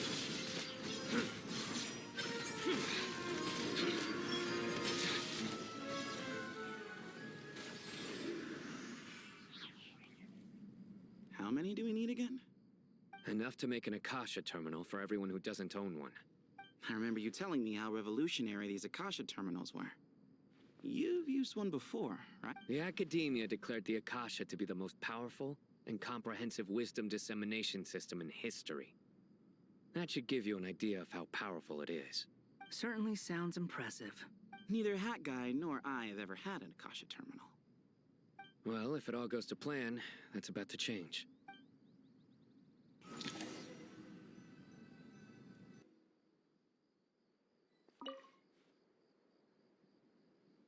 Oh, goody! Thank you so much for handling the delivery. What a long way it was. You've really outdone yourselves. I'm well aware what a bumpy, dangerous journey it must have been. Now, I would have loved to oversee the process myself, but of course, those of us who know the plan can't leave the mausoleum. Oh, trust me, I'm patting myself on the back for my assembly work here. Simply flawless work. But will you really be needing all of this? According to our plan, yes, this is the quantity required. I have no complaints about the quality either. Only the price. So expensive. I heard you covered a lot of the funding out of your own pocket. Oh, that's an exaggeration. The Academia provided most of the funds. I just offered a small token of my goodwill. Of course, the real tragedy is how little profit I'm making on this. You know, it's a serious crisis when you can't even make money out of it. It's really quite a beautiful design. And I'm intrigued by how such a diminutive device is able to output the power of the Light Realm. Did you attend the lecture on Light Realm energy, Madame Farzan? I don't believe I saw you there. Of course I attended. I was just a little late, so I had to listen to the whole thing from outside the back door. Anyway, I have a perfectly good understanding of Light Realm, elemental and abyssal energy, as well as the relationship between the three. Good to know. Master told me in private that the conversion process between Light Realm energy and elemental energy involves highly classified knowledge that shouldn't be disseminated too widely. But even... Well, you can't enforce a rule that everyone breaks. Is that the idea? At first, the Dendro Archon was reluctant to explain it in great depth for safety reasons. Later, she came to terms with it, and simply informed my master that we would all have to face the question of survival together. To protect someone from such dangers means keeping them in the dark. But for someone to know and embody the wisdom within, they must understand its very essence. It's an information hazard. We're exposed to danger just by knowing the facts. And just like bait, it lures us in by offering us the solution to our problems. But if you're not careful, you'll end up pursuing it down a dark path. A tricky problem. But today, this big problem has been broken down into many smaller, more trivial ones. What do you mean? Ah, I get it. For instance, you and I share secret knowledge, while she and I take on the risks of life, death, and fate. Something like that? Hey, what? That is not what I call a trivial problem. Well, as they often say in Bahumana, an event that is monumental to the individual is negligible in the grand scheme of history. Generally, the fate of the individual is an insignificant affair. Being from Amorta, where the subject of our research tends to be a lot more personal, I have to disagree. It's hard to dismiss the individual as insignificant. In other words, the big problem of survival has been broken down into many small, interconnected factors, and each one of us represents one of those factors. When the same secret is shared with a group of people, the same fate binds them together. Most people would find this unimaginable, but to us scholars, this is the path that has always beckoned to us. Sharing knowledge is a good way to fight against fate. I will always believe in that. All right, I think that's everything. Thanks a lot. But don't go anywhere just yet. I'll still be needing you to calibrate the equipment.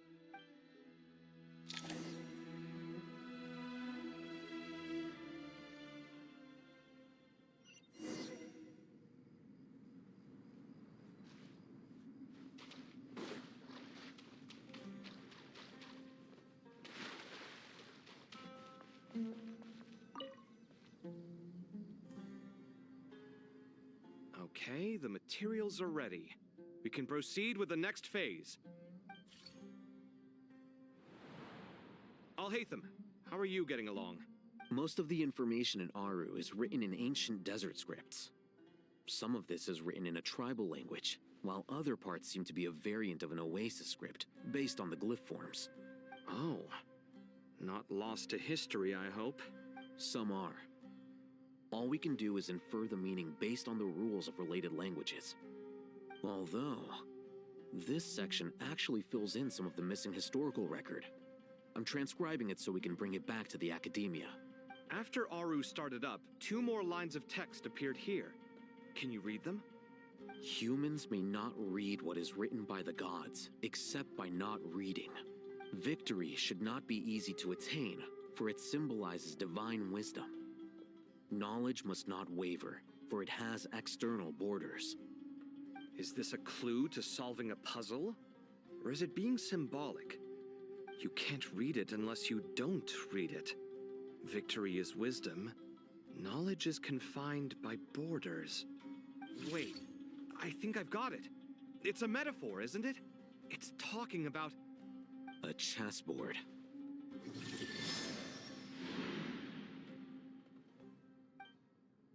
You were right.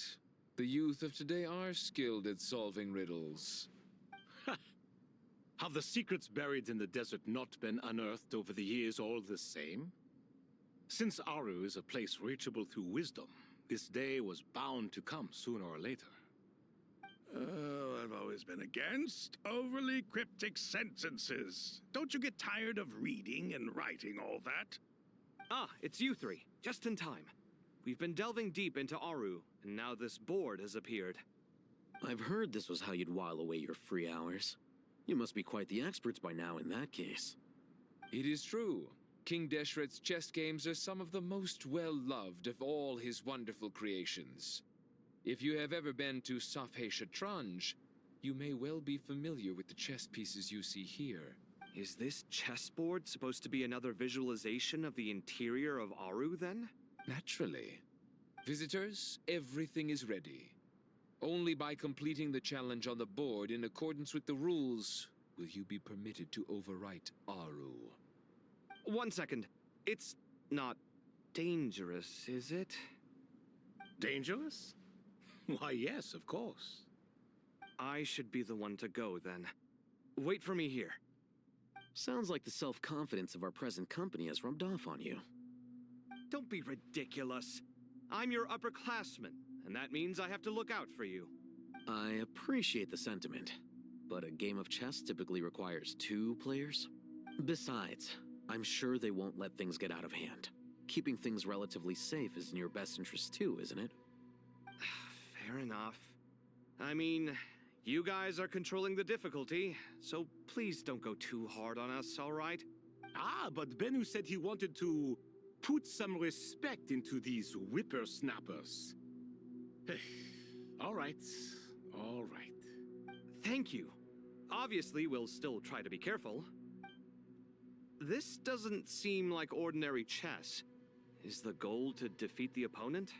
No, you must enter the board and pass the trials we have placed there. Ready? Let's do it.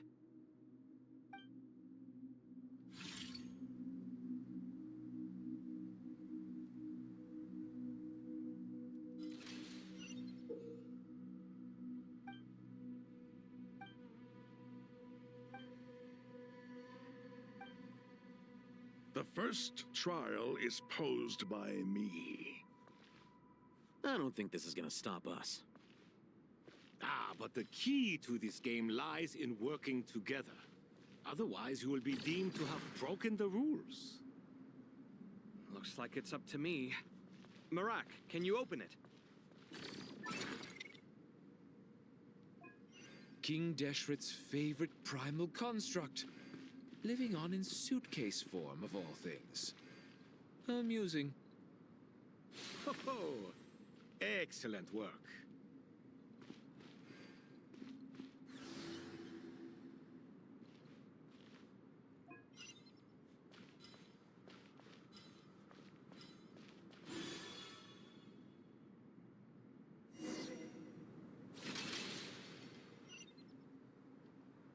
Now is the time for my trial. Now, don't be nervous. I'll make it nice and easy for you. Really? Thanks in advance. We appreciate it.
Ibis King, don't you think this all rather inappropriate?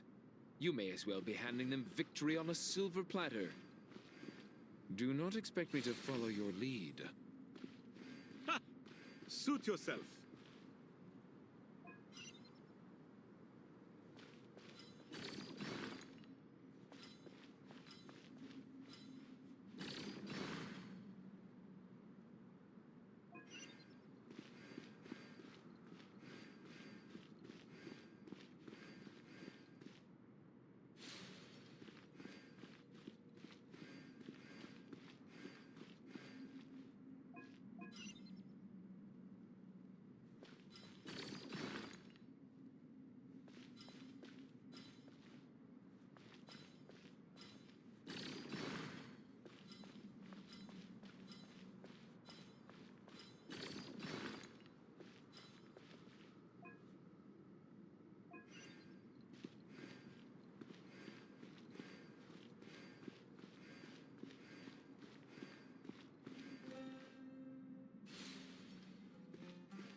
Strange time to catch up on sleep. I'm not sleeping, I'm thinking! It's not that simple, you know.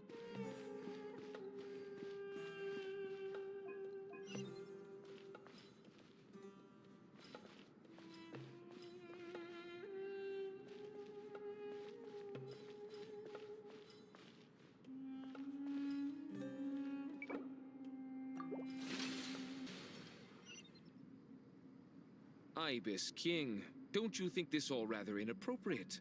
You may as well be handing them victory on a silver platter. Do not expect me to follow your lead. Ha! Suit yourself.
Strange time to catch up on sleep.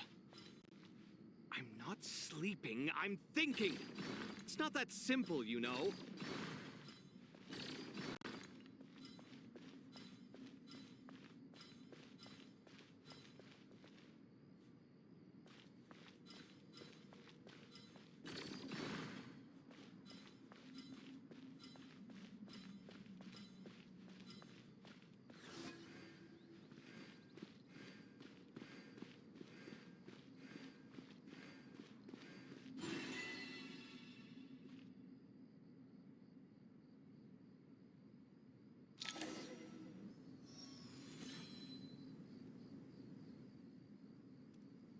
Done. Finally. It's over.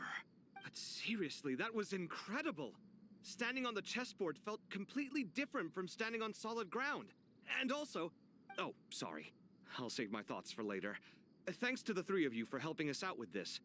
Is it just me, or were you giving us quite a lot of guidance along the way? We made but a humble contribution.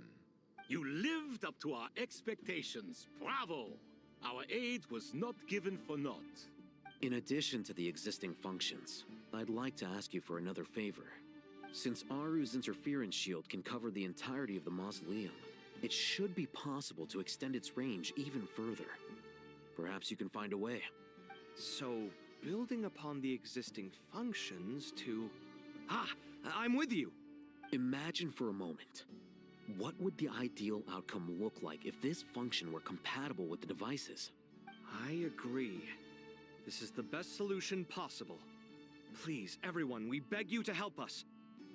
Me, oh my! Well, since you ask so very nicely, I suppose... Goti? Croco? What do you say? Naturally.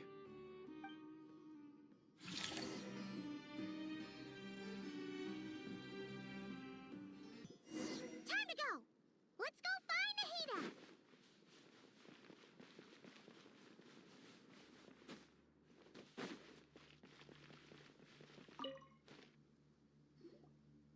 There you are. Miss Nicole truly is an angel. She shows great wisdom in guiding others, and she has already sent word to Natlan on our behalf. She said that while the other members of the Hexen Circle are busy with important work, She is quite free, and she is more than willing to accompany the people of Sumeru for the entire journey. Oh, there's Nicole, all right. Always super patient and loves to help everyone out. She's the best. She is. So kind and enthusiastic. Well, time for us to get going. Let's head out.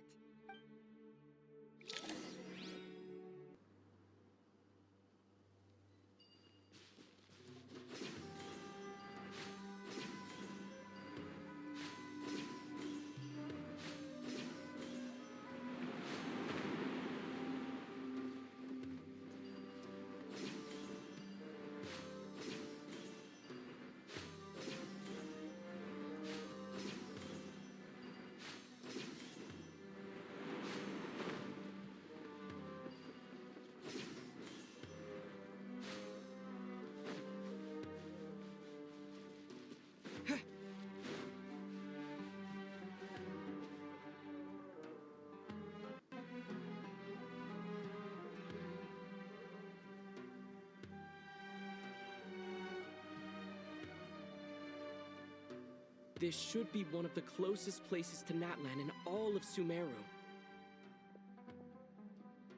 There's the barrier Nicole and Nefer mentioned. It completely cuts this nation off from the others. But why? Why separate you from the rest of the world now, specifically? And if I'm not mistaken, Irminsul was polluted once before, wasn't it?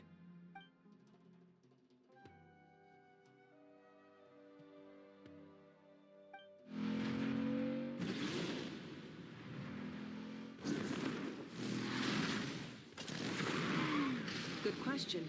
I'm wondering the same thing myself. That voice. Mawika! You got here pretty quickly. Hello, traveler. It's been a while. Hello there. Hello, Dendro Archon.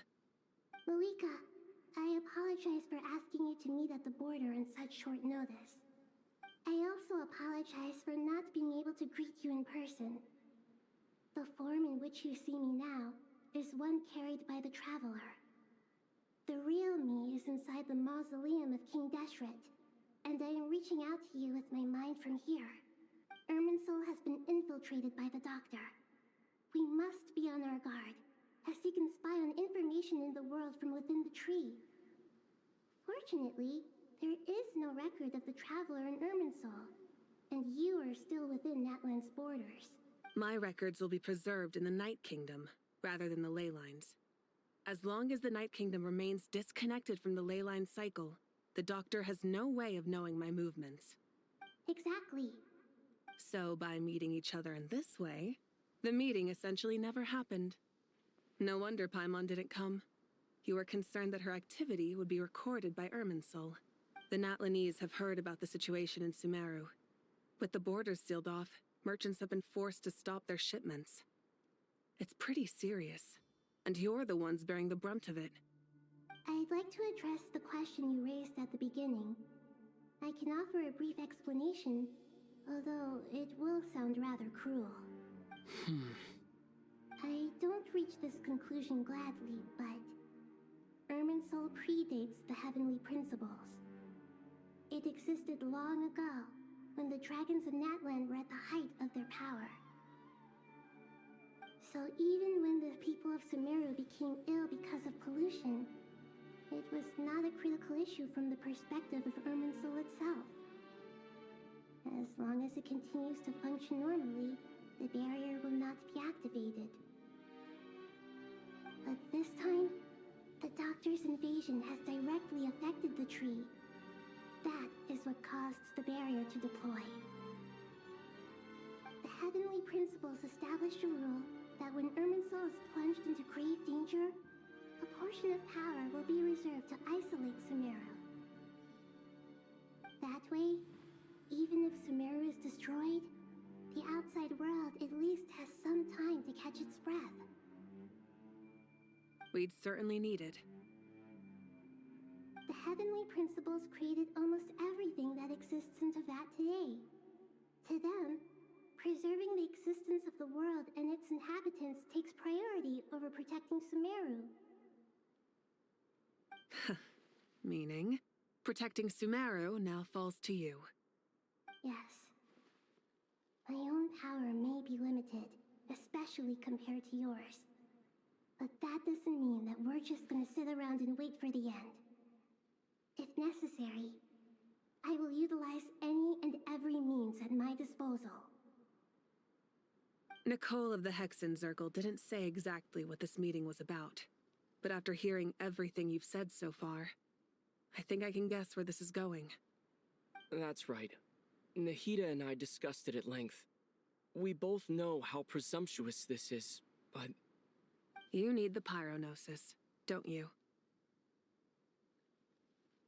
Yes, you guessed correctly. Originally, I only intended to borrow it, but the situation is far graver than I foresaw. So instead, what I ask of you is to please give the Pyronosis to Sumeru. Why do you sound so nervous? There's no need to be shy. Surely a Gnosis is pretty important to a god. I guess, but it's not as if losing it would suddenly render us powerless. But I'm sure you don't need me to tell you that. With all the nations you've traveled to, and all the gods you've met, you must have realized that by now. As far as I'm concerned, a Gnosis is basically an elemental energy enhancer. But I don't usually use it. You know me. I like to think I'm pretty strong without it. Yeah, not about to dispute that. So you see, you don't need to sweat it. Here, take the Pyronosis. Huh? Just like that? Uh-huh, just like that. To tell the truth, I've always toyed with the idea of giving it to someone who needs it more than I do. I know you accompanied Nahida here to try and increase the chance of success. It's a good thing you did, because your involvement is one of the main reasons you've managed to persuade me. Are you sure about this? Handing over your Gnosis just because of me? I won't try to quantify it, but trust me, handing over the Gnosis to Tumaini is far from the craziest idea I could think of. Besides, even if you hadn't come here personally, I think I still would have agreed to Nahida's request. Irminsul doesn't just affect Sumeru. It impacts all of Teyvat. I know all too well how difficult it can be to protect the things you care about. So logically, morally, or however you want to cut it, helping you is the right thing to do. You don't need to tell me the specifics of your plan. Where the Gnosis is involved, the tighter the secrecy, the higher your chances of success. Malika, my heartfelt thanks go to you and the people of Naplan. Don't mention it. But now, for the hard part. How do I actually give it to you? The Irminsul barrier is right in the way. I have an idea.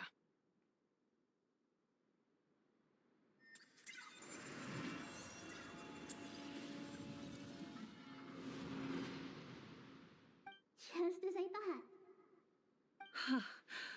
Incredible. What did you do? Just made a lucky guess. This seems to happen quite a lot. Things that apply to everyone else don't seem to apply to me. I figured the same might be true here. Irminsul usually produces effects based on the records it holds. Since the Traveler is a Descender, Irminsul contains no records of him, and thus has no way to impede him. Is that right? You really are full of surprises. Catch. Whoa! Thank you, Mawika. Thank you for trusting us with something so important. All right. No need to get so formal. It's not like we're strangers. Besides, there's still one problem.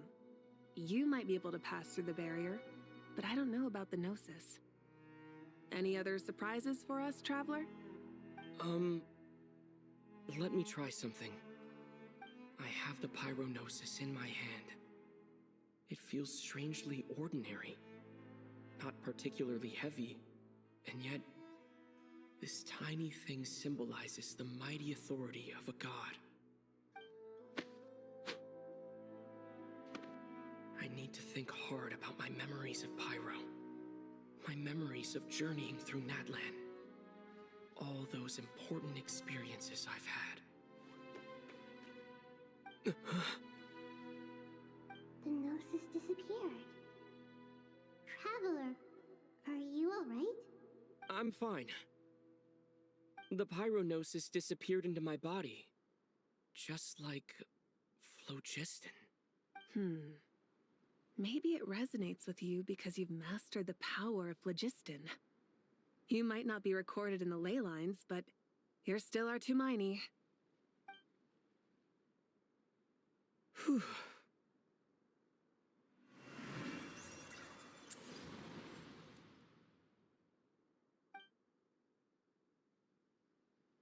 Please allow me to express my gratitude once again, Malika. Pleasure. Well, I've given you all the help I can. The rest is up to you. Good luck. We won't let you down. Yeah, we aren't about to lose.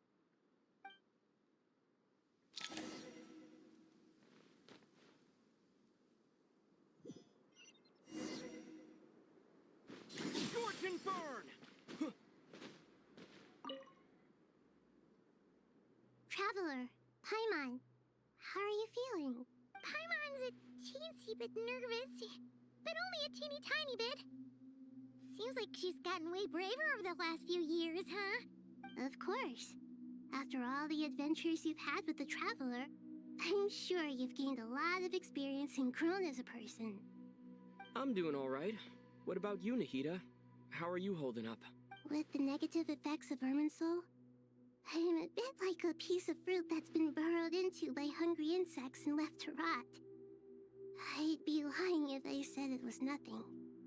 But please don't worry. We all know what we're getting into, and we've prepared as well as we can. I believe in everyone. I believe in you. And I believe in myself. Stoking the fire inside oneself is certainly one way to live, but knowing when to rely on one's companions is also a form of great wisdom. I've been quietly learning little things from everyone, like plucking tufts of fur from a sumpter beast. Me too. With the constant traveling, I'm always learning and growing. That's the journey of life. I think there's someone else here who would share that sentiment. Don't worry about what I think. I was just passing by and happened to overhear your conversation. What are you talking about, hat guy? This is the top floor. No one passes by the top floor. Says who? You can fly just like I can. I would have thought it makes sense to you of all people. I don't know why, but I feel a little more relaxed now. It shows that you feel comfortable laying down your burdens in our presence. It means that Sumeru is a place you can trust, where you know we have your back. And we feel exactly the same way around you. That's what it means to be friends.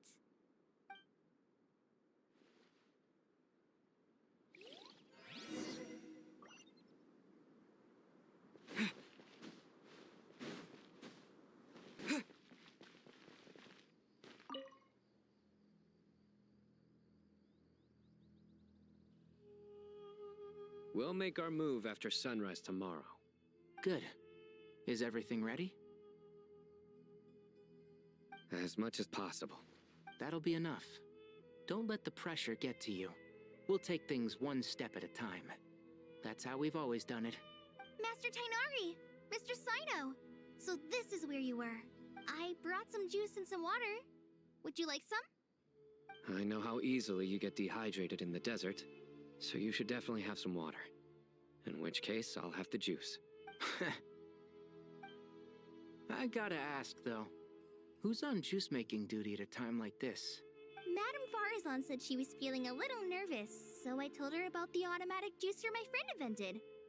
She took it right off me and started making carton after carton of juice. A juicer? Did Sucrose send that to you? Yeah. I hadn't had the chance to try it out before this incident occurred, but I couldn't can't bear to leave it behind in Gandharvaville. The juice is very sweet. I think so too. Collei, how are you feeling? Physically, I'm okay. But it just still feels strange to me. Why would a great power like this come to someone like me? I know the feeling well. That same question ran through my mind every day as a kid. At least now, you have someone who can relate to you. All the more reason that you should apply for Spontamod. Tighnari fiercely opposes the idea, though. Those two things are completely unrelated. What are we all chatting about, Would anyone like any juice? Oh, you have some already. I had some earlier, ma'am. Maybe give the extra to someone else? Very well, very well. I shall be off then. There's this enormous power, and then there's little old you. You feel like there's no connection between the two. And that sense of dissonance is difficult to get used to. Yeah. But after all this time, I can't believe this stuff still gets to me sometimes. Makes me feel a little childish. Collei, just because we normally keep the conversation light doesn't mean we can't discuss deeper issues. I don't think it's childish at all. You were the victim of a terrible crime. It's normal to struggle with the fallout from it. You have absolutely nothing to be ashamed of. My professor once told me that no incident can be considered truly resolved until the victim says it's over. Your rage and your pain are completely justified. Thanks. Miss Nicole said that. The same god remains which were once used to inflict so much pain upon me have now become a weapon with which I can protect everyone. It's like my own personal kind of evolution. Every innocent person who's been hurt needs time to realize that it wasn't their fault. I was the same, but it's all about to be over. Tomorrow, it ends for good. I don't know if you've noticed, but you rarely stumble over your words anymore, and your outlook has become much more positive. It's a big change from how you used to be. And since this isn't over, you can settle the matter on your own terms. It's time you seized back control. I believe in you. Yeah. Sumeru is my home. And it's so important to me. I have to protect it. No. I will protect it. And once you're done, how about you come back and apply for Spontamod? Stop it with the sales pitch, would you? Hey, excuse me. There are still 3 unclaimed cups of juice here. Why don't you take one each? My arms are getting sore from carrying them around everywhere.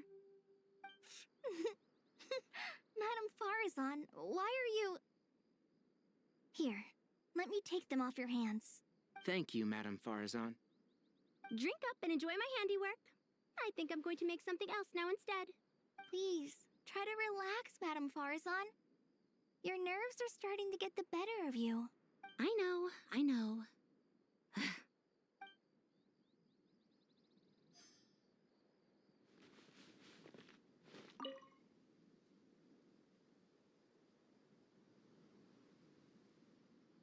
Something on your mind, Miss Nefer? Nothing in particular. It's just... right now, the future feels strange and unfamiliar. But the future has not yet arrived. How can you say how it feels? Some people know that there's an impending disaster. Others remain blissfully unaware. Each group is imagining an entirely different future while walking towards the same one. But when they get there, they'll still find they feel differently about it. People are shaped by their circumstances. Different circumstances create people with different perspectives. I've always found the perspective of the Vahumana Darshan to be a particularly incisive one. Even at the height of the crisis in Nodcry, people held diverging opinions. But things are different this time. Indeed. Regardless of faith, gender, wealth, skin color, or eye color, everyone in Sumeru knows what will happen tomorrow. The world has never been an especially fair place. Yet now, Against all odds, a moment of unprecedented unity and equality is about to take place. It's fascinating. If only my father could have lived to see this era. Era. To me, that term represents a much greater span of time. It can be an unsettling word. I would even say I'm afraid of it. Do angels even feel fear? Yes, at least I do. I fear the gap that grows wider with each passing day, and the never-ending flow of time. Time renders all memories insignificant, and reduces all splendor to nothing. But those memories are the one thing I do not want to lose. You're very human in that regard. If angels draw too close to humanity, our wings burn away in the bright flame of awareness, and we fall to the earth. After spending so long among humans, I have lost much of my former glory. Maybe that's a good thing. You're more human than some humans are. I've been talking to Collei a lot in recent days. We seem to be in completely opposite situations. I suppose that makes us good case studies for comparison. Case studies for who? Myself, I suppose. After comparing the two of us, I suddenly discovered that I desired more than before. It was a gentle, pleasant sensation. Just as most people pursue glory and miracles, I too am pursuing miracles of my own. Guiding humans to make the miracles in their hearts a reality. That is my miracle. It doesn't sound so bad, does it?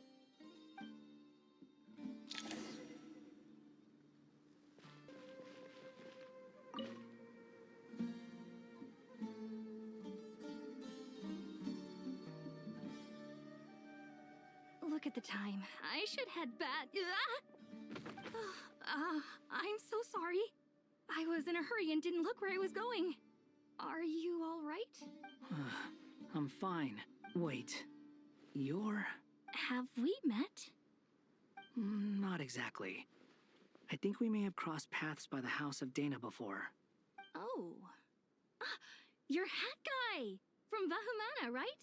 You recognize me? The clue's in the name, Mr. Hat Guy. Fair point. It's getting pretty late. What's keeping you up? I could ask you the same question. If I'm not mistaken, all the workload for the Ratawa Histarshon wrapped up a good while ago. Well, I have something of a background in Satyavada life, so I was helping the Dendro Archon make some preparations. But I must have lost track of time. Did you find the experience enlightening at all? Honestly, it was tedious and uneventful at first. But eventually, I think I did sense some profound truths. But they also brought a lot of suffering with them. I was told that I even shed tears while I was meditating, though I have no idea why. Sorry. I hope I'm not scaring you. Not at all. It just proves you're very accomplished in your research. Good night. I wish you all the best for tomorrow. Thank you, sir. You too.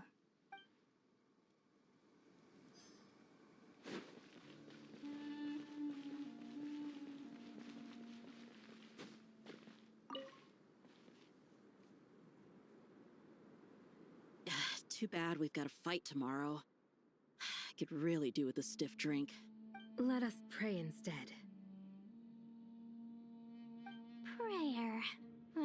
How nostalgic. Lord Sangama Bay.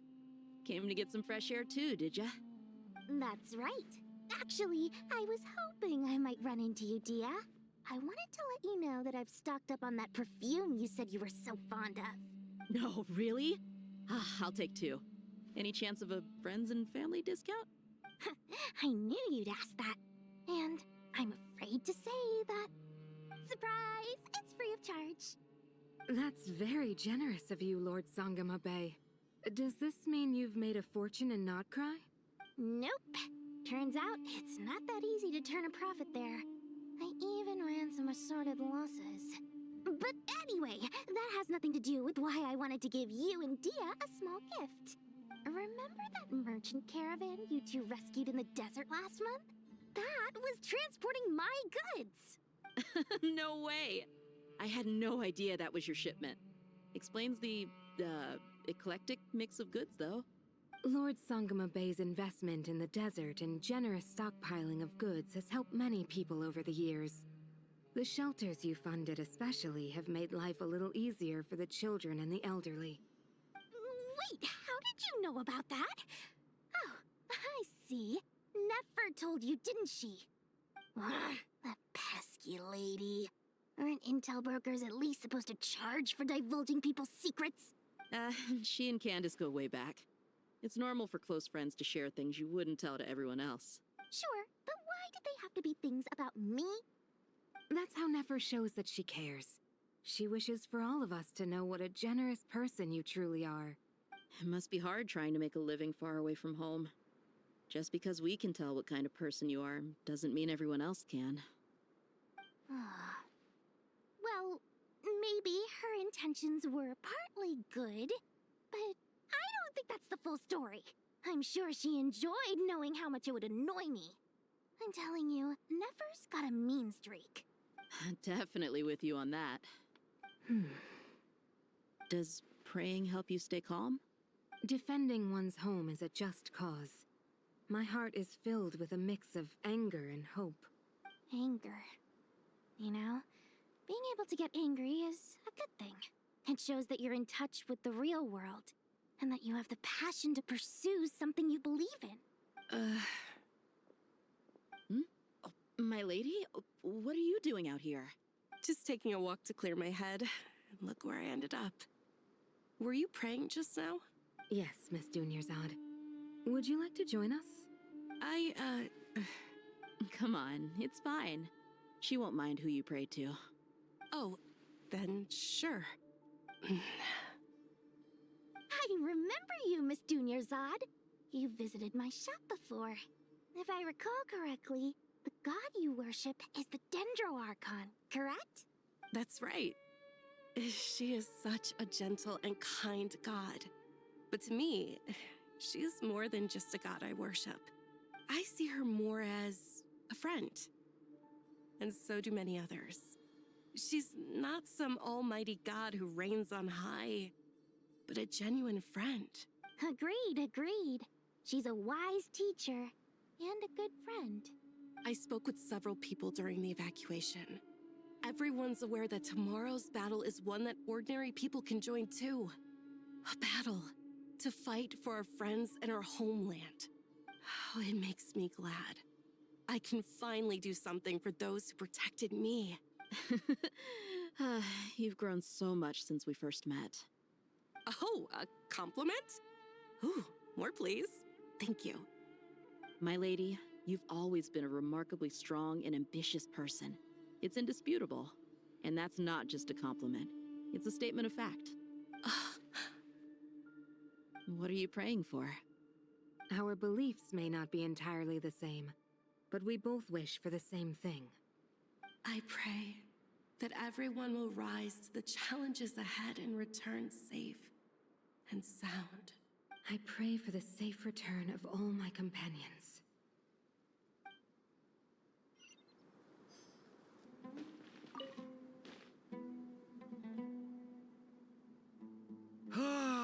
It's finally done. Ugh, but I have a nagging feeling that there's something I've forgotten. Oh, there you are. Everything wrapped up on your end? Okay, fair enough. That was a pointless question. We were working in tandem, after all. You must really be exhausted. Well, it's been a busy day for both of us. When work ends, you clock out. No looking back. Yeah, we're definitely due a break. Probably a little late to start drinking now, though. I'll stick with water. Here, this one's for you. Thanks. You want a bite to eat? I can grab us something. Or wait, I think there's a stove nearby. Let me take a look. Are you nervous? A little, yeah. Unlike you, it seems. How are you not feeling at all nervous? Because everything that happens next is beyond my individual control. I don't worry about things I cannot influence. What do you mean, cannot influence? You're the one who came up with half of the strategies we ended up using. There's only so much I can do. I was only doing my duty. Was it like this last time, too? You mean with Azar and his accomplices? Yes and no. The situation back then was easier to control, but we weren't as prepared as we are this time. So the enemy is stronger, but so are we. I still vividly remember the way you interrogated me in the library after the fact. Where were you when Sumeru needed you most? If your memory is so vivid, you might also recall that it was you who came looking for an argument. You're often the one who initiates these things, you know. I came for a conversation. I didn't know it was gonna turn into an argument. Anyway, at least I showed up this time. So, what do you think? What do I think? I think we're certainly better off for it. It's good having me around to help out, huh? Absolutely. As a citizen of Sumeru, you displayed a remarkable sense of responsibility in the face of disaster. Certainly feels that way.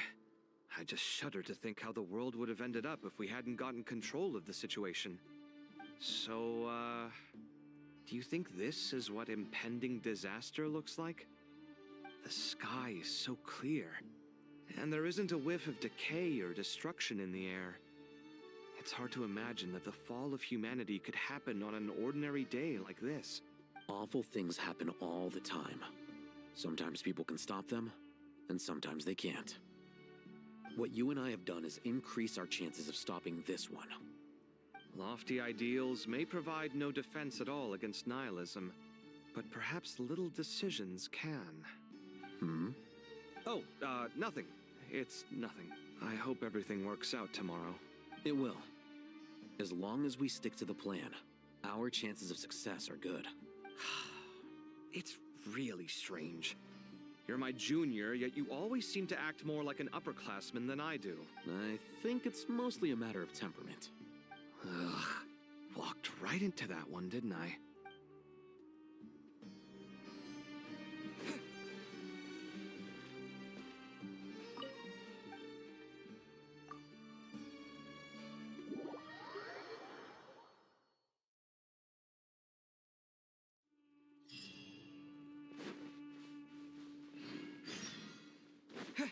Time to go!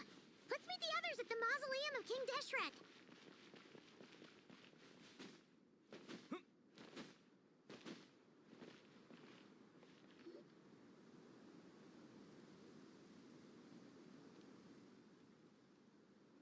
I have not felt this way in a long time.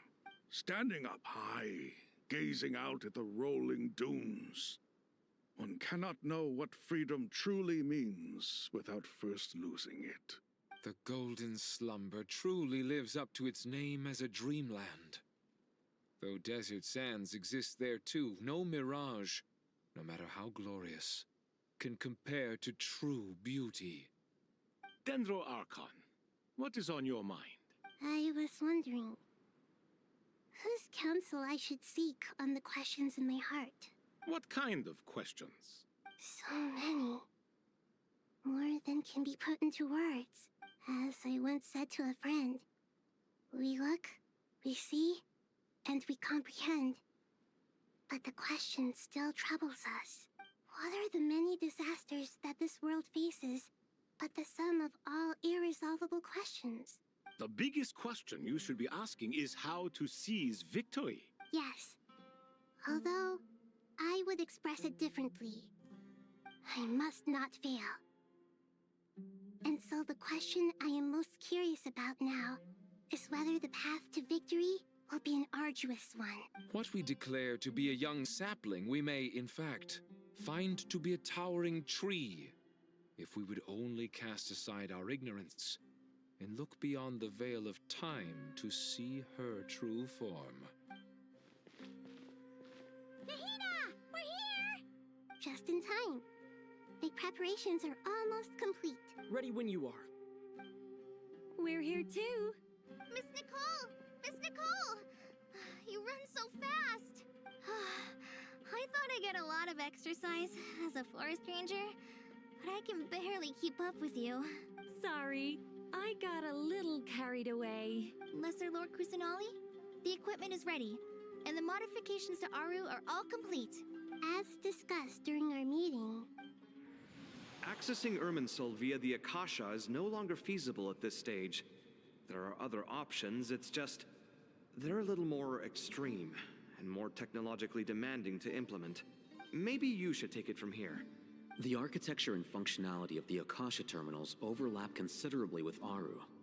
There is reasonable evidence to suggest that one was developed based on the other, or that they both utilize technology of the same origin. As long as the transplant and merge operation succeeds, Aru should theoretically work on a scale greater than the Akasha and approximately equal to Irminsul. It will become the largest active computing device in all of Teyvat. A system this powerful is capable of a lot of different things. In the past, the Akasha was primarily used for one-way information transmission, but I suspect it could also serve as a central bridging hub. In the pursuit of greater knowledge, some scholars have attempted to connect their consciousness to Irminsul through the use of terminals, incense, and meditation. Correct. In academic language, scholars who reach that stage are said to have entered Satyavata life.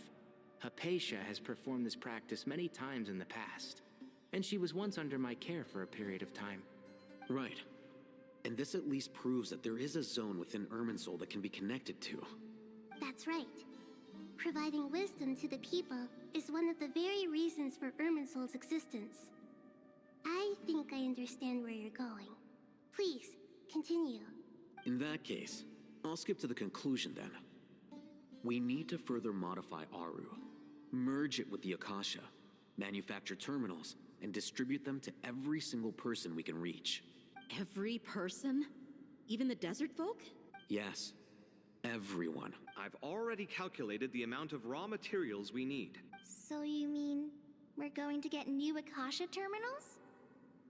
Yes, but this time the people of Sumeru won't be using them to acquire knowledge, just to connect to Irminsul.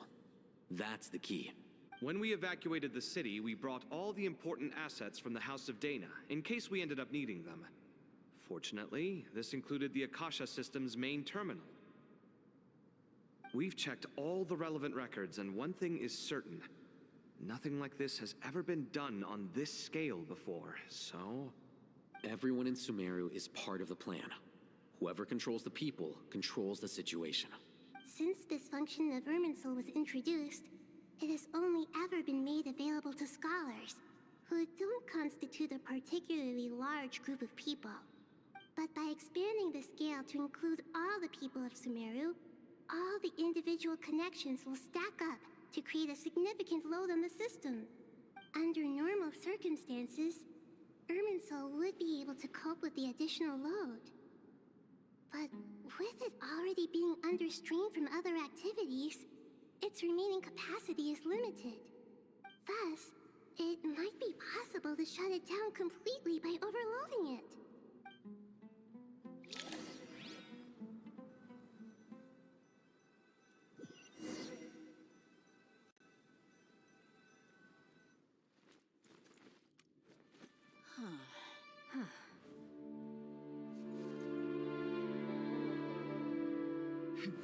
Counting down.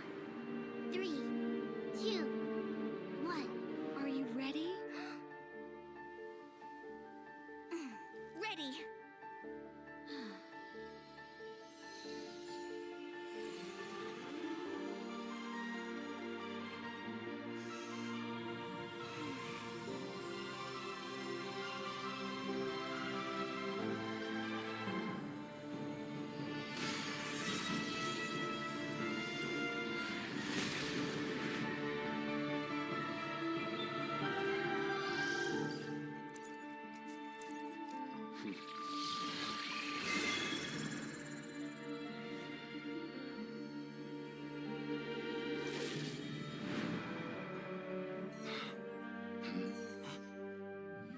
In the past, when people sought knowledge, they return to the Tree of Wisdom.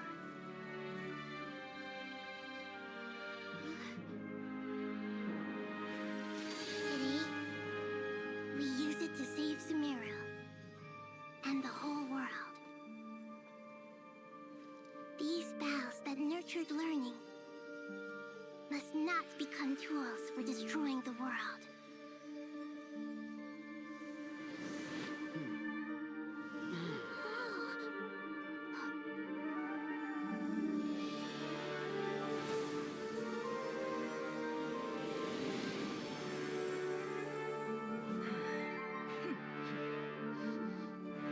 Stop. Please stop. End this transformation.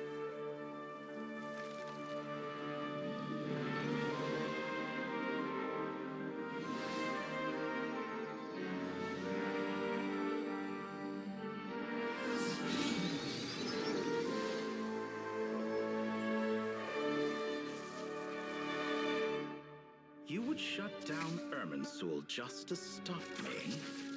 You fools.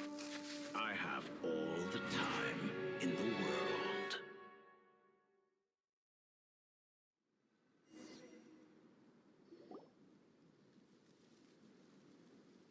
Success! The evil Irminsul tree is step growing! Great.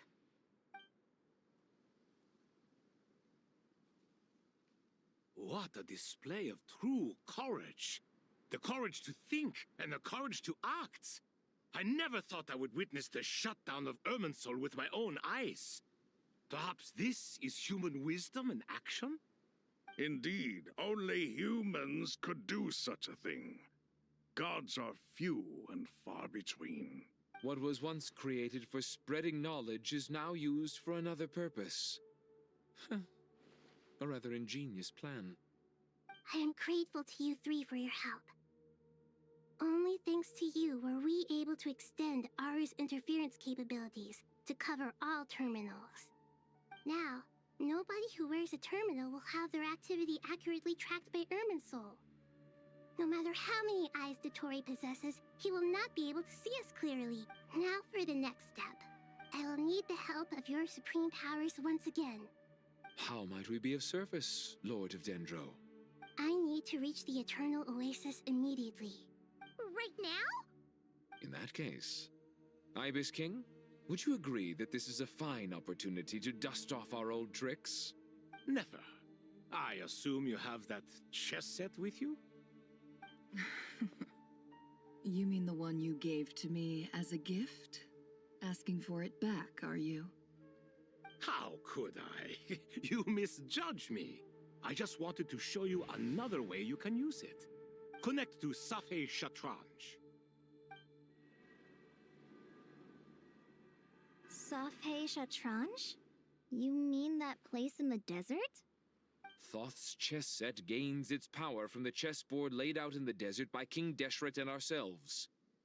All ceremonies conducted using the chess set must be activated via Safei Shatranj. In other words, the chess set is an extension of the chessboard. In the past, moving a chess piece was a sacred and momentous act. Transfer initiated. Entering live combat mode.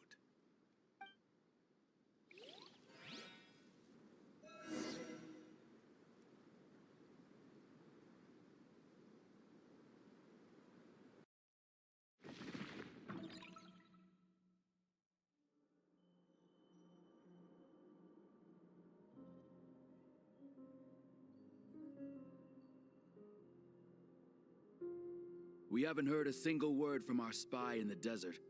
I'm afraid he might have been captured.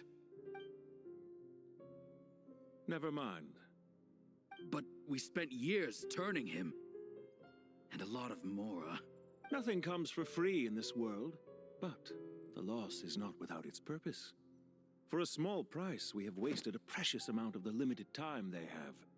Quite a bargain, if you ask me.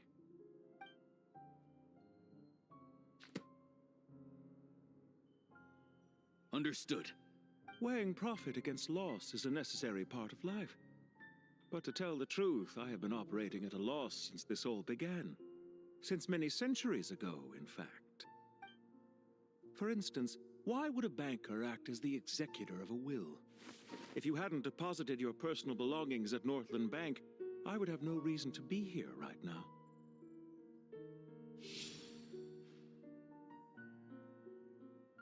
Dottore, I've placed your final data backup into the ley lines as per our contract. I trust we are now square for the safe deposit fees you paid.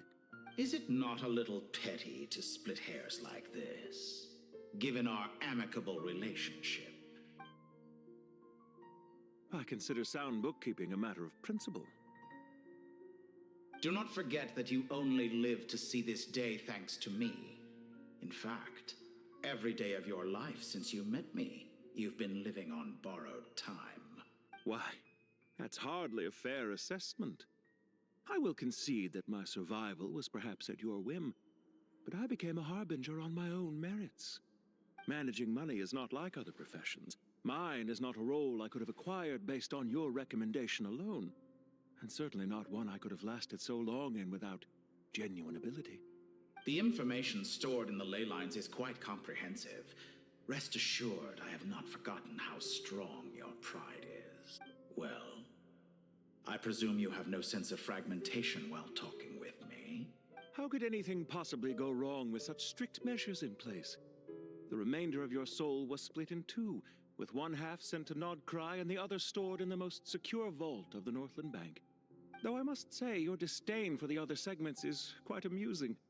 Zandik is you, and you are Zandik.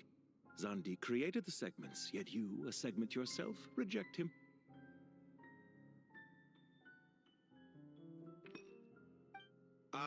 That is, Zandik, created segments of various ages in his later years. To achieve this, he had to freeze time and part with a portion of his soul. But as constructive as it sounds, it erases my uniqueness. If each segment is equally me, then by the same token, none of them are truly me. A soul living forever in the past inevitably holds different views than he did in his later years. The same thing that completes me also restricts me. You too might ask yourself which stage of your life you want to be preserved at. The day your business failed?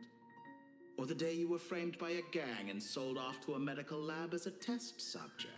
We needn't dredge up the past. This undesirable plan was eventually scrapped. Lesser Lord Kusanali was quite right. I needed an opportunity to eliminate myself. And after that, I concluded that there was no more effective plan than directly splitting the soul. Once the soul is transferred out, you will find that creating a physical body is far simpler than creating a puppet. The other half of your soul suffered a crushing defeat in Nodcry, you know. And yet in the process, I obtained the information I always wanted, did I not?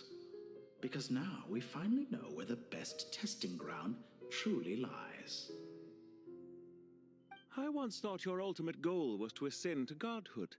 But as it turns out, that was merely one of your experiments. Experiments take many forms. Most people are too eager for success, too fixated on the end goal. They forget that the experimental process itself is just as important.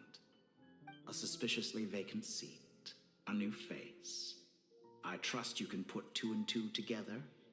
The reason it doesn't exist is because someone tampered with the record. What can I say? After all your efforts, you really did uncover the world's secrets. So, is the new world you promised a lie?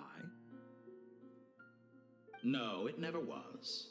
I am glad to be able to control Irmin's soul from within. Now I shall attempt to create a new world inside the existing one. Almost everyone faces the prospect of death, but not a single person has ever been able to experiment unrestrained in the afterlife through sheer force of will. I am the only one to have overcome this enormous challenge. Would I not be letting the world down if I didn't make the most of the opportunity to experiment? Clearly, the dividing of your soul did not affect the magnitude of your ego. Out of all the versions of you that have ever existed, this you is the most insane and the most radical. Is that why you chose to work with me? Which was it then? My insanity? Or my radicalism? Could I call myself a venture capitalist without a suitably ambitious plan to invest in? Yours happened to fit the bill quite perfectly. Well then, I must say, while I am surprised enough that you showed up at all, what surprises me more is that you chose to present yourself as my former subordinate, and not as the banker Pantalone. Why make things harder than they need to be? Exposing my true identity in a situation like this would only serve to destroy diplomatic relations between Snezhnaya and Sumeru. I daren't imagine the consequences. Showing up in the name of the original antagonist gives you the recognition you rightly deserve, while also being sensitive to Snezhnaya's predicament. It was an easy win. As for why I'm here, if you're suggesting that your credit is in the negative, I won't argue with that. Many people say that about you. I'd argue that a significant factor in your willingness to cooperate is the fact that you have but a few years of life left after my death. Living and dying together has a way of binding two parties together rather closely. Is it not true that a relationship should be judged by both the positive and negative returns it yields? So some of what I said actually made it into your head after all. It's true that I hope you don't die too soon, but don't you find that a strange thing for me to say?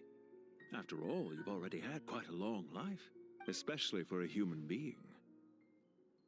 Let's not pretend that you're any more innocent than I am. Are we not the same in this regard? We both despise the existing laws of this world, and neither of us enjoy being under anyone else's control. Is it really so greedy to want the world to operate by a new set of rules? Of course not, my dear friend.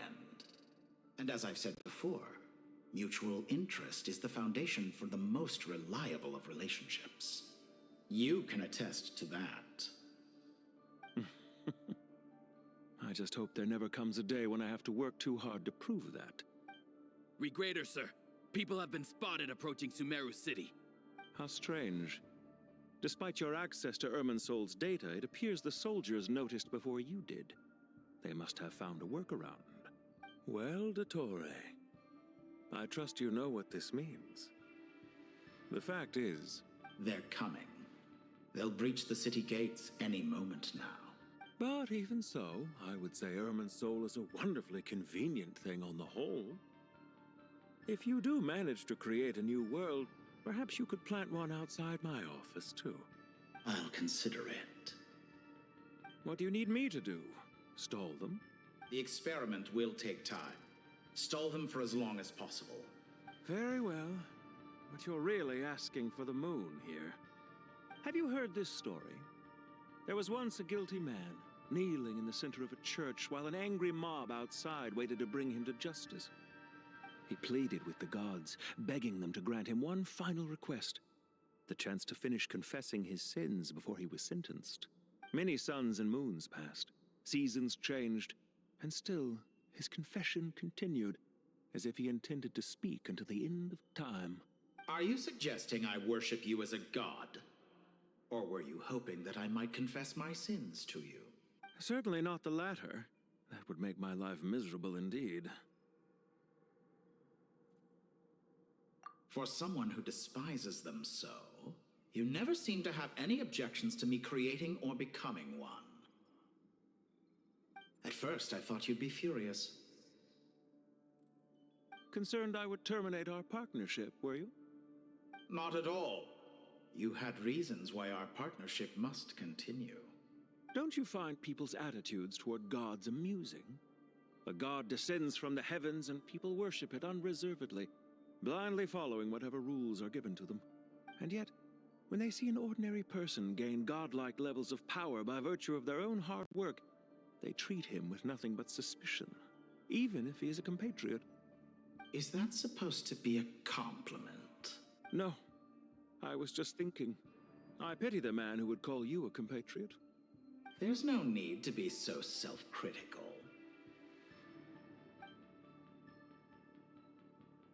I know it's a little late in the day to be asking this, but how have you been keeping? I'm flattered that you would take the time out of your busy schedule to consider my well-being, Doctor. The part of your soul that went to Nodcry caused quite a stir, sending our organization back to the drawing board on numerous fronts. It was quite a headache for everyone involved. Dear me. I must have caused you no end of trouble. You certainly did. I had the rare honor of being summoned before the Tsaritsa with Pulcinella to answer for myself. A terrifying ordeal. Don't worry, I pulled through. At most, it's a public relations nightmare. I made sure of that. Now I'm curious. How did you explain yourself? Oh, it was quite simple. I just pinned the blame on someone who wasn't there to defend himself. I could hardly be expected to defy the demands of someone as insistent as the Second Harbinger, now could I? How you slander me. You know full well that I am perfectly amenable to reason. There's no question that you are partly to blame for the ruin of my reputation over the years. Do you have anything lined up for when this is all over? Hard to say. Field work always takes quite a toll on me, as you know. Once I'm back at Snezhnaya, I'll start with a well-earned cigarette. Why are you so eager to ruin your lungs after I went to the trouble of replacing them for you? If you have an issue with it, feel free to try to stop me. What's on your mind? The limits of humanity. It's a pity. Despite running countless calculations, I find there is simply no way to reduce any further the amount of one's soul required to sustain an individual. It's rare to hear you admit to being unable to achieve something. I beg to differ. For instance, as I've told you before, the original me was prone to motion sickness and couldn't make long train rides. Ah, yes, of course. One of the reasons you often sent yourself out on errands. What are you thinking about now? A new experiment. In the event that my soul was depleted, say we extracted my data from someone else's memories, yours for instance, and then combined it with your intact soul as the base material. What would we create? Such a scenario would be impossible. Oh? As long as your current soul survives, there will be no need to create a new individual. Don't forget, you were the one who approved of the present situation wherein only one Dottore remains. And if you ceased to exist, who would be capable of performing this experiment? Since the day I met you, you've always excelled at talking your way out of a quandary. Isn't it a little too early to be saying goodbye? Not that I wish to keep you from your business, of course. Very well. Let's leave the conversation there for now.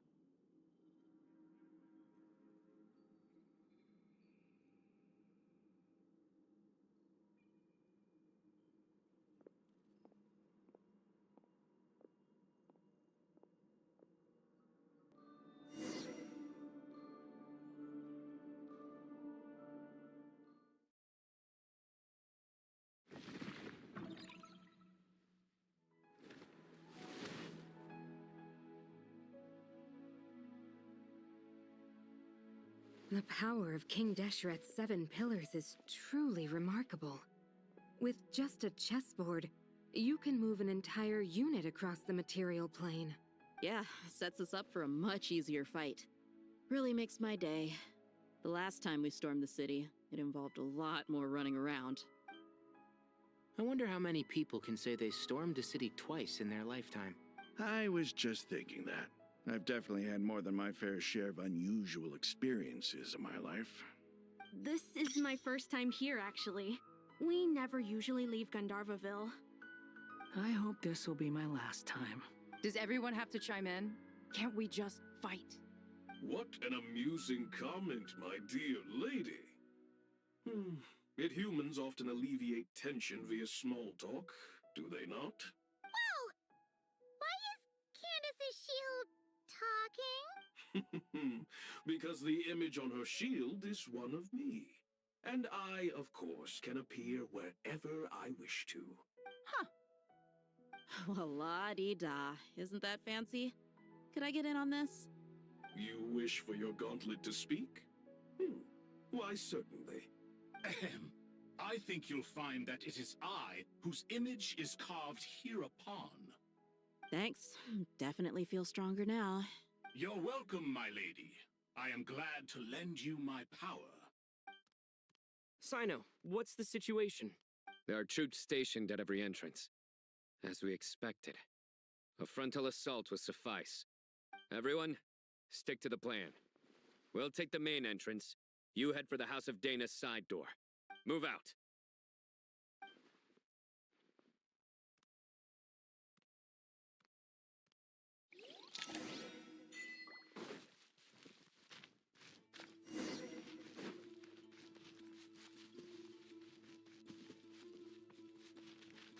Out of my way! Take this! Watch out! Ah! Get lost. Whew. Thank you, Jet. You gotta be more careful. If you're not ready to put your life on the line, you can't be certain of defeating your opponent. She's right. Keep your wits about you, Rana.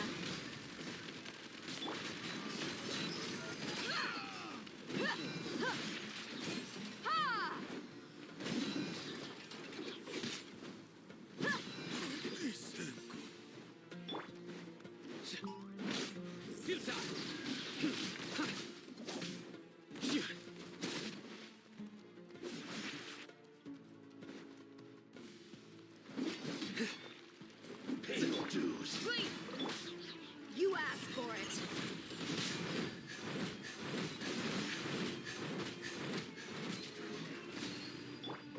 We shall prevail. Yield.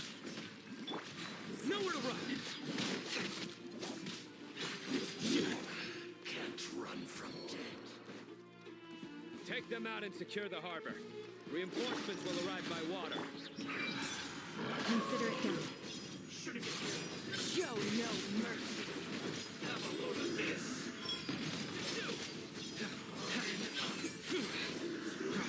Guilty. Your penance is due.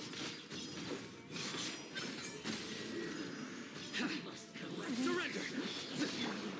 Buckle up. Ha! Kya! Hi! I must counterattack. Ra! Cha! Hi! Ra!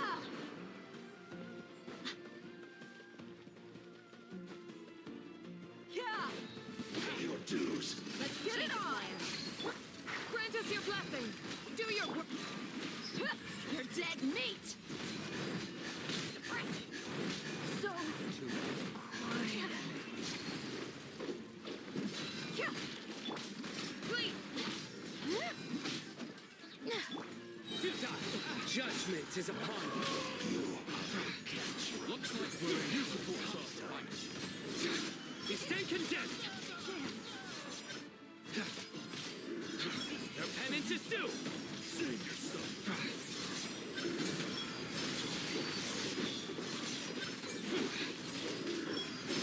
Indulge. Send.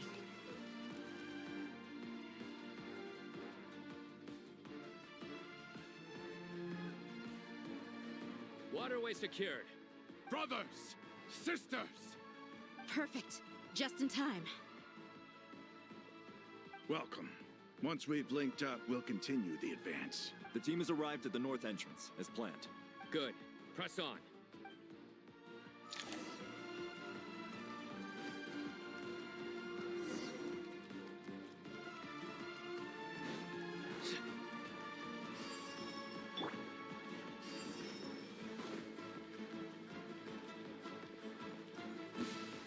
Buckle up! There you are, straggler. Hear my prayer. Surrender. Your sins weigh upon your soul.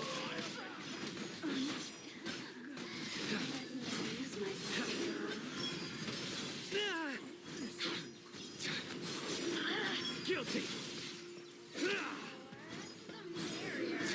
You stand condemned. Your penance is due. What a waste of time! Go! Yield! We shall prevent... Gloves off!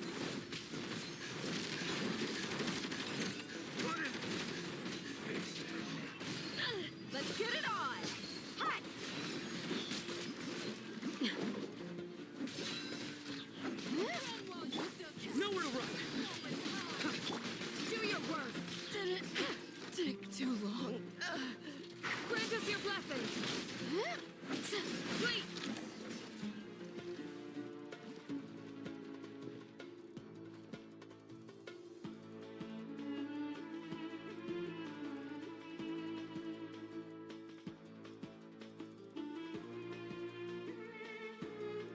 Look out! It's an ambush! Finally. We need to hurry. Take the middle road now. Mahamatra Sino, area clear. Don't relax just yet. More Fatui approaching from the right.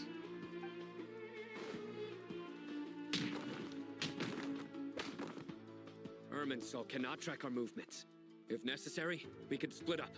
Don't worry. We'll wipe them all out. As you can see, our people came raring to go. Good, good. How are things with the Traveler? Can Tainari keep him safe? Don't underestimate Tainari just because he's a forest watcher. He can handle it. All right. You know that's not what I meant.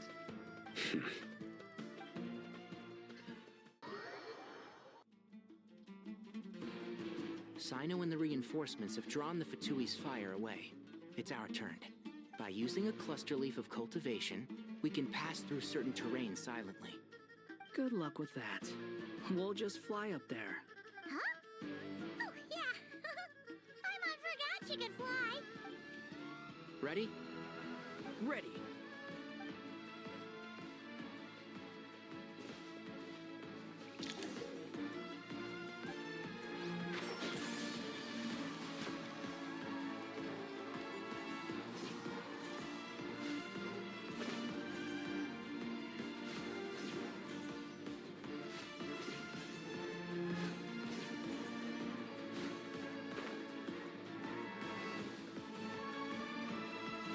One with the force.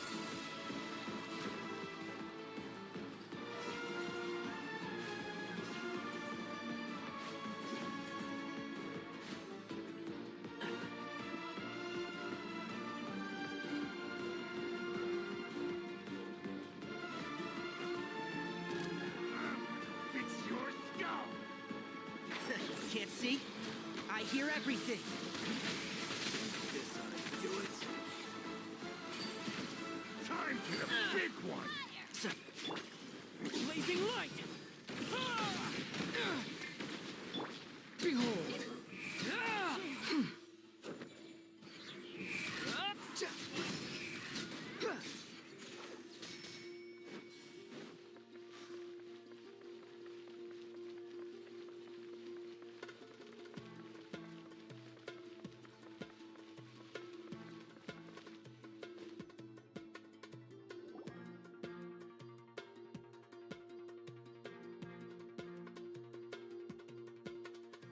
Fatui soldiers up ahead.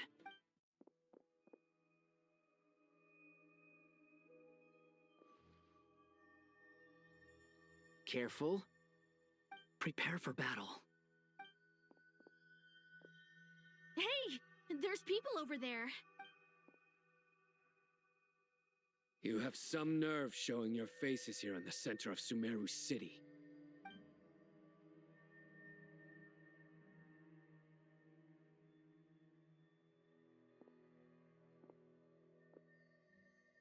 You're right on schedule.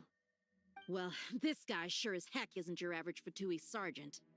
They've stationed quite a few people nearby. It definitely looks like they were waiting for us. But something feels off. Everything about this guy feels too deliberate. I highly doubt he's just a subordinate of Dottores. And he's no mere sergeant. Whatever his rank is, it's high. Much higher than we thought. So you've been waiting for us. But it looks like you're geared up for a conversation, rather than a battle. Very clever, General Mahamatra Sino. I know you're the one in charge of this siege, and I look forward to making a deal with you. A siege? Sumeru City belongs to us! Historically, yes. But things can always change. We have quite a sizable force with us, you know. For instance... There's a Fatui ambush at the north gate. Can you handle him? We can for now. Yes, I'm quite sure both sides can hold their ground for the time being. The battle has not yet reached its climax. But what happens next? Do you enjoy watching bloodshed? Surely some of those here are people you count as friends. Once a war begins, some people must die. I doubt you wish that fate upon anyone you know. Wait a second. It's a trick. He's not even there. Silence! He disappeared. What was that? A ghost? Curses! He was never there to begin with. That was just a shadow projected there to lure us in. Enough talk! Attack! I apologize for being unable to accompany you at this crucial moment, but I am compelled to leave for reasons beyond my control. Please excuse me. Sumeru's General Mahamatra is quite ruthless. It's a good thing I wasn't there in person. Your illusion held them up for a time just fine. But now that they have seen through it, they will realize you were just a decoy. Decoy or not, what matters now is that they will be heading your way imminently. Not imminently. They are already here.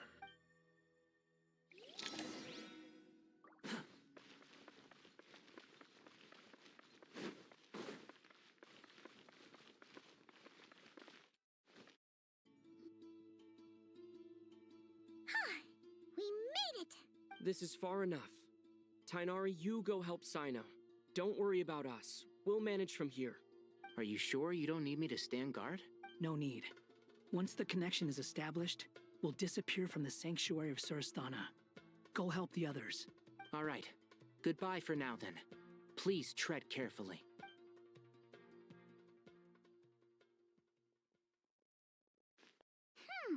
Now where's the interface Nahida mentioned? Come on! Where's it hiding? Found it.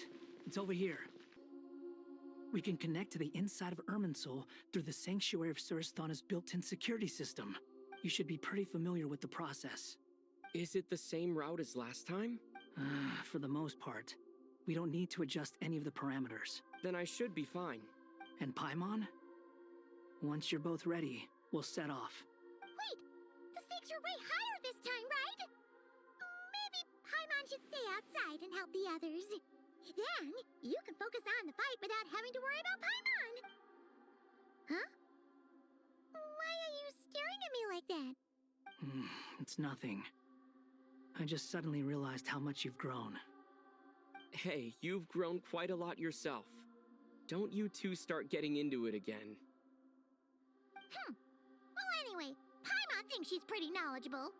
Who's the best guide in Teyvat again? And don't forget, Paimon's a college student now. If we say Alhaitham's not a weirdo, it's hard to explain how he came up with the idea of you applying to the academia. But for all that he counts, you're doing surprisingly well in your studies. Just goes to show how important it is to have someone supporting you. And Paimon's not the only one. Let's not forget that you only became a student because of Nahida's personal recommendation. That's fair. I have learned a lot in Sumeru. Oh yeah. Did you ever come up with that ugly nickname you promised me? What? No way! We're friends now! Paimon gave up on giving you one ages ago. Anyway, isn't Hat Guy enough of a nickname for you? Fine. Suit yourself. We need to go. Paimon, if you're staying, look after yourself. Will do. Paimon's gonna link up with Tighnari and Sino. You guys are the ones who need to be careful. We will be.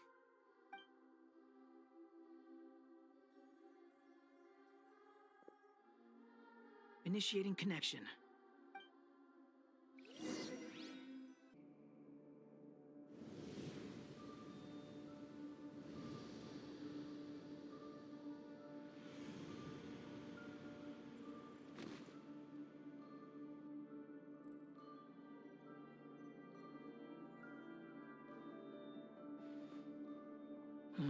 Well, here we are again.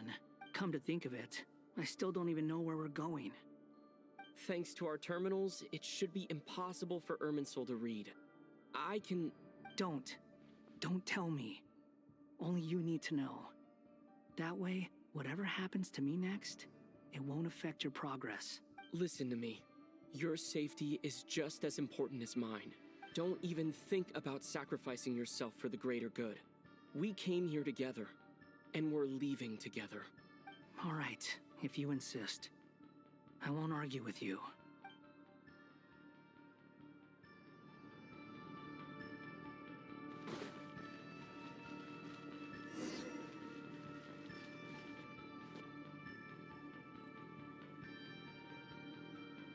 This place looks so different from how I remember. It's unrecognizable. It's a complete mess. Like someone's turned the place upside down. Must be Dottore's doing. Either he's searching for some information he needs, or... It's still changing. He has to know we've entered Irminsul.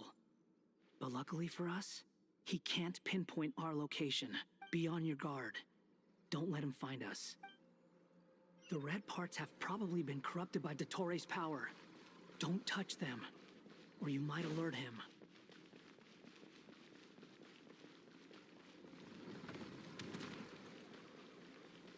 He's looking for us. Tread carefully. That wall could be a problem. Fortunately, it looks breakable. Give it a shot. The wind rises.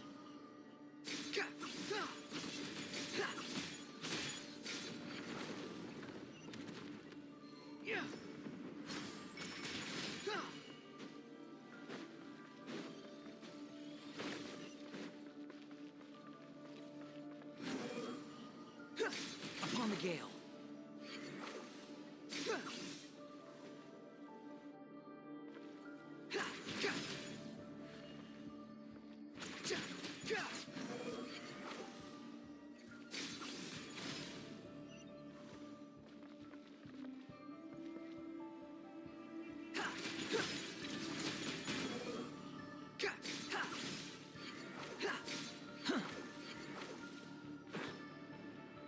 The same old trick again? Are you kidding me? Let's handle it just like we did before. This cheap trick isn't gonna stop us.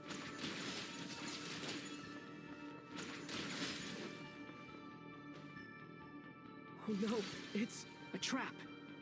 Is that why he was using the same trick over and over again? To get us to lower our guard?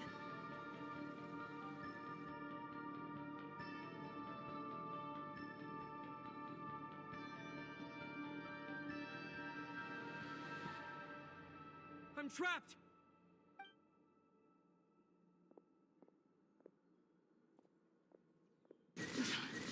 Why won't this thing budge? Hello? Hello? Can you hear me? Nicole, is that you? Yes, it's me. I'm monitoring your progress from inside the Eternal Oasis, and I have to say, this terminal is simply marvelous. It makes tracking you so much easier. I couldn't see anything at first, but now that you two are inside, I can use your location with support from the terminals to get a partial view of the situation inside Irminsul. It's not the clearest image, but it's better than not being able to help at all. So, I can't intervene directly, but I can help to guide you out of the jam you're currently in. So please, just follow my lead. Dottore in his current form is a blight upon both Irminsul and the ley lines. Pay attention to your surroundings. There must be sources of his Is that one of them? Precisely. Good work. But we're not done yet. Stay close, and let's see if we can find any others like it nearby.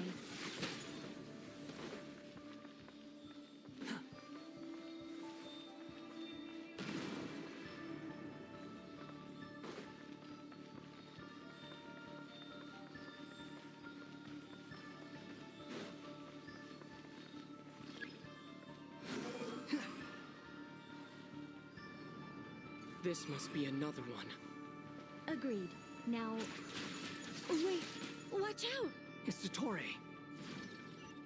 The seal is broken. Quick! Get out of there!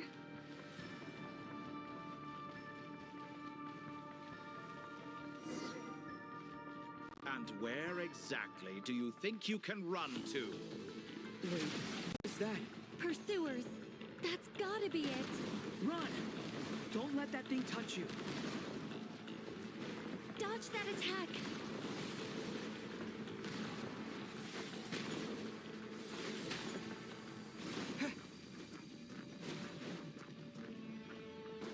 There's more than one path. Which way do we go? To the left.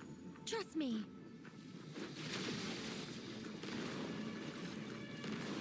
Fleeing like vermin. What a pathetic sight. Hey! Watch yourselves. Stay focused. There's a cliff ahead. Jump! More of those corruption sources. Destroy them as you did before, and open the exit as quickly as possible.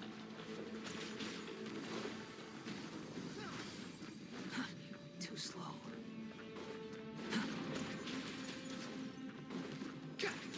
They're relentless. Is he trying to wear us down? You'll just have to destroy these too. I think the pursuit is over. Hard to say. Stay alert.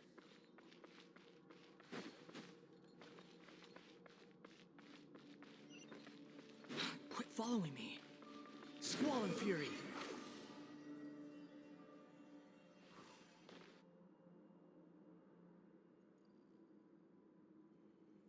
Whew. I think we've made it to relative safety. Goodness. That was tough. You doing okay? I'll be fine. Don't worry. Take a short rest, and then... Nicole? Nicole! The connection's been cut. But that means... Look at you supporting one another. How very touching.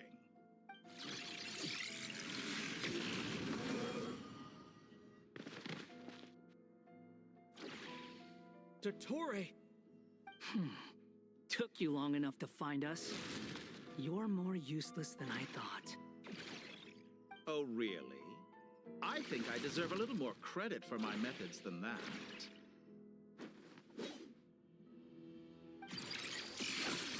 Rather than hunting you down, I chose to let you roam free. I indulged your presumption that I was unable to track your movements, played along with your clever little plan. Fleeing is for animals, but I rather enjoy watching you flee. Some things lose the will to run altogether as soon as you put them in a cage. If that's true, then why did you come looking for us? Because I wanted to observe you up close, of course. Don't misunderstand me, I'm not here for a fight. Is it so unusual that I wish to greet my old acquaintances in person? After all, it's been a while. Scaramouche.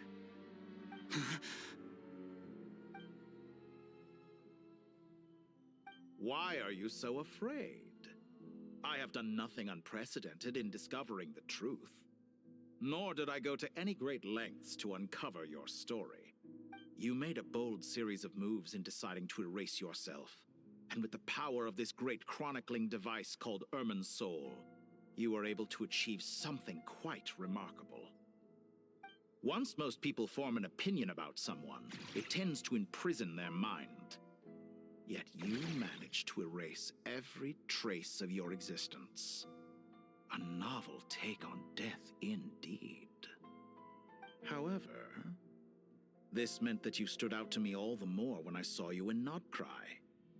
I didn't even have to go looking for you. Just the sight of you was enough for me to intuit the truth.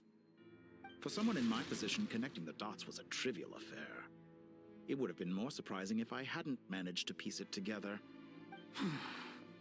You seem very pleased with yourself for figuring it out. I'm sure you'd even be more delighted to learn the full extent of your crimes. That would hardly be necessary. Besides, isn't there something that concerns you more right now? Something that fills you with dread. Let me put your mind at ease. I have no intention whatsoever of restoring any of the records you deleted. For one thing, it would be exceptionally difficult. But more to the point, I doubt that the prospect of losing your current life is all that frightening to you. Because in your case, the cruelest twist of fate is that you'll never again have the chance to make up for any of your mistakes. Isn't it? Dottore?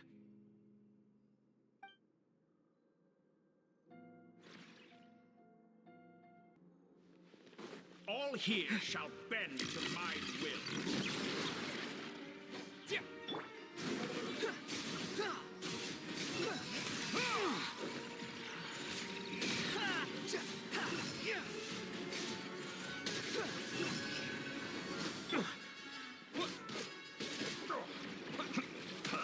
I'm afraid you'll need to do better than that to take me down. I expected you to have grown stronger. Ah, how foolish of me. I forgot that you lack any means to increase your power. You will pay for everything you've done! Oh, will I?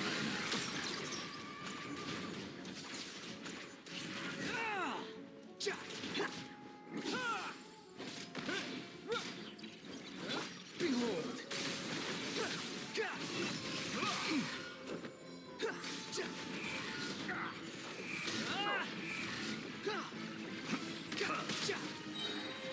Wretched vermin!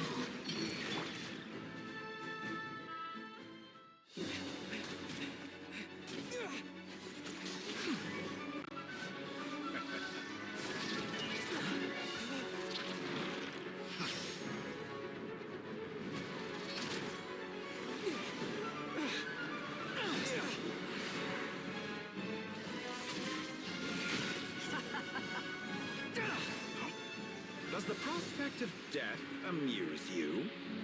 I could ask you the same question! I'll distract Dottore. You focus on the mission. Got it!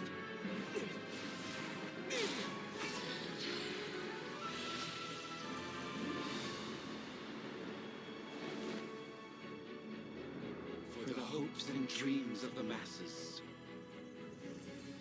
Open the secret door on this enchanting night.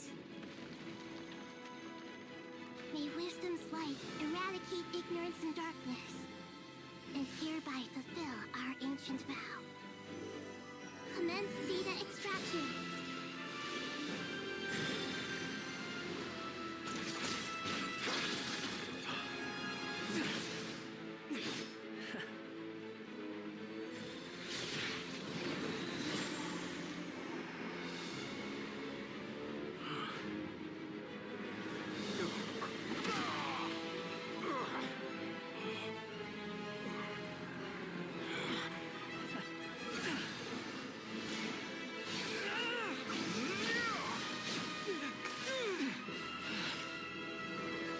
You cling to outdated ideals and stand in the way of progress. You will pay for interfering with the grandest experiment of all time.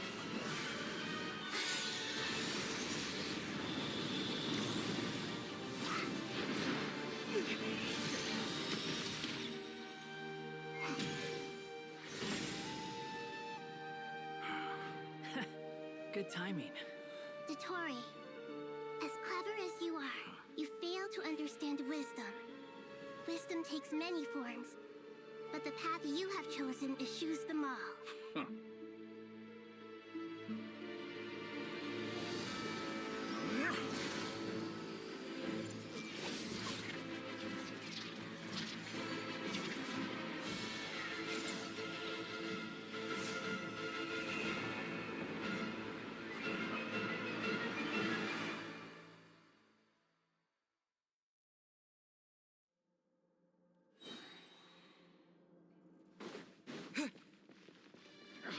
My strength is fading!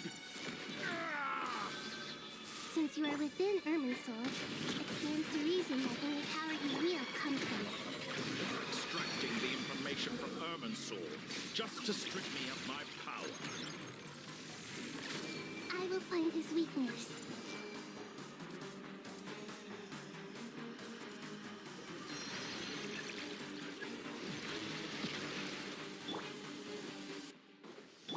Squall and Fury!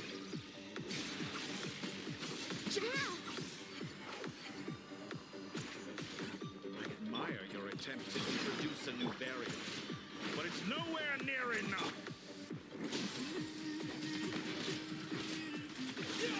Fly. Behold! A petty trick!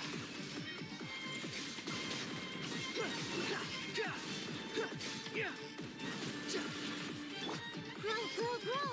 Sharing my knowledge!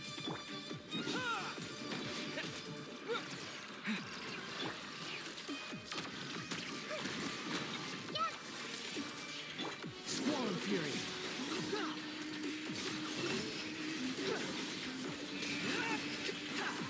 Burn all before you! Blade! Wretched vermin! Hey! You won't destroy. We're so close! Just hold on a little longer! I'll hold him off. Traveler, Hat Guy, the rest is up to you. We certainly have a knack for surprising each other, don't we? I'm just getting started.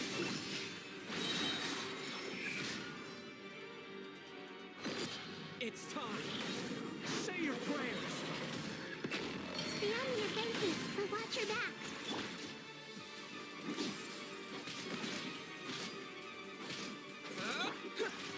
The wind rises.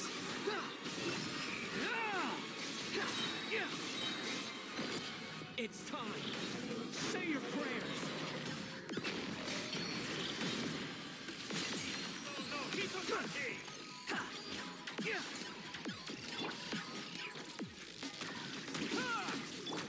Squall Fury.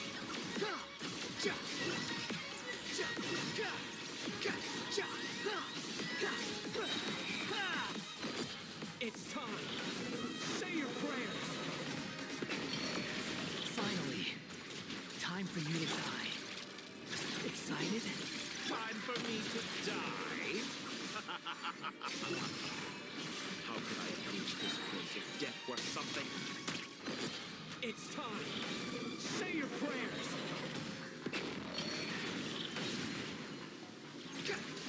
The wind rises. Let's try this. Muso no Himotaki! It's time. Say your prayers.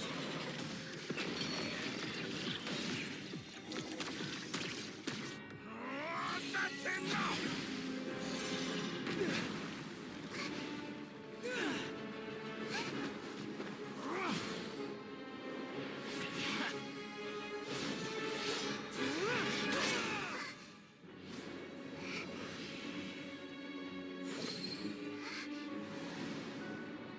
It's all yours.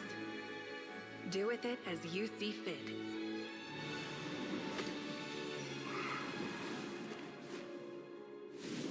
Just as you say, this world is home to some archaic things.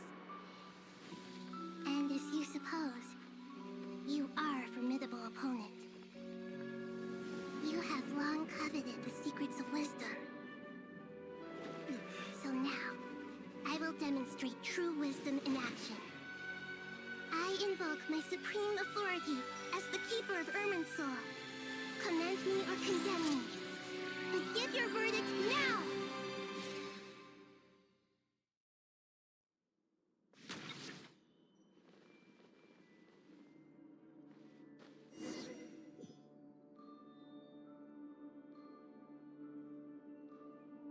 Blessed One of Wisdom, Mahakusaladhama, are you certain that you wish to exercise your authority to destroy Irminsul? It represents both your roots and your finest accomplishments.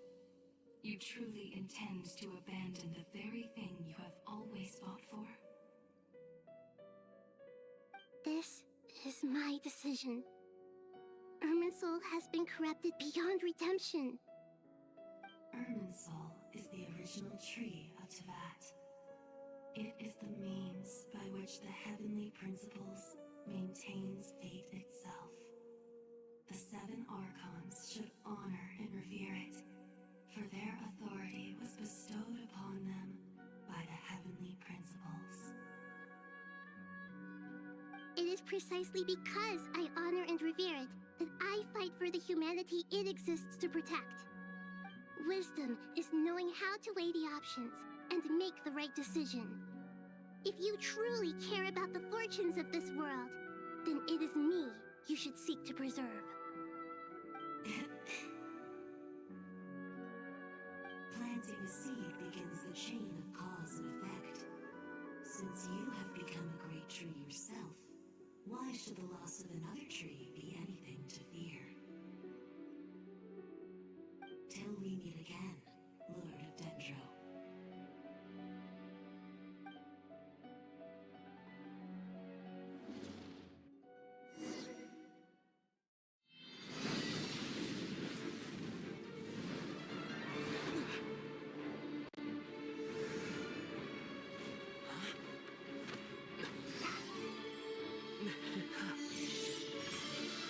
The first flame.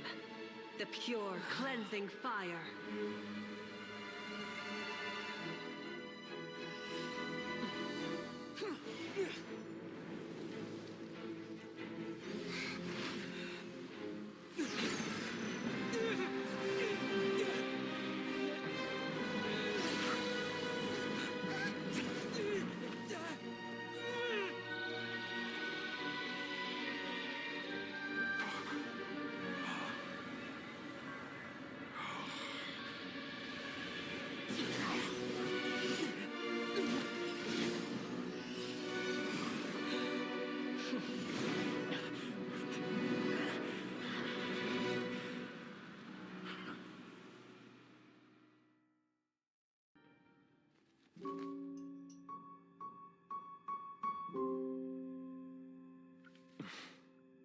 Shall we? Where were we? I was suggesting that you needn't perform when signing a contract. You're only sitting here because your bank demanded an evaluation of the trustee. So you told a story about a young scholar from a merchant family in Sumeru? I told a compelling tale, didn't I? The post-expulsion story is far more captivating. The human experiments or the elixir of immortality? The part where you die. Ah, yes. My favorite part. The 35-year-old Segment thought of himself as Dottore, reserving the name Zandik for the original specimen. Of all the Segments, he was the most selfish. After his expulsion, Dottore searched for a new direction.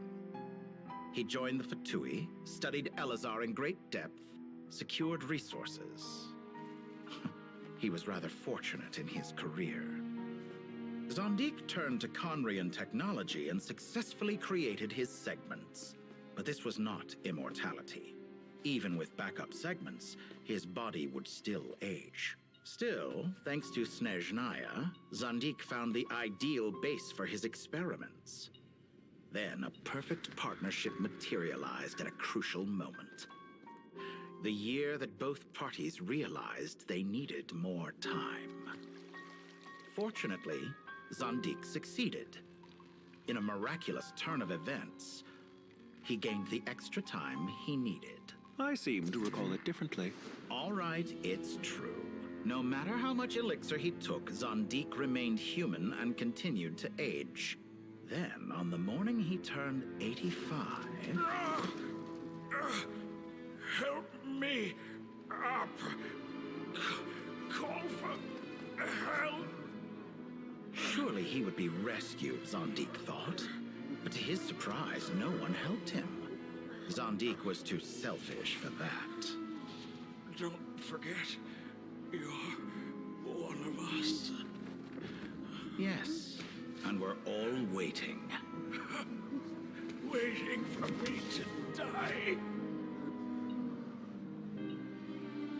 Pantalone arrived for a meeting and happened to witness what followed.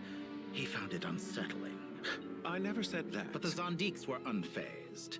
It was a rare opportunity for self-dissection.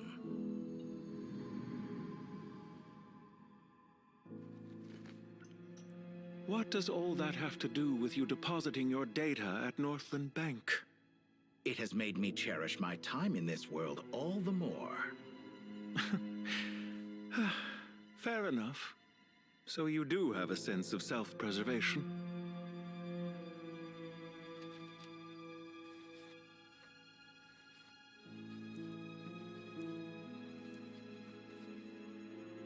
What do you mean? You're hardly normal, and you don't cherish life. You just don't want to admit defeat in the limited time you have. Even so, don't I deserve an interesting ending? I'm counting on it.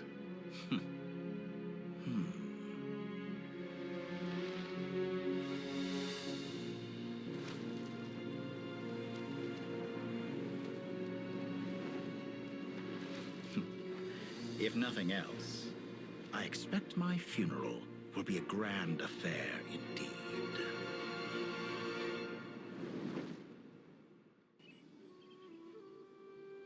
What a magnificent fire.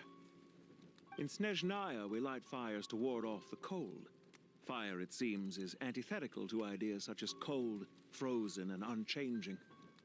Perhaps it has always been that way. From the beginning, fire has been used to drive away wild beasts and warm the body and mind.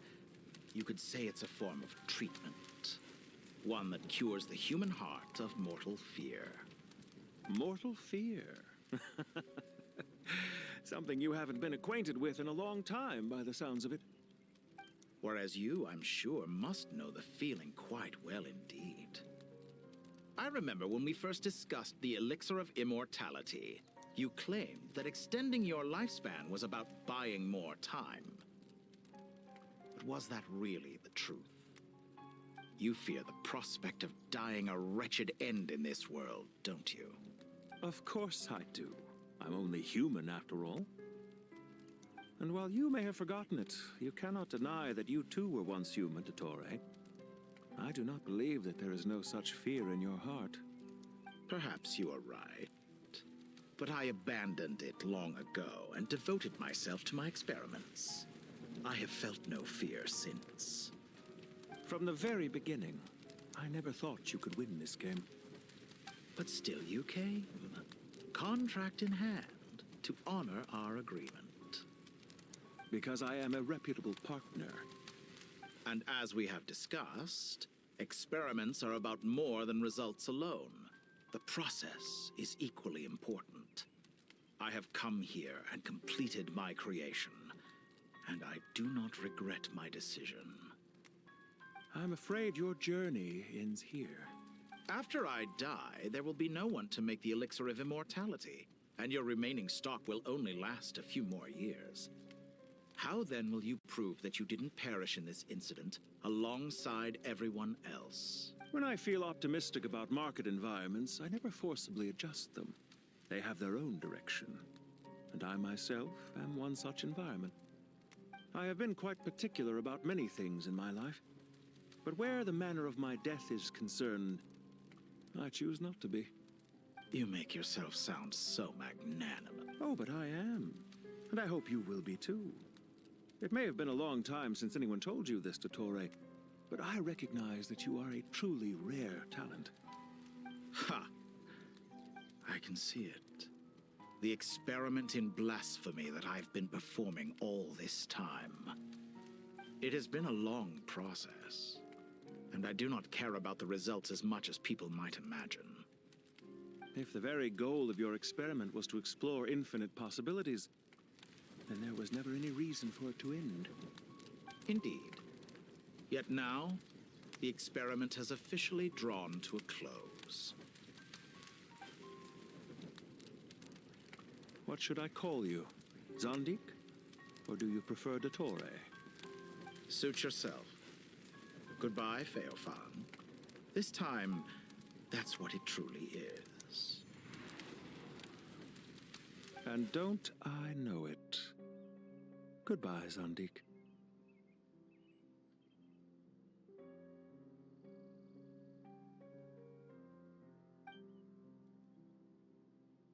I could have carried out many more experiments. But to me, Lord of Dendro, this outcome is certainly not the worst. I believe you. But unfortunately, this is where it all ends for you.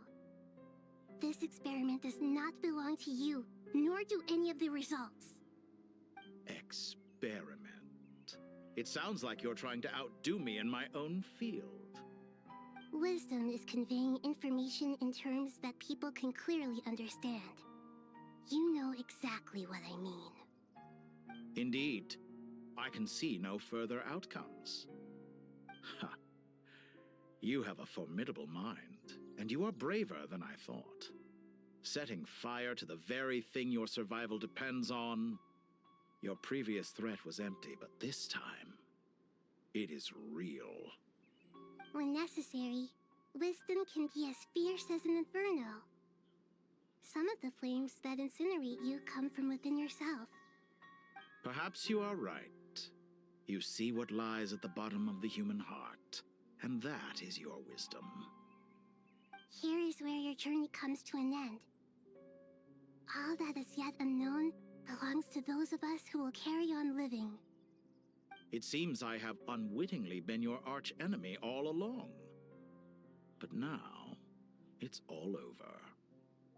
I do not deny your intelligence. But what you refer to as experiments, I would never describe in those terms.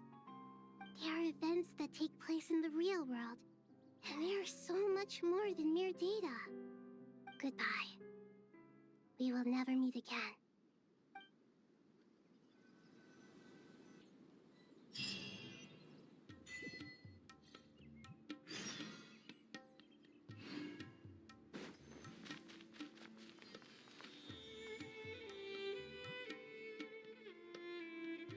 Well, that's the last of them. Everyone on the list is already back where they should be. It was a long, hard road, but we finally finished escorting everyone back. I just pray that we'll never need to leave again. I hope we can stay here forever in this peaceful paradise of our own choosing.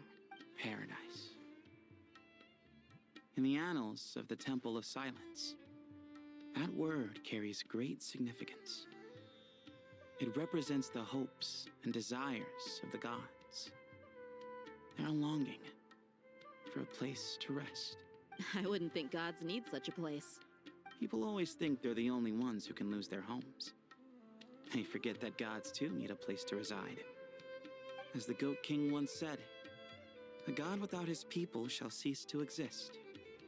Gods need their believers every bit as much as their believers need them. Only we can truly understand how much the desert faith has faded over the centuries. But we still talk about the gods as though they're part of our lives. Given the myriad ways in which gods and humans interact, I'd say they really are. How else could Dunyarzad consider the Dendro Archon a friend? Well, that sounds about right to me.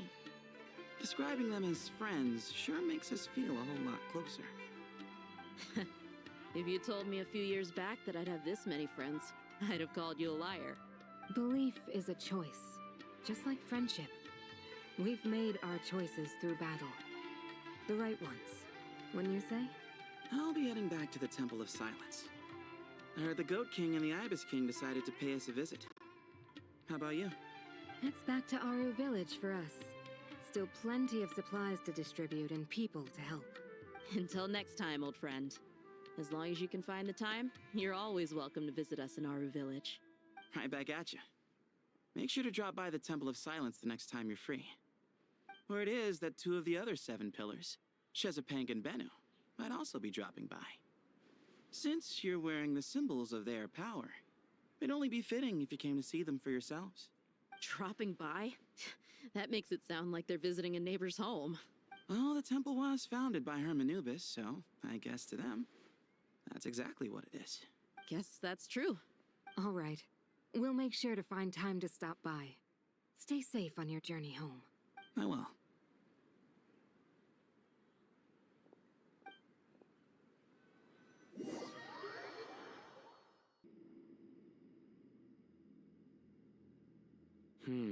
You do have a point. See? Retirement has always been a problem, especially for old-timers like us who've been locked away all these years. You finally step out into the light, and bam! You're face to face with a whole different world. Naturally. What do you think, Layla? Huh? Why would you think to ask me? How could I possibly be qualified to decide where the servants of King Deshret should live? Sorry if my question was unclear. Do you think their statues will stand out too much if we place them here? Hey, I never agreed to this. How could we possibly allow our statues to be left in Hermanubis' home? That would be like breaking into someone's house, then pretending it belonged to you in the first place. Different beliefs can coexist. We still need to respect one another. By which you mean, you two plan to stay at the Temple of Silence, for a while at least. But you have no intention of relocating your statues here. So, you see this as sort of a family visit? Is that correct? Family. You could say that. In a sense, Hermanubis would view this as his home. Just look at this place. Magnificent, is it not? The sad truth is, in the past, all three of us invested so much into misguided ventures. We failed to build what we should have, and wasted so much time instead. And what do you mean by that? I mean that for the most part, time spent associating with the likes of Sobek, and, let's say, Thoth, might reasonably be considered wasted. Why does that not surprise me? Go on. Anyway, given how much time we'll all be spending together, I'd say that the bonds we built will end up proving to have been a sound investment. Once Sethos, the current leader of the Temple of Silence, returns, you can discuss the matter of staying here with him. But judging by the expressions of everyone here, I imagine you'll receive a very warm welcome. This sacred ground houses untold knowledge, after all. What better place for the servants of King Deshret to appear in the mortal world? How about we share a meal together first? I imagine it's been many years since you last tasted fresh food. Oh, that sounds wonderful! After so many hundreds of years, I can only surmise that desert cuisine has become a lot more varied. Are we having a get-together? If you'd like, I can help prepare some food. After all, Lord Thoth, you helped me so much in the desert, and I still haven't properly thanked you. Oh, my, that would be wonderful. I'm touched that you still remember. How the times have changed. To the people of today, it seems the Ibis King has become a kind and passionate god. And you, Mr. Herreshoff? What kind of god do you wish to be? To be honest, I haven't given it much thought. How about you, Dendro Archon? Do you have any hopes for your future? Me? I'm very happy with my current life. Forgive my bluntness, but you do not seem to derive your authority from majesty and might, like Lord Al-Ahmar.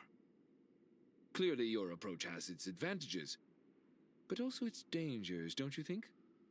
I do, but projecting a majestic front doesn't really suit me. Besides, my relationship with others isn't simply one of a god and her people. Not putting on airs might earn you more adoration. Exactly. Besides, I really like parties where everyone brings their own food, and we all come together to share. You should join us. I'm sure you'll find it fun. Last time when we got together for a picnic near the Avidia Forest, it was quite the occasion. Seeing as you're already here, how about we hold the next one in the desert? Can we do that? Wouldn't Tainari have to transport a ton of drinking water? Don't worry, I can help out. Layla, would you like to join us next time? Me? Sure. The more the merrier. That way we...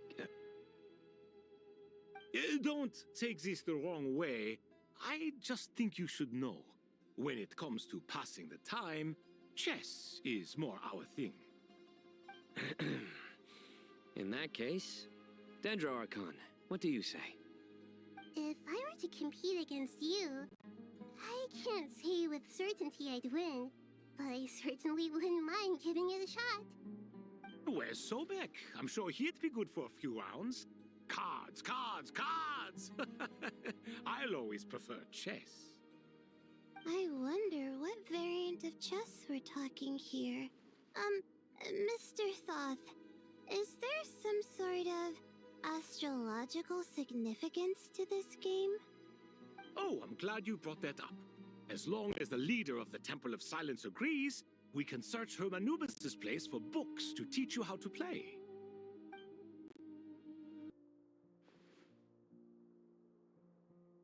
Such devastation visited on Sumeru City.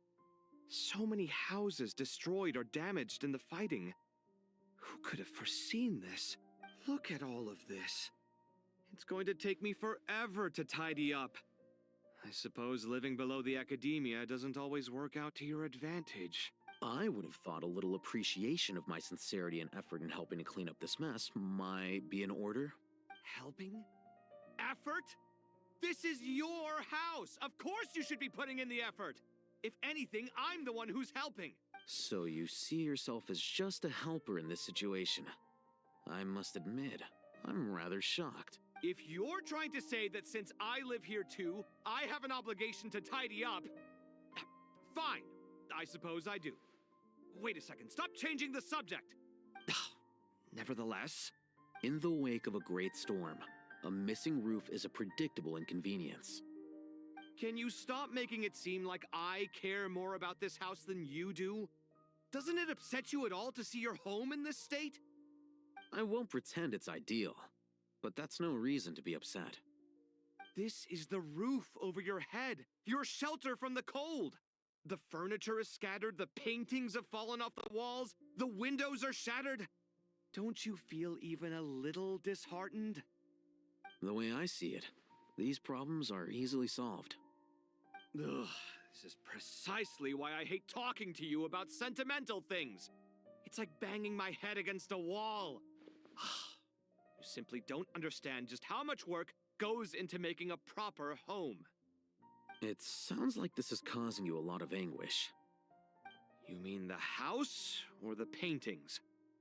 I mean your sentimentality. Oh, well, yes. But I'd rather not dwell on such things right now. Generally speaking, when anguish becomes the norm, people usually make an attempt to improve their situation. But there are so many people and things in life that are difficult to change. It's not like you can force them. Besides, anguish can be a source of inspiration, and I'm not sure I could break my reliance on it. I'm glad you're able to make yourself think like that. What kind of a response is that? I was stating a profound truth about the very nature of art. Suffering is the cradle of all creation. Even you can't deny that. And I wasn't trying to. I'm just happy for you. Pure and simple. Can't you tell? Happy about what? Happy that you can always find an answer that backs up your views. You... More often than not, life is a process of running into problems and then searching for answers. Yours more than most. Not everyone's so good at justifying things to themselves. It's something that you've been steadily mastering. Huh. What about you, then? What skills have you been mastering lately? Pass me that box. Huh? Okay.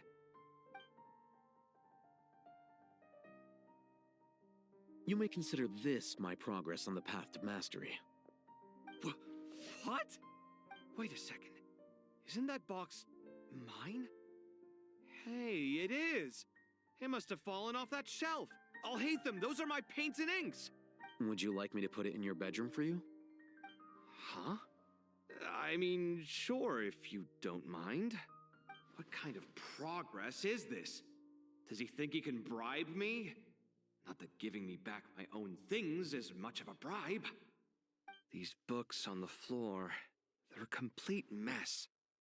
And this one, didn't he say it was an out-of-print collectible? It's completely covered in dust, and some of its pages have even fallen out. Ugh, guess I should help him repair it. This one too. And this one.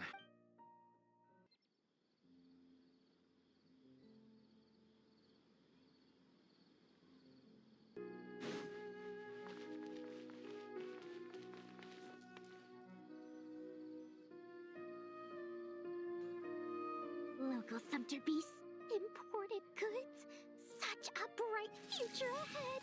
I can picture the Mora just rolling in.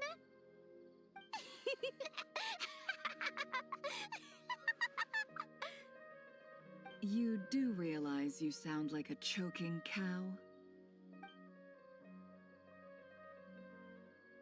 It's called being imposing. Can't you feel it? Are you not intimidated? Oh, I'm positively shaking in my sandals. What commands do you have for me, oh mighty Lord Sangamabe? You've got a lot of nerve, Nefer. You went and told Candace and the others everything, didn't you? Seriously, do you have any idea how differently they see me now? Surely that's a good thing. I presume they're more disposed to actually like you now, maybe even view you as a friend. You traded my secret for sympathy! Thanks to you, I've lost every last shred of my mercantile majesty. How am I supposed to make anyone think I'm a big, scary investor now? The dark days of Lord Sangamabe are behind you. Why not take this chance to make a few honest friends? Speaking of friends, since when did the notorious Lady Nefer gain such an admiration for holier-than-thou types? A moon chanter here, an angel there? Who'd have thought it? A coming together of fates, nothing more. No need to throw around accusations of admiration. Forget it. You're right about one thing at least. Making friends is never a bad thing for a merchant. Still, I really took a loss this time.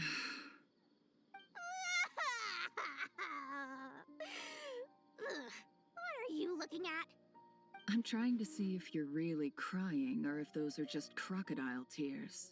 A little birdie told me that when Lord Sangamabe makes money, the tears flow from the center of her eyes. But when she loses it, they flow from the corners.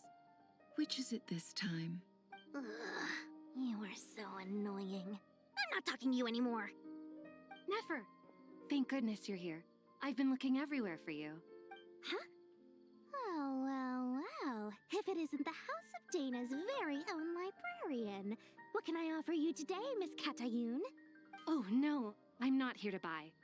I'm here to bring Lady Nefer a book, and a fascinating one at that. We agreed to meet at the entrance to the mausoleum of King Deshret. One more thing. I bought this copy with my own money. It's not borrowed. Reasoning knows not time of day, but suspense always follows a blizzard. That's quite the mouthful. Huh? Isn't that the one that... It was all the rage for a while. People throughout the city were clamoring to get their hands on a copy. The names inside were all circled. Everyone thought it was a riddle. Don't bring up that book in my presence. I don't even want to hear its name. That thing was nothing but a scam. Surprisingly enough, I've actually heard of this book, though it doesn't seem of much consequence. So, what truth lies behind it? You're from the Vahumana and you're asking me what the truth is? I'd say the actual truth was about the least important part of the whole episode. I brought you this book because it probably has the most interesting backstory of any in the House of Dana's collection, at least in recent years. As for its quality, well, you can judge that for yourself. Don't tell me it's actually any good. You may not know this, Lord Sangamabe, but Lady Nefer has a fondness for books with, how should I put this? Mixed reviews? No eye for good literature, huh? Perhaps she feels that bad books hide interesting secrets? But I shouldn't put words in her mouth. It's probably fair to say she prefers the conversations that books can spark over the substance of the books themselves. Suits my style as an intel broker, wouldn't you say? Very interesting, thank you. I'll return it to you once I'm done reading. And as it happens, I have something for you, too. Incense? I imagine you've already used up the incense I gave you last time. Here's some more. This batch is from Nodcry, so the scent won't be quite the same. Well, actually, I've been saving the incense you gave me. I couldn't bring myself to waste it without a special occasion. But I'll gladly accept this, too. And I promise I'll use it this time. Katayun, you haven't changed a bit.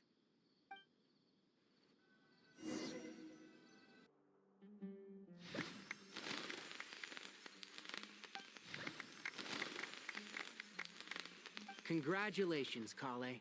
Well done, Collei. After studying for so long, you've finally become a full-fledged ranger. Sure hasn't been easy for you, huh? This really is fantastic news. All grown up. No longer a trainee, but an official forest ranger. Oh, the next step is to secure tenure in the academia. Thanks, everyone. It's true. I'm an official forest ranger now. Master Tighnari, thank you for your guidance and support. I wish Mr. Sino were here so I could thank him too. Sino had a matter to attend to at the Temple of Silence. I don't imagine he'll be back for some time. But don't worry, we can celebrate together once he's finished. I'm afraid the party will have to wait. Collei still has some matters to attend to first. Collei? Is everything all right? No, it's not what you think. There's nothing wrong with my health. I just have a few things I need to deal with. I've made plans with the Traveler and Paimon to visit Mondstadt. Master Tighnari and Mr. Sino will be accompanying us too. Well, that's a relief. Let's get together when everyone's back. I'm sure you'll be doing even better by then. Of course. I have a feeling you're right. Phew. After all that catching up on sleep and food, Paimon's feeling full of vim and vigor again. For someone who spends so much time resting, your recovery routine is surprisingly simple. Hey! Paimon's been working her butt off too, you know. She flew all over the city helping everyone out. Don't worry, I saw how hard you worked. Alright, we all know you're the most hardworking person in Teyvat.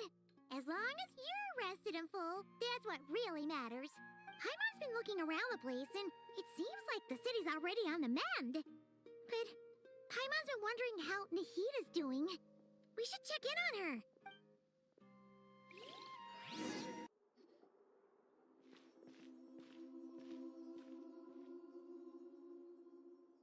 Hey, Nahida! And Hat Guy's here too! Traveler, Paimon. What's going on here? Nothing much. Nahida was just expressing concern for my physical and mental well-being. Oh, the Traveler told Paimon all about that. We've both been very worried about you. Are you feeling alright? You make it sound like I'm on the brink of some kind of breakdown. Truth is, I'm doing much better than you might imagine. If we can just get to the bottom of Dottoro's intentions, we can minimize his negative influence. That's the sort of thing I excel at. Just listen to that newfound optimism. It seems like having you enroll in the Vahumana was a truly inspired move. I can really see the positive influence. Observe, a classic Sumeru specialty. Chalking everything up to education and learning. To be honest, even I can sense the change in you. Everything Dottori said to you was a way to manipulate your mind. Fortunately, you're no longer under his sway. Can someone as old as me really continue to grow? If it helps, just think of yourself as a late bloomer. It's all a matter of phrasing, And it comes down to what standards you measure yourself by. For a puppet, developing at such an age is perfectly normal. But if you choose to call yourself a late bloomer, it sounds more like you consider yourself human.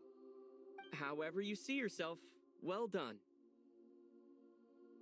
Alright, I see what you mean. Anyway, what's your next step? What else can I do but complete my current courses?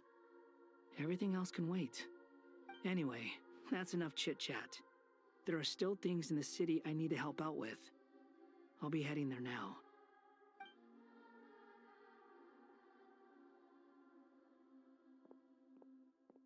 I'm so happy that Hat Guy is doing better than we thought. But what about you, Nahida? How are you holding up? The pyronosis burned down the corrupted Irminsul. The flames blazed for 7 days and 7 nights before they finally subsided. All that was left were the parts underground.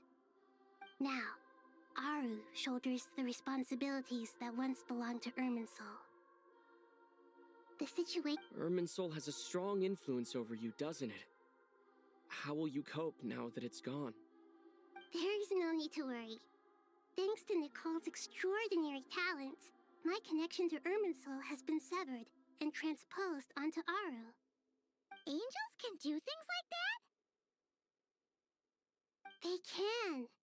Such abilities are precisely what makes them so powerful. The goddess of flowers, Nabu Malikata, once claimed that she too could perform feats beyond the reach of mere mortals. In my eyes, much of what she went on to achieve reached such transcendent levels. Her and Nicole really are both fascinating and magnificent. So, does that mean your situation is stable now? Correct. Just imagine that Aru has become the new Irminsul, and the essence of my existence has been bound to it. The wisdom of Sumeru has ultimately converged into a single, unified entity. Should we ascribe this all to fate, or is it merely fortune? Whatever it is, the important thing is that you're okay, Nahida. Dendro Archon, Lesser Lord Kusanali. Oh, thank goodness you're here. Sir Nevis, do you have something urgent to say? Yes, there's something I need to report. We've received a message from Snezhnaya.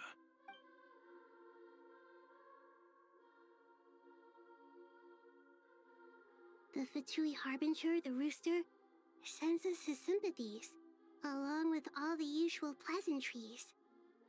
His stance is that, following the unrest and Nod Cry, Dottore was subjected to internal censure. This madness was the act of a rogue element, one who cannot be seen to represent the Zapoliarni Palace. No less than can be expected. Snezhnaya paid a heavy price working to stop him. They even lost one of their own Harbingers. The letter goes on to say that even so, Snezhnaya cannot claim to be blameless. Apparently, they will deal with Dottore's subordinates in accordance with Snezhnayan law, holding all those involved in his crimes accountable. Additionally, they are supplying relief funds and supplies, which are already en route. They hope this will aid in Sumeru's reconstruction. Sounds like he's got an answer for everything. True, but as diplomatic rhetoric goes, it's highly effective. Completely watertight, both in logic and sentiment. This disaster has had a profound impact on Sumeru. There is much that I will keep in my heart. The matter of Dottore can be seen as settled for now. We are sure to cross paths again in the future, and in that light, Snezhnaya would do well to uphold their responsibilities and keep a tight rein over their actions. With Irminsul burned, the flow of fate now carries many more possibilities. I will be watching carefully. Perhaps we can move on to a less serious matter? Dendro Archon, will you eat with us once this matter is dealt with? Everyone wishes to celebrate together. Your presence would be most welcome. Of course! Dunyarzad, Sino, and Hypatia all told me the same thing. If there isn't enough room for everyone, we can arrange back-to-back feasts. What a wonderful idea. That just leaves the question of what we should eat. Not more tomatoes, surely. More? Dendro Archon, what do you mean by more tomatoes? Those good friends of yours are always talking about tomatoes. Sometimes when I'm walking through the city, I can even hear them arguing in the fields. Since you see them so often, you must hear about tomatoes even more than I do. Tomatoes. Tomatoes. The word has a certain magic to it. Like the autumn fur of a sumpter beast swirling in the wind, sometimes flying up my nose. Tomatoes. What can we make with tomatoes? Wait, why tomatoes? Take your time, there's no need to rush. The Traveler, Paimon, and I still have somewhere we need to visit. You'll have plenty of time to think it over before I return. Does this mean you're going to Natlan? Meet them there in person. It will require a long journey. I know. But this is necessary. I must go myself. Traveler, Paimon, we'll set off as soon as you're ready. Is that all right? Sure. We'll be ready whenever you are. You'll hear no objections from Paimon. We should grab some snacks along the way, though. It'll be just like going on a long holiday. Wonderful. I'm looking forward to this so much.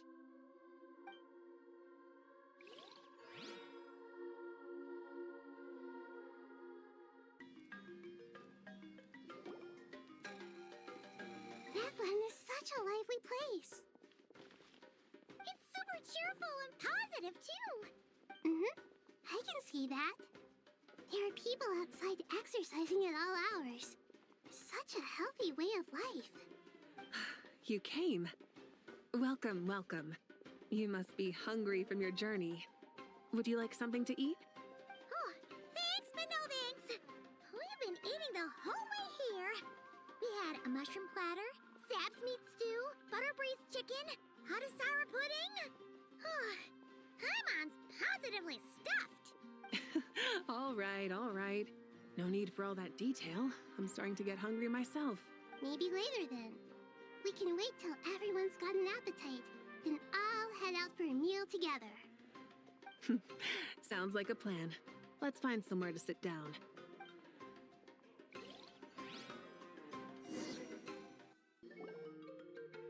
I should tell you, I already have some sense of why you've come. Why's that, Malika? To say thank you. Your senses are spot on. But on top of that, we also feel guilty. Because the pyronosis has vanished? I sensed its loss. Despite scouring through the remnants of Irminsul, we couldn't find any sign of the pyronosis. Not even any trace of it burning to ash. That's certainly unusual.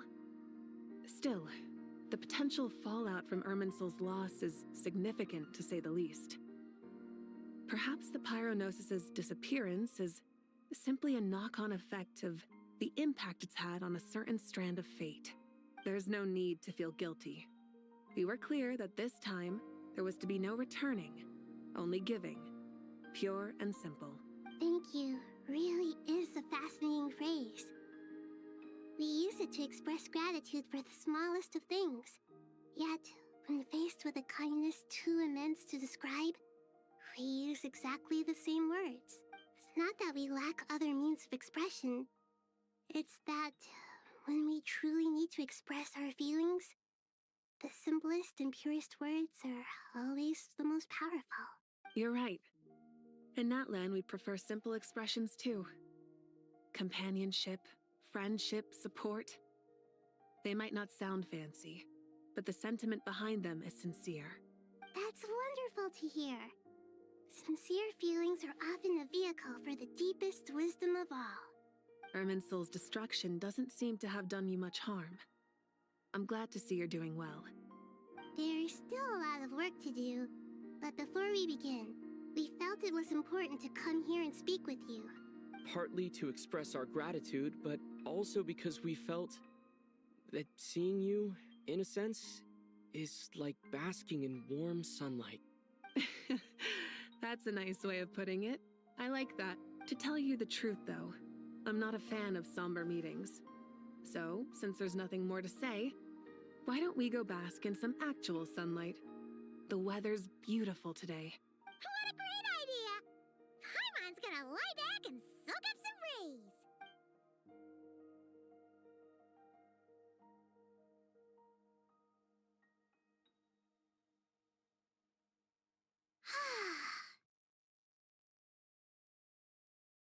In that case, I think I'll lie down for a bit too before we head to our next stop. And where might that be? Mondstadt. Paimon and I are gonna head back there with Collei and the gang. Long ago, I sensed that the god remains inside Collei had come from the goddess of flowers, but I kept it a secret. Those remains weren't hurting Collei, not as she is now. They simply exist. Besides, I could sense a deep yearning within her. A yearning for an ordinary life. A yearning to hold on to the hard-won happiness she now enjoys. With someone like her, I have a responsibility to keep her secret. She should be ready to face the truth by now. Whenever people meet, there is always the potential to create warmth and kindness. Every child grows up. But even as adults, they are still children in the eyes of certain people. Oh, just like how Paimon sometimes sees Nahida as a little kid. Is that so? Well, anyone who's friends with a kid is probably a kid themselves. Of course! And there's nothing wrong with that. When we get back, we'll actually be hanging out with another of our friends who happens to be a kid. Or more like looking after, in her case. Anyway, we'll always be there to watch out for our friends. Dear Sucrose, when you receive this letter, I'll probably be as busy as always. But busy with wonderful things. That's because I'm no longer a trainee. I'm now an official forest ranger. Impressive, right? Sino said that official rangers sound much tougher than trainees. Though he did say it was already pretty tough to start out with. You probably heard that something big happened in Sumeru recently. Don't worry, it's all been taken care of. We're heading to Mondstadt soon, so if you're free, maybe we could meet up? Plus, it's not just me. A few of us are going. Hey, do you still remember that time we all got together? You know, when we all went to the Windbloom Festival? It'll be just like that.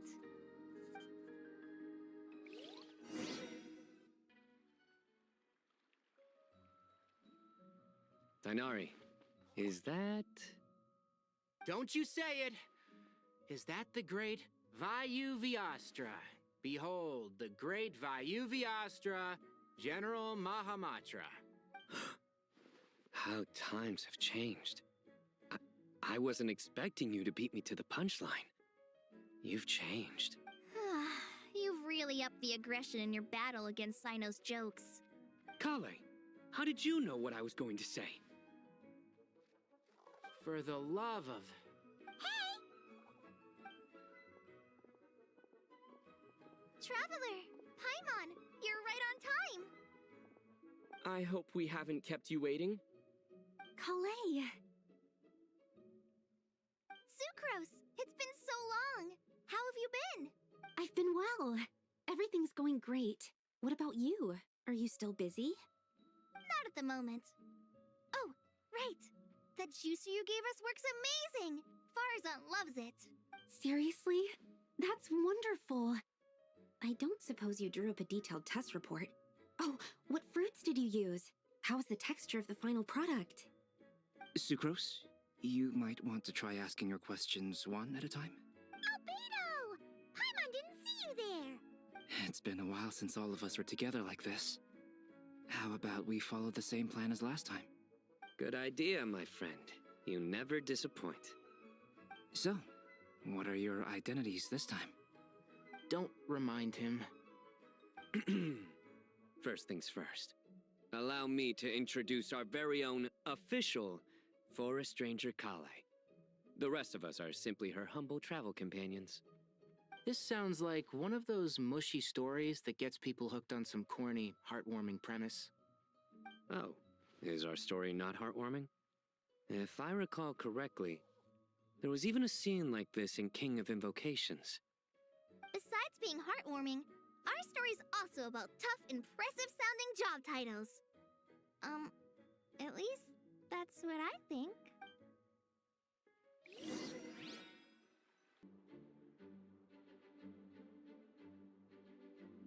Oh, you're here already? I'm still giving Dodiko a little trim. I won't be a moment. A trim? Does Dodoko need haircuts too? Of course. It's important to know how to take loving care of the apples of your eye. All of these trivial matters get left to me. It's because I'm an angel, and angels are, in a way, the guardians of all Teyvat. Oh, right! Well, that's definitely an impressive-sounding job title. What are you writing? I'm just brainstorming some cool-sounding lines. Oh, write them on these card backs. Of course. Clearly, my lines are pretty amazing, wouldn't you say? Miss Nicole? Collei? You seem a little nervous. I was just wondering, who was the person you mentioned who needed their wish fulfilled? Wish? What do you mean? Miss Nicole asked if we could meet up in Mondstadt once everything was over. She said a friend of hers had a wish that needed my help to come true. Well, you never mentioned that before. All we knew was that you'd arranged to meet in Mondstadt. But we thought it had something to do with the god remains. To be fair, everything I told you was true. Anyway, my friend is waiting. Come on, let's pay her a visit.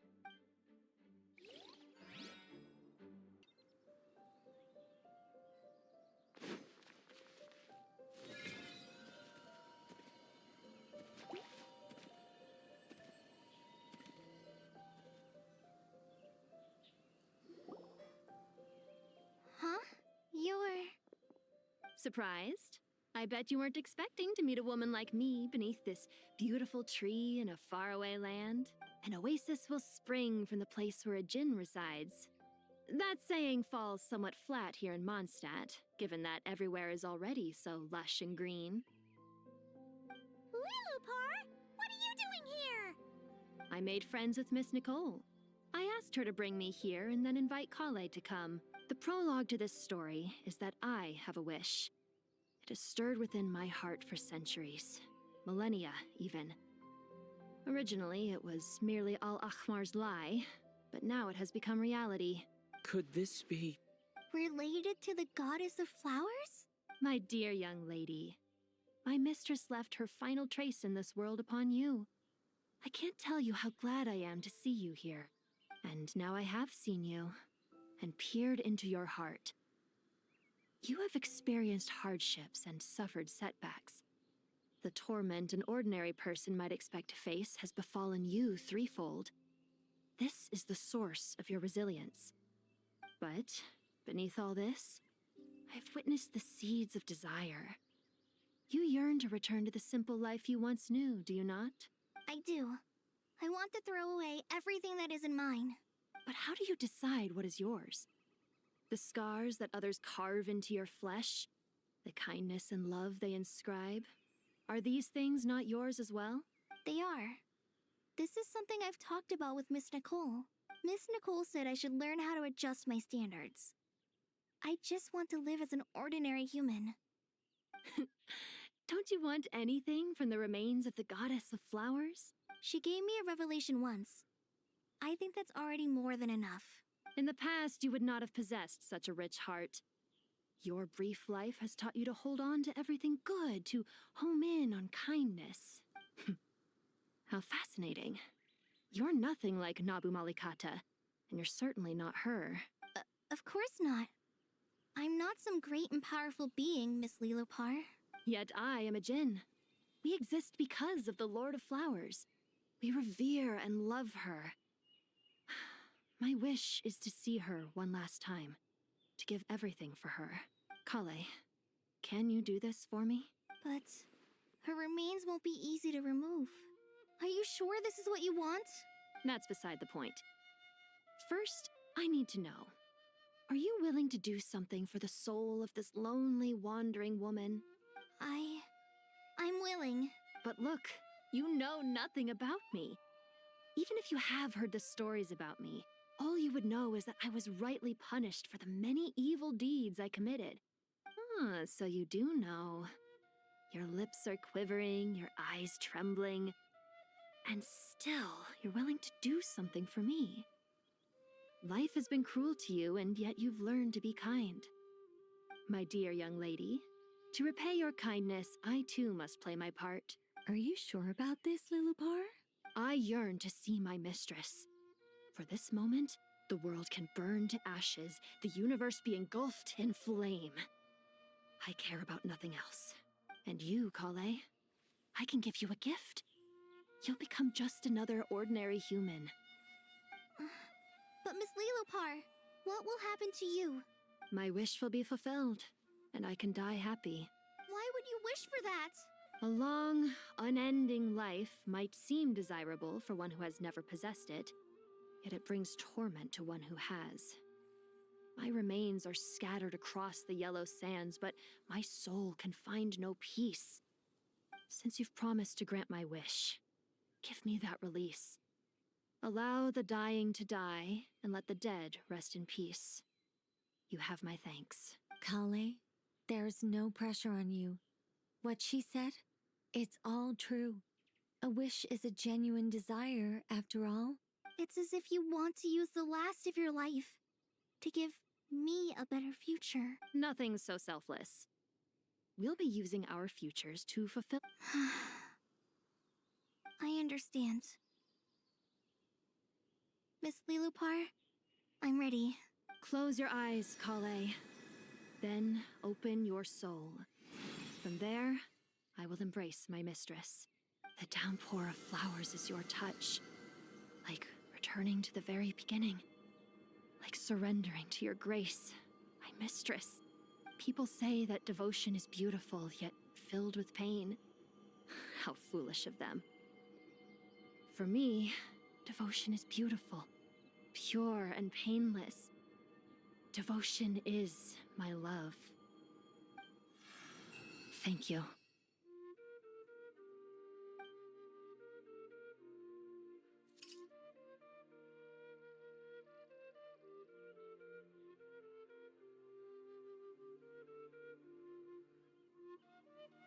Lillipar!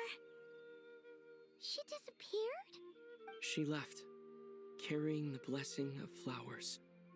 Collei, are you alright? I'm fine.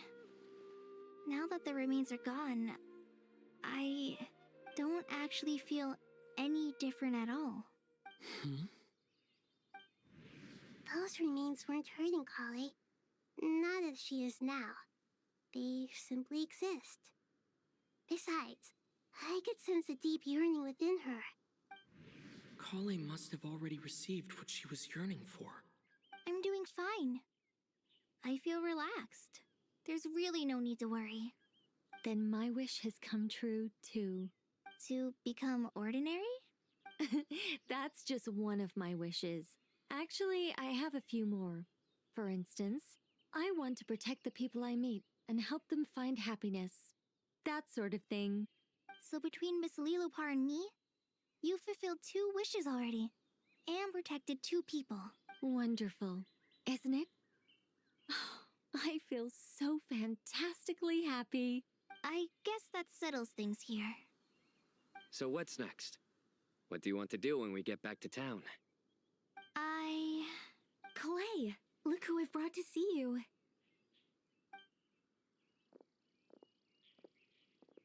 Hey, Collei! I heard you guys were holding some kind of secret event. How come you started without me? Huh? Oh no, it's nothing like that. We were just saying goodbye to an old friend. Really? Who? Me. The old me. So that's what this is all about. Did you come all the way to Mondstadt for that? Because we knew the old you so we could witness the change? Exactly. The old me is gone. I puffed her into the air, and she became a fluffy pink cloud, floating into the sky, before disappearing forever. Do you think, maybe up in the sky, she has friends waiting for her with test tubes, flasks, and bows?